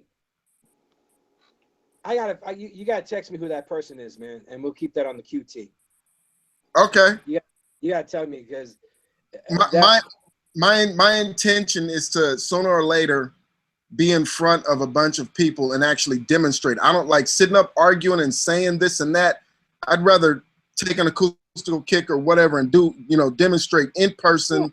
I'm hip hop, man. It's like we battle. I will demonstrate this shit. Well, I want to know. I mean, if the motherfucker wasn't in the goddamn room with you, how the hell is he gonna comment to you saying that shit's not right? That's what I want to know. What it is? What here? But well, here's what he was disagreeing. Here's what it is. Somebody asked, how do you use references? And I said, I mix according to peak level. So I'll insert, say, if you need a fix into my session, set up a Pro Tools aux that I run my mix through as a master fader, and I end up making my kick and snares, my whole anything with low end, any of that, to where that shit is just as say if you need a fix, it's peaking. Say I have it peaking at -3 dBFS. I set my mix to peak at -3 dBFS to match it, and then I work on my kick, snare, bass, sub, everything to where that shit is peaking at -3 dBFS and knocking and everything, just like if you need a fix. And then I even take it lower to like -2 dBFS lower and try to get it hitting like that again, and that's without touching the master fader. And so then this makes it to where I can have my shit loud like that without squashing the vocals and everything else. And that's my starting point, is that. And he's like, no, that's wrong. If that's, you know what, you can't say that. I would say, you know, you can't say what's right or wrong. You know, you can't. If that works, you know, if that works for you, man. My shit is not squashed. It doesn't have that harshness, because I got real sensitive to things jabbing my ear. And and like when I listen to If You Need a Fix, that shit is knocking, but it's not hurting my ear. And things are coming at me. It's clear as shit. It's a pleasing, knocking thing. And so that's what I started going for. And that was part of how I achieved it. Well, now that mix was 1996, 1997, all right? Yes, it was back then. Okay, so I got something to tell you. That was still in the analog world. Yes, exactly. So a lot of stuff wasn't as harsh as it is right now, and also the vocals were cut by a pretty good engineer named Junior Mares, George Mares Jr. He was, if anybody after I left, he was the only person that I knew that did all Teddy stuff. Everybody else from there was full of shit. Everybody else down there was full of shit. So what you're doing, what you were listening to, was not really a digital mix. So you're just taking your digital mix that you're incorporating and making it sound analog. There's nothing wrong with that, Mark. There's nothing wrong with that at all. At all. If that's what's going to get you through that mix and get you through that day, be a renegade, man. Do what you got to do to make it work. And the way I achieved it is nothing that I've read in the books. That ain't it. It's boosting it. We call it boosting in the limiters. Like I boost EQ in the limiters, boost the frequencies in the limiters. But the bottom line is I got the sound that I wanted, and I was like, holy shit. And then you just refine it and refine it and refine it. And but what I was pissed at was he was telling me it is a wrong way to mix, when if I go and I press play, nobody knows that I did that shit like that. They just like it. And you know, but anyway, I'll end up texting you what I'm not gonna say it right now, because you're hip hop. You'll probably end up saying that shit on air. No, I would not. I would not do that. I would not do that. Because we hip hop people are in people's face, you know, like rah. Man, people told me when I was mixing I was doing it wrong, because they wanted to be in that spot. When I first started, they wanted to be in that spot. You know, so it's like, I mean, I could tell you some stories that there was some foul shit going on, but they really wanted to be Teddy's guy, and I didn't want to be Teddy's guy. I wanted to be part of the team, and I was, and they couldn't accept that. And it's like, you know, there's not a good look. If it got to what you needed to get done, so be it. That's your sound. That's your sound. That's it. Man, we've been on this thing for like almost 3.5 hours right now. Yeah, bro. I told you. Oh yeah, Ma, we'll talk for an hour. You'll wake up 3 hours later. I like listening too, but you know, I just hope that people understand where I'm coming from. That's all. Hey man, bruh, I'm still here because, you know, just a little brief. I don't know, like for me, I came into the industry without any guidance like you. I think your story is like really inspiring to me and refreshing because yes, it's one of those moments where, you know, you see people like, even like when I worked at Guitar Center, like anytime a celebrity or some main guy came in, like I remember one time DJ Quick came in there, all the employees were just asking him all these questions, and like for me growing up in the industry, I was the complete opposite. Like I didn't want to ask people's questions because you get an answer and you're going to take that answer and run with it. So I like the fact that you gave answers, but you didn't give answers. It's kind of like you gave answers, but they weren't like specifics that someone can go and do because it's like it came from you. So like, but like you gave what you gave to me was you gave me confirmations and because it's like I was the same way. It was like, here I am, a guy who didn't go to music school and I'm starting a music school, you know? So like when I did that, there were a lot of insecurities because even with my first class, I felt like, okay, if this class is going to be successful, I'm going to have to hire these, you know, big time engineers to come and teach the class because I can't teach the class. Like I know how to mix, I know how to produce, but like I didn't go to school for it. So like maybe I should go and hire these big time guys. So like my first class, I had this guy come in and like the students were completely overwhelmed by it. And I was like, okay, well, I'm going to have to teach my classes, but I danced back and forth with like, I should do this, I shouldn't do this. I should do this, I shouldn't do this. And then talking to you, a guy who's lived your entire life doing music and like, the word I can describe you as is just dope. And like, thank you. You just, at the end of the day, it's all about what sounds good. You make stuff happen, you know, like don't worry about how, like, it really doesn't even matter how. I could tell you how, but that's not what matters. What matters is this is what I do. I make it happen. And really that's in all of us. Like anyone that has the balls to pick up music and try to do it for a living, we all have that inside of us. Either we're afraid to like go after that because there's darkness in like not having a definitive answer. Like if you say, yo, how do you mix this, or how do you compress this, or what are the settings for this compressor? When you don't give answers, there's darkness there. Like there's a scariness there because you don't really know. There's not any comfort that you can lean on. So it's like, but it takes a person that can take that challenge and just try to figure it out for themselves. And like that's what I got from this, and that's why I'm still here. It doesn't matter what I have to do, man. Like being a part of this is dope. And it's rare. I don't think I've ever had an opportunity to be a part of something like this, to talk to peers and get this type of information in my entire life. So, and for this to be my second hangout, I appreciate it, man. This is you don't realize how mind blowing I am, man. So, well, man. Just Damien, just think of it this way. I'm a baseball fanatic. I love baseball. Okay. And as a baseball player, there is veteran baseball players that's come and bringing up the come up of young baseball players, and they're teaching them the right way of doing things and their conceptual thing to get them ahead of the game. Well, with me, there is no right way. But what I can tell you is past experience and past mistakes, and that to me brings out a legacy. You know, when you speak of me, they'll say, yo, you can ask Jean-Marie anything. Because that is the hardest thing, is like, you got a bunch of mixers, and I'm going to leave them out. They think they're above the music. They think they're above everything. They're thinking that they're dope. No, they screwed a lot of people over. And I mean, when I say screw people over, they screwed a lot of people over. So when you think of the dopest mixer out there, he ain't shit. He just screwed a lot of people over. I don't do that, and Jair is probably one of the people that I'm very proud of right now, because he left here and he went for it, and that's what makes you different, by you going for it. And by me talking like this is because, look, I don't want anything to happen that happened to me in a bad way, and it will change your life. It will definitely change your life. It will definitely change your life if you just understand the concept of giving back.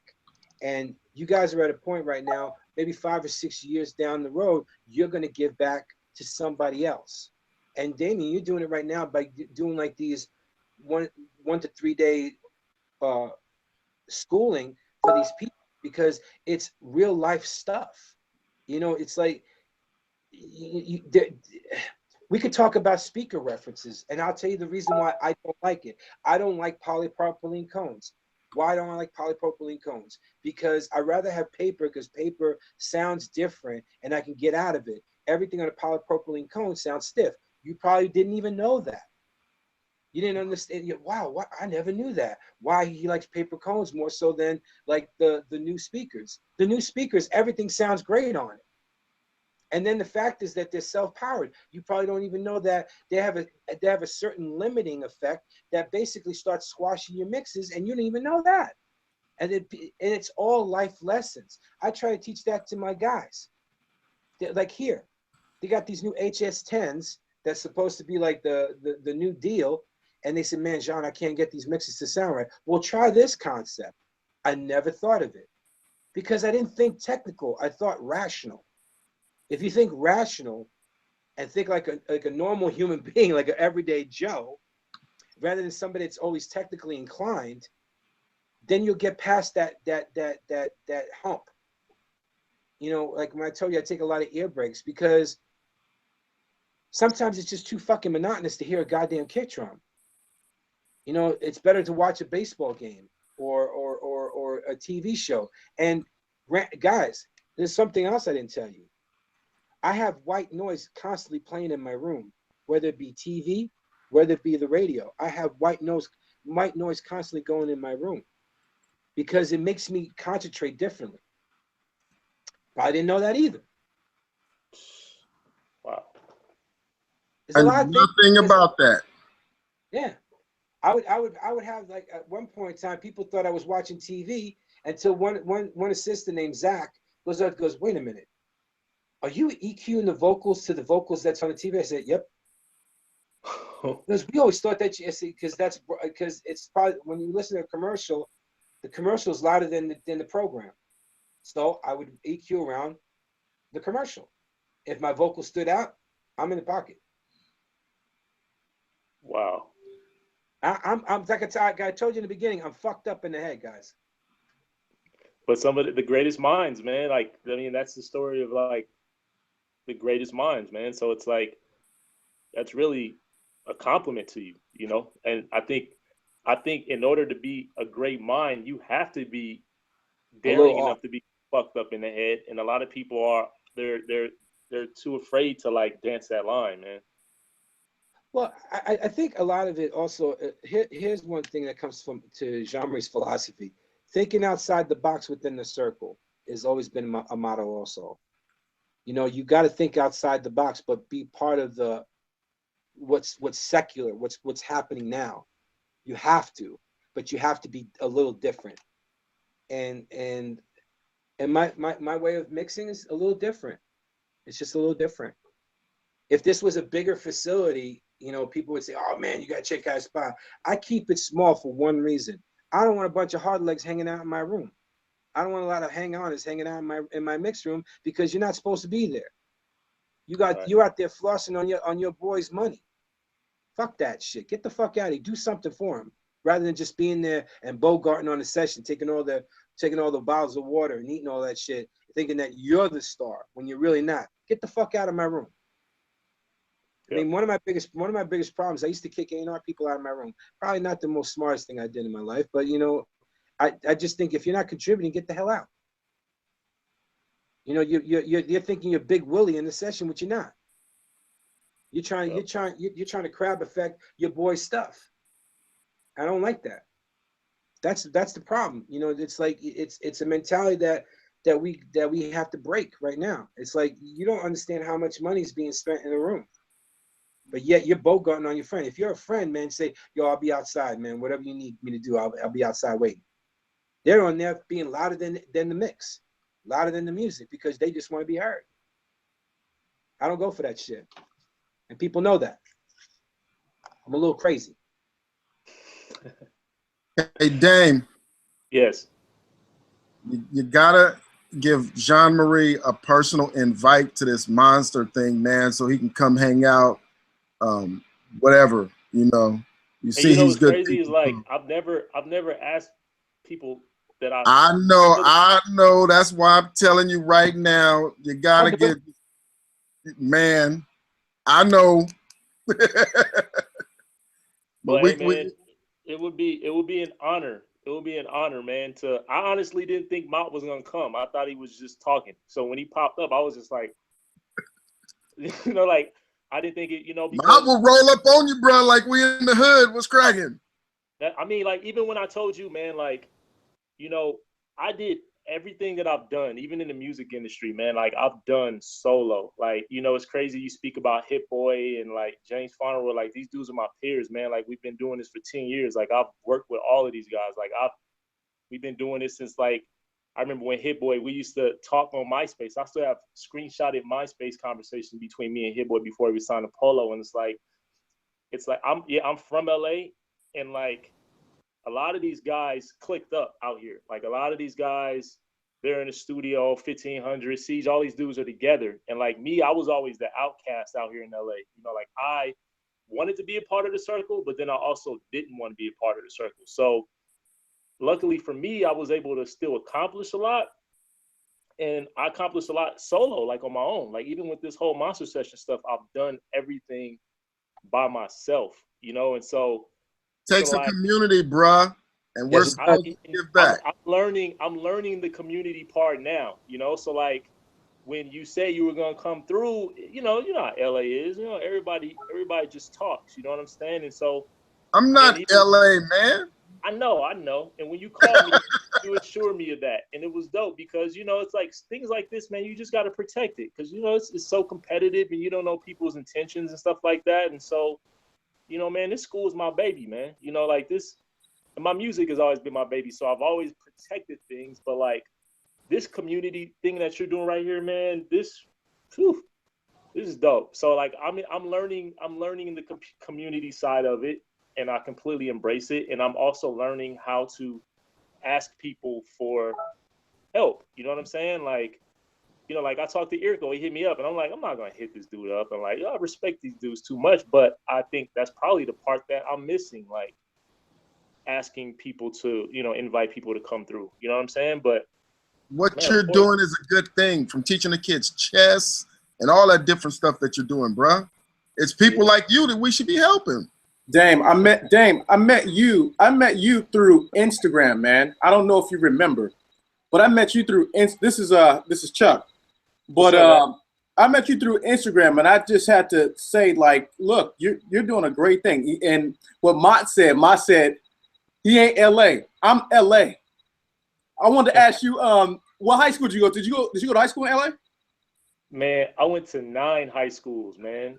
Name them. I want to hear. Hold on, Charles. He probably one of them kids that got kicked out of high school. No, I swear to 9 God, high schools. I never got kicked out of school. It was my dad that was always moving around, so I always had to jump around to different family members. But so I went to Inglewood. I went to San Pedro High. I went to Narbonne. I went to Gardena. I went to Palisades. And then I moved out to Oxnard, and so I went to a high school in Oxnard.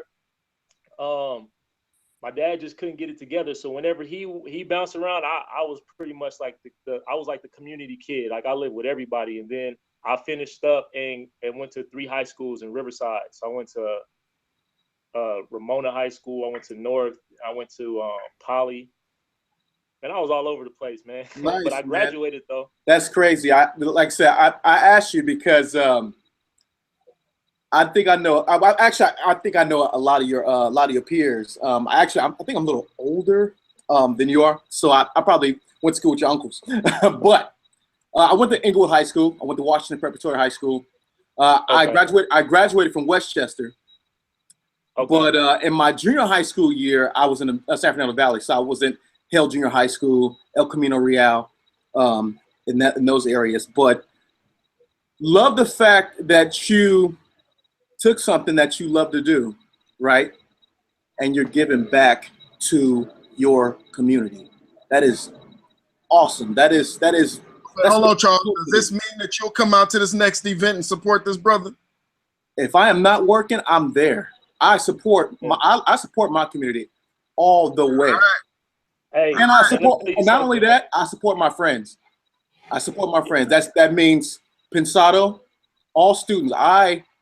Mentors Lab, Music and You here in currently I'm in Silicon Valley right now, but I support my family. Okay, excuse me. For those of you who don't know, Mentors Lab is an event we threw where we throw songwriters, singers, producers in a studio for 2 days, 12 hours a piece, and we work on songs from scratch. And I invite industry friends to come in and help these up and comers, where it's like they get work done instead of just listening to a panel. You get work done with industry professionals coming in. Like if it's Jean-Marie, I would say, Jean-Marie, we got these 2 days we're working. We don't care what time you come in. You know, you fit it into your schedule, whatever. You just show up when you can show up for however long you can show up. Jean-Marie comes in, does work with us, whatever we're doing, laying vocals, whatever, it's work, and everything's videotaped. Anyway, that's the event now. Jean-Marie's got to go, you guys, but Naomi, I got a message from Naomi, who I've never met. She just came in, and I'm always, when a spouse or a loved one is supportive of another one, of their loved one, I have nothing but respect and like high fives, props for that. And she sent me a message. Naomi, first, did you know that we were doing this Google Hangout stuff? No, sir. Are you able to hear me? Yes. Oh, okay. No, I did not. Okay, so I get this message and it says my husband listens to Dave Pensado, blah, blah, blah, right? And he's trying to whatever, blah. I'm like, you sticking up for your husband? Your man? What? Sister, come in here. Here's a link so your husband could meet Jean-Marie, blah, blah, blah. And I sent that. Is your husband around? Is he home? Or is he around right now? He's at work right now. Okay. And what's his so name? while he's at work, Benjamin Parker. Benjamin Parker. You Yes, missed sir. it, but your wife stood up for your bro. We have nothing but mad respect for that. And when I do hangouts, you are more than welcome to come and join. Say hello to Jean-Marie, please. Hello. Hello, everybody. How do I record this for him? He would just. It's on the internet. I'll send you a link. You will? Oh, thank God. You're Okay. on the air. Oh, wow. This is my only time that I'm able to, try to do something for him while he's at work, because it's a surprise. So he would just absolutely love this, just to be able to cross-pollinate with other engineers and like-minded people. So thank you so very much. Jean-Marie right here is one of our heroes. And so when you said that Jean-Marie was Dave Pensado's second guest, so when you said he wanted Pensado's place, this was his second guest, episode number 2. And yes. And then he participated in Mix Fest. So there you go. You know, Jean-Marie. Yeah.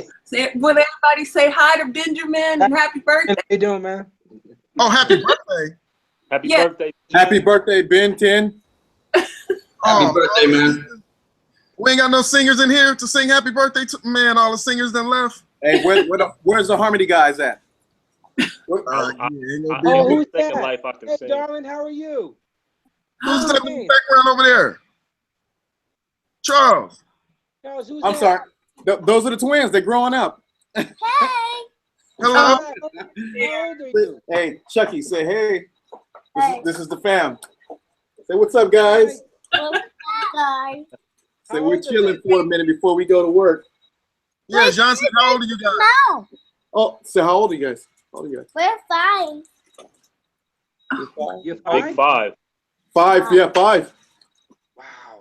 Yeah, man. Amazing. Wow, congratulations. Yeah, these Wow. are actually. Hey, I have a younger one. Yeah, 2 weeks. 10 weeks. Oh, I'm sorry, 10 weeks old. Wow. Yeah, 10 Been weeks. busy. Yeah, been busy. Congrats, man. Congrats. Listen, Oh, listen, thanks. guys. Appreciate it. I have to cut this. But Jean-Marie has to go. Hey, that's why I need my publishing. if you guys have What'd you say, questions- Jean-Marie? If you have any questions, just email me. If you guys have any questions, hit him up. Naomi, you guys anybody got questions? Because he's got to head out. Hey, man, thank you so much, man, for just for being on this this hangout, man. Man, you're awesome, dude. And hope to see you like real soon with the fellas. And I'm setting it up just in case. It's gonna be blasted up there right now. Just hit me up, we got a call, and I want to know who that person is, Martha Lene. Oh, yeah. Okay. I'll send that to you. But no, bro, I'll handle that. No problem. Like, I'll handle that. That's a done deal. Like, that's a lost thing. I proved that in 2008. I'm still curious, but I want to send everybody blessings and thank you so much. Thanks, John. Thank you, John Marie. Like, let me know if you get around the way, Bruce. All right. Appreciate it. Take care, bro. All right. All right, my man. All right, now, Naomi, tell us a little bit about your husband real quick. Tell us a little bit about your husband. I met him back in 2007 when I was working on an album in Arizona. He just so happened to just fall in love with me, and he wanted to be in the studio around me, and then I got to, you know, slowly know who he was and how much he enjoyed production and engineering. And throughout the years, I mean, he will sit for it because he's so passionate about it. He'll sit until 5 o'clock in the morning when he has time, just learning the craft and knowing that he has to be at work at 6 in the morning. And it doesn't break away from us or his job. It's just something that he's just totally passionate about. He's a gracious person, very giving, very gifted in that field that God has blessed him with. And I just want to recognize him and have someone of his caliber to say, you know what, I see your work, I feel it, it's beautiful, to come in and say that to him. Because, you know, I'm his wife, but it would just be nice to have some guys that are on his level or have more wisdom than him in that area to say, hey, you know, you're doing a great job, keep it up. So that's dope. Where are you located? What city are you in? State? We're currently in Tulsa, Oklahoma now. Tulsa, I don't think any of us right now are in Tulsa, Oklahoma. No. These Google Hangouts, there'll be plenty more throughout the year. Okay. You can come on and talk to the, you know, my guests as we bring them on. Just let him see this. Okay. He'll, you know, with John Marie, you know, we'll let him know, you know, stood up for him, and yeah, let him see this. He'll smile, you know. You'll see. Yeah. But so, like I said, talk about a lot of gear. We talk about all kinds of stuff. It's open to any and everything.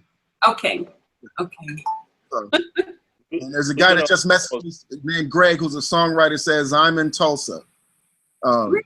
Perfect. That's one of the young songwriters.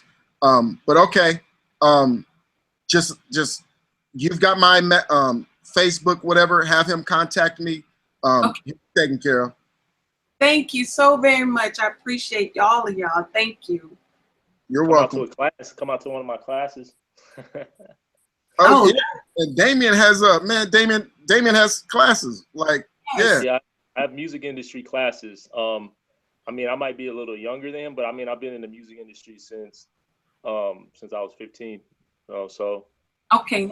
Yeah, a long time, you know. So, but you know, I know the music industry in and out. I've produced on every level. You know, I've pretty much, it's crazy. A lot of people don't even know that I work with Dave Pensado and Manny Marroquin and Jason Joshua. A lot of people don't even know that, but yeah, I worked with these guys, you know, as an assistant, as a runner for years. I mean, for less than a year, but I've worked in all the best studios.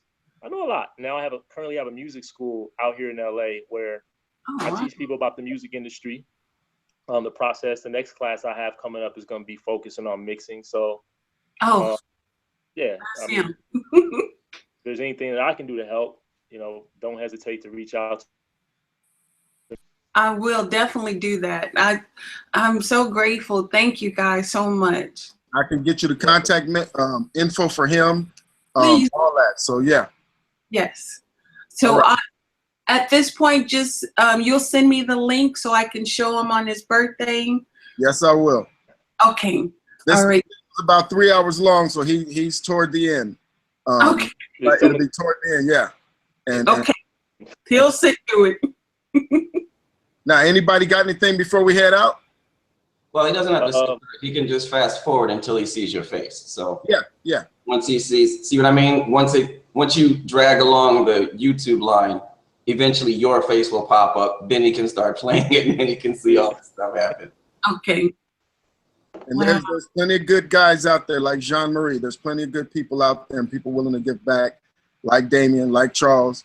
I don't know about Bill right here drinking, you know, the ninja back there drinking, you know, that. What are you drinking, Bill? Is it water this time? You're actually drinking water? Wow. One of those days. It's hot in New York City today. Okay. So anybody got anything before we head out? I'm very surprised, Bill. Me as always, I want to give my thanks to you, Mott, for putting this together, for inviting me.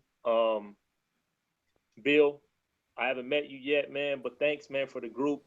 Man, my phone lights up like all throughout the day whenever you post on the Facebook, man. So thank you for the platforms that you guys have created. Thank you for coming through and showing your support at my platform. You know, I look forward to being a part of these hangouts again. Charles, man, let's talk, man. Hit me up. If there's anything I can do to help out on your end, I'll be more than happy to do that. Just thanks. I'm on thank you guys ears off, man. So that's it. Yeah. Hope you guys all have a good day and all of that. Yeah, we'll get up, Dame. You're doing great stuff with the community too, so we appreciate you also. Thank you, my man. Appreciate it, man. And looks like Drew is out. All right. So again, big up to Jean-Marie. When we met him at Mix Fest, I'm telling you, man, just good, cool people. So I gotta come up to one of these next time you have an event out here, man. I'll be there. when I throw an event, you are absolutely going to be invited. I would love for you to participate. Absolutely. Definitely. I'm a little busy for the past couple of the ones that you had, but right. No, I'm talking about an event that I actually throw. Like this event right here. Well, it's actually on the back of my shirt. Me, Charles, and a couple other people threw an event called Mentors Lab. I'm talking about actually when I throw an event, I absolutely would love you there. And you know, I'm always gonna send you stuff just in case you get to come out and come to these events.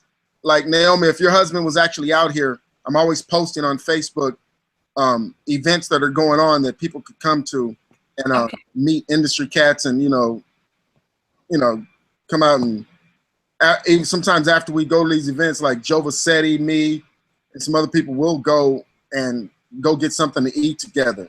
And that right there is it's good because the conversation that comes with that, the camaraderie, you know, your husband, it really works out good. I just say like we'll work on that next for him. All right. So I wanted to say this real quick. June 17th, I am going to be doing a road trip to Arizona, and I'm putting together a group of photographers. So anyone that's a photographer that wants to go out to the desert and do some photos, take some photos, I'm going to be doing like I'm looking to do a photo shoot to find these there's 3 abandoned houses in the middle of the desert. And I'm going to set up I'm going to bring all my music equipment. We're going to set up like a studio in one of these abandoned houses and do take some cool photos and try and shoot some videos. I got a guy coming with the drones. Right now I got about 5 photographers. I'm going to rent like a 15-passenger van. So if you know anybody that's local that wants to just meet up with us and roll out there, it's a one-day thing. We're going to go out there early in the morning. We'll be back by 9 p.m. in LA. So if you know anyone that might want to roll with us, you know. Hold on, bro. You telling me you going to go to Arizona in one day and come back? Yes. I'm renting a 15-passenger van. We're going to leave LA around 3 a.m. We're going to get there at the crack of dawn around 7 a.m. We're going to shoot from 7 a.m. to about 11:30 a.m. We're going to eat. See if you believe that? You believe that? 100%, man. Hey, man, I know you got a plan. I know you got it scheduled out, man, because that's gonna be. Oh my goodness, man. Hey, that's more excruciating than a lock-in in the studio.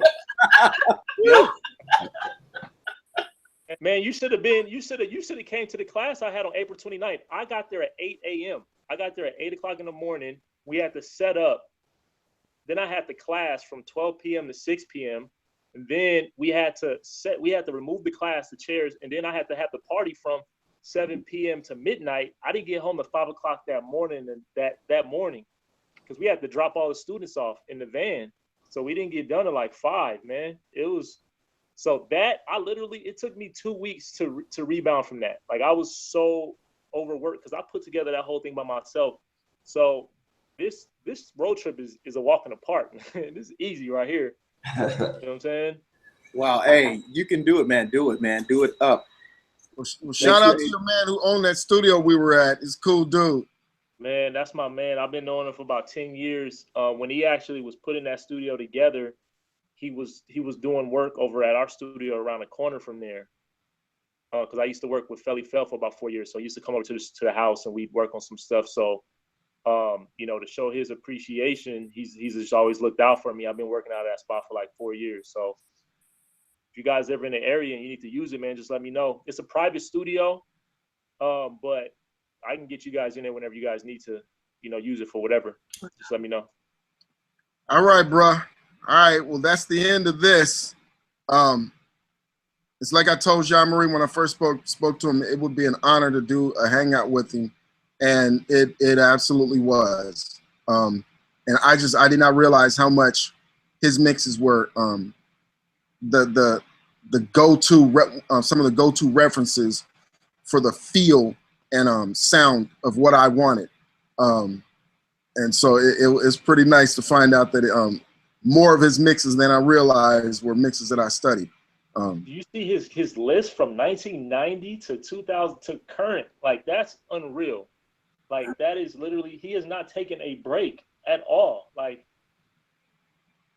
he's looked from 1990, 91, 92, 93, 94, 95, 96, 97, 98, 99, 90, 2000. He has not, every year he's worked. That's not real. Like, most guys, they'll work 1990, then they'll stop 1998, then they'll come back 2007 or something. This dude's been working. You using the wrong word. He said it is not work. Because he enjoys it so much. Yeah, that's unreal, man. Yeah. That's real. Awesome stuff, man. Thank you, man. So, all right, all y'all watching, these hangouts are done so that you will have access to these guys. It's a service to where you guys have access to people. Don't hesitate to hit me up, hit Bill Kamek up. I don't know if he'll answer. You know, maybe he will, maybe he won't. You know, but yeah, hit us up, and these things are for you to have access. So don't play bashful. You got anything else, Bill, before we head out? You all good? Nope. Thanks for joining everybody. I'm gonna go back and watch the early part now that I missed. So I'll catch up to everything else that happened. But yeah, great hangout. Good seeing everybody. Charles, Damien. All right, we're gonna go ahead and head out. Always. You know what? I was gonna say with Arizona, there's so many, so many people that are connected to Pensado in Arizona. So, honestly, what you can do is just go to Pensado students and say, hey, anybody, that's in the Arizona area, maybe where you are, hey, just reach out to them. Trust me, it's a lot of us. Really extraordinary gentlemen and women. Yeah. Okay. I'm gonna do that. That's a good idea. Thanks, man. No doubt. No doubt. All right, you guys. Eat and hair grease. All right. Sister.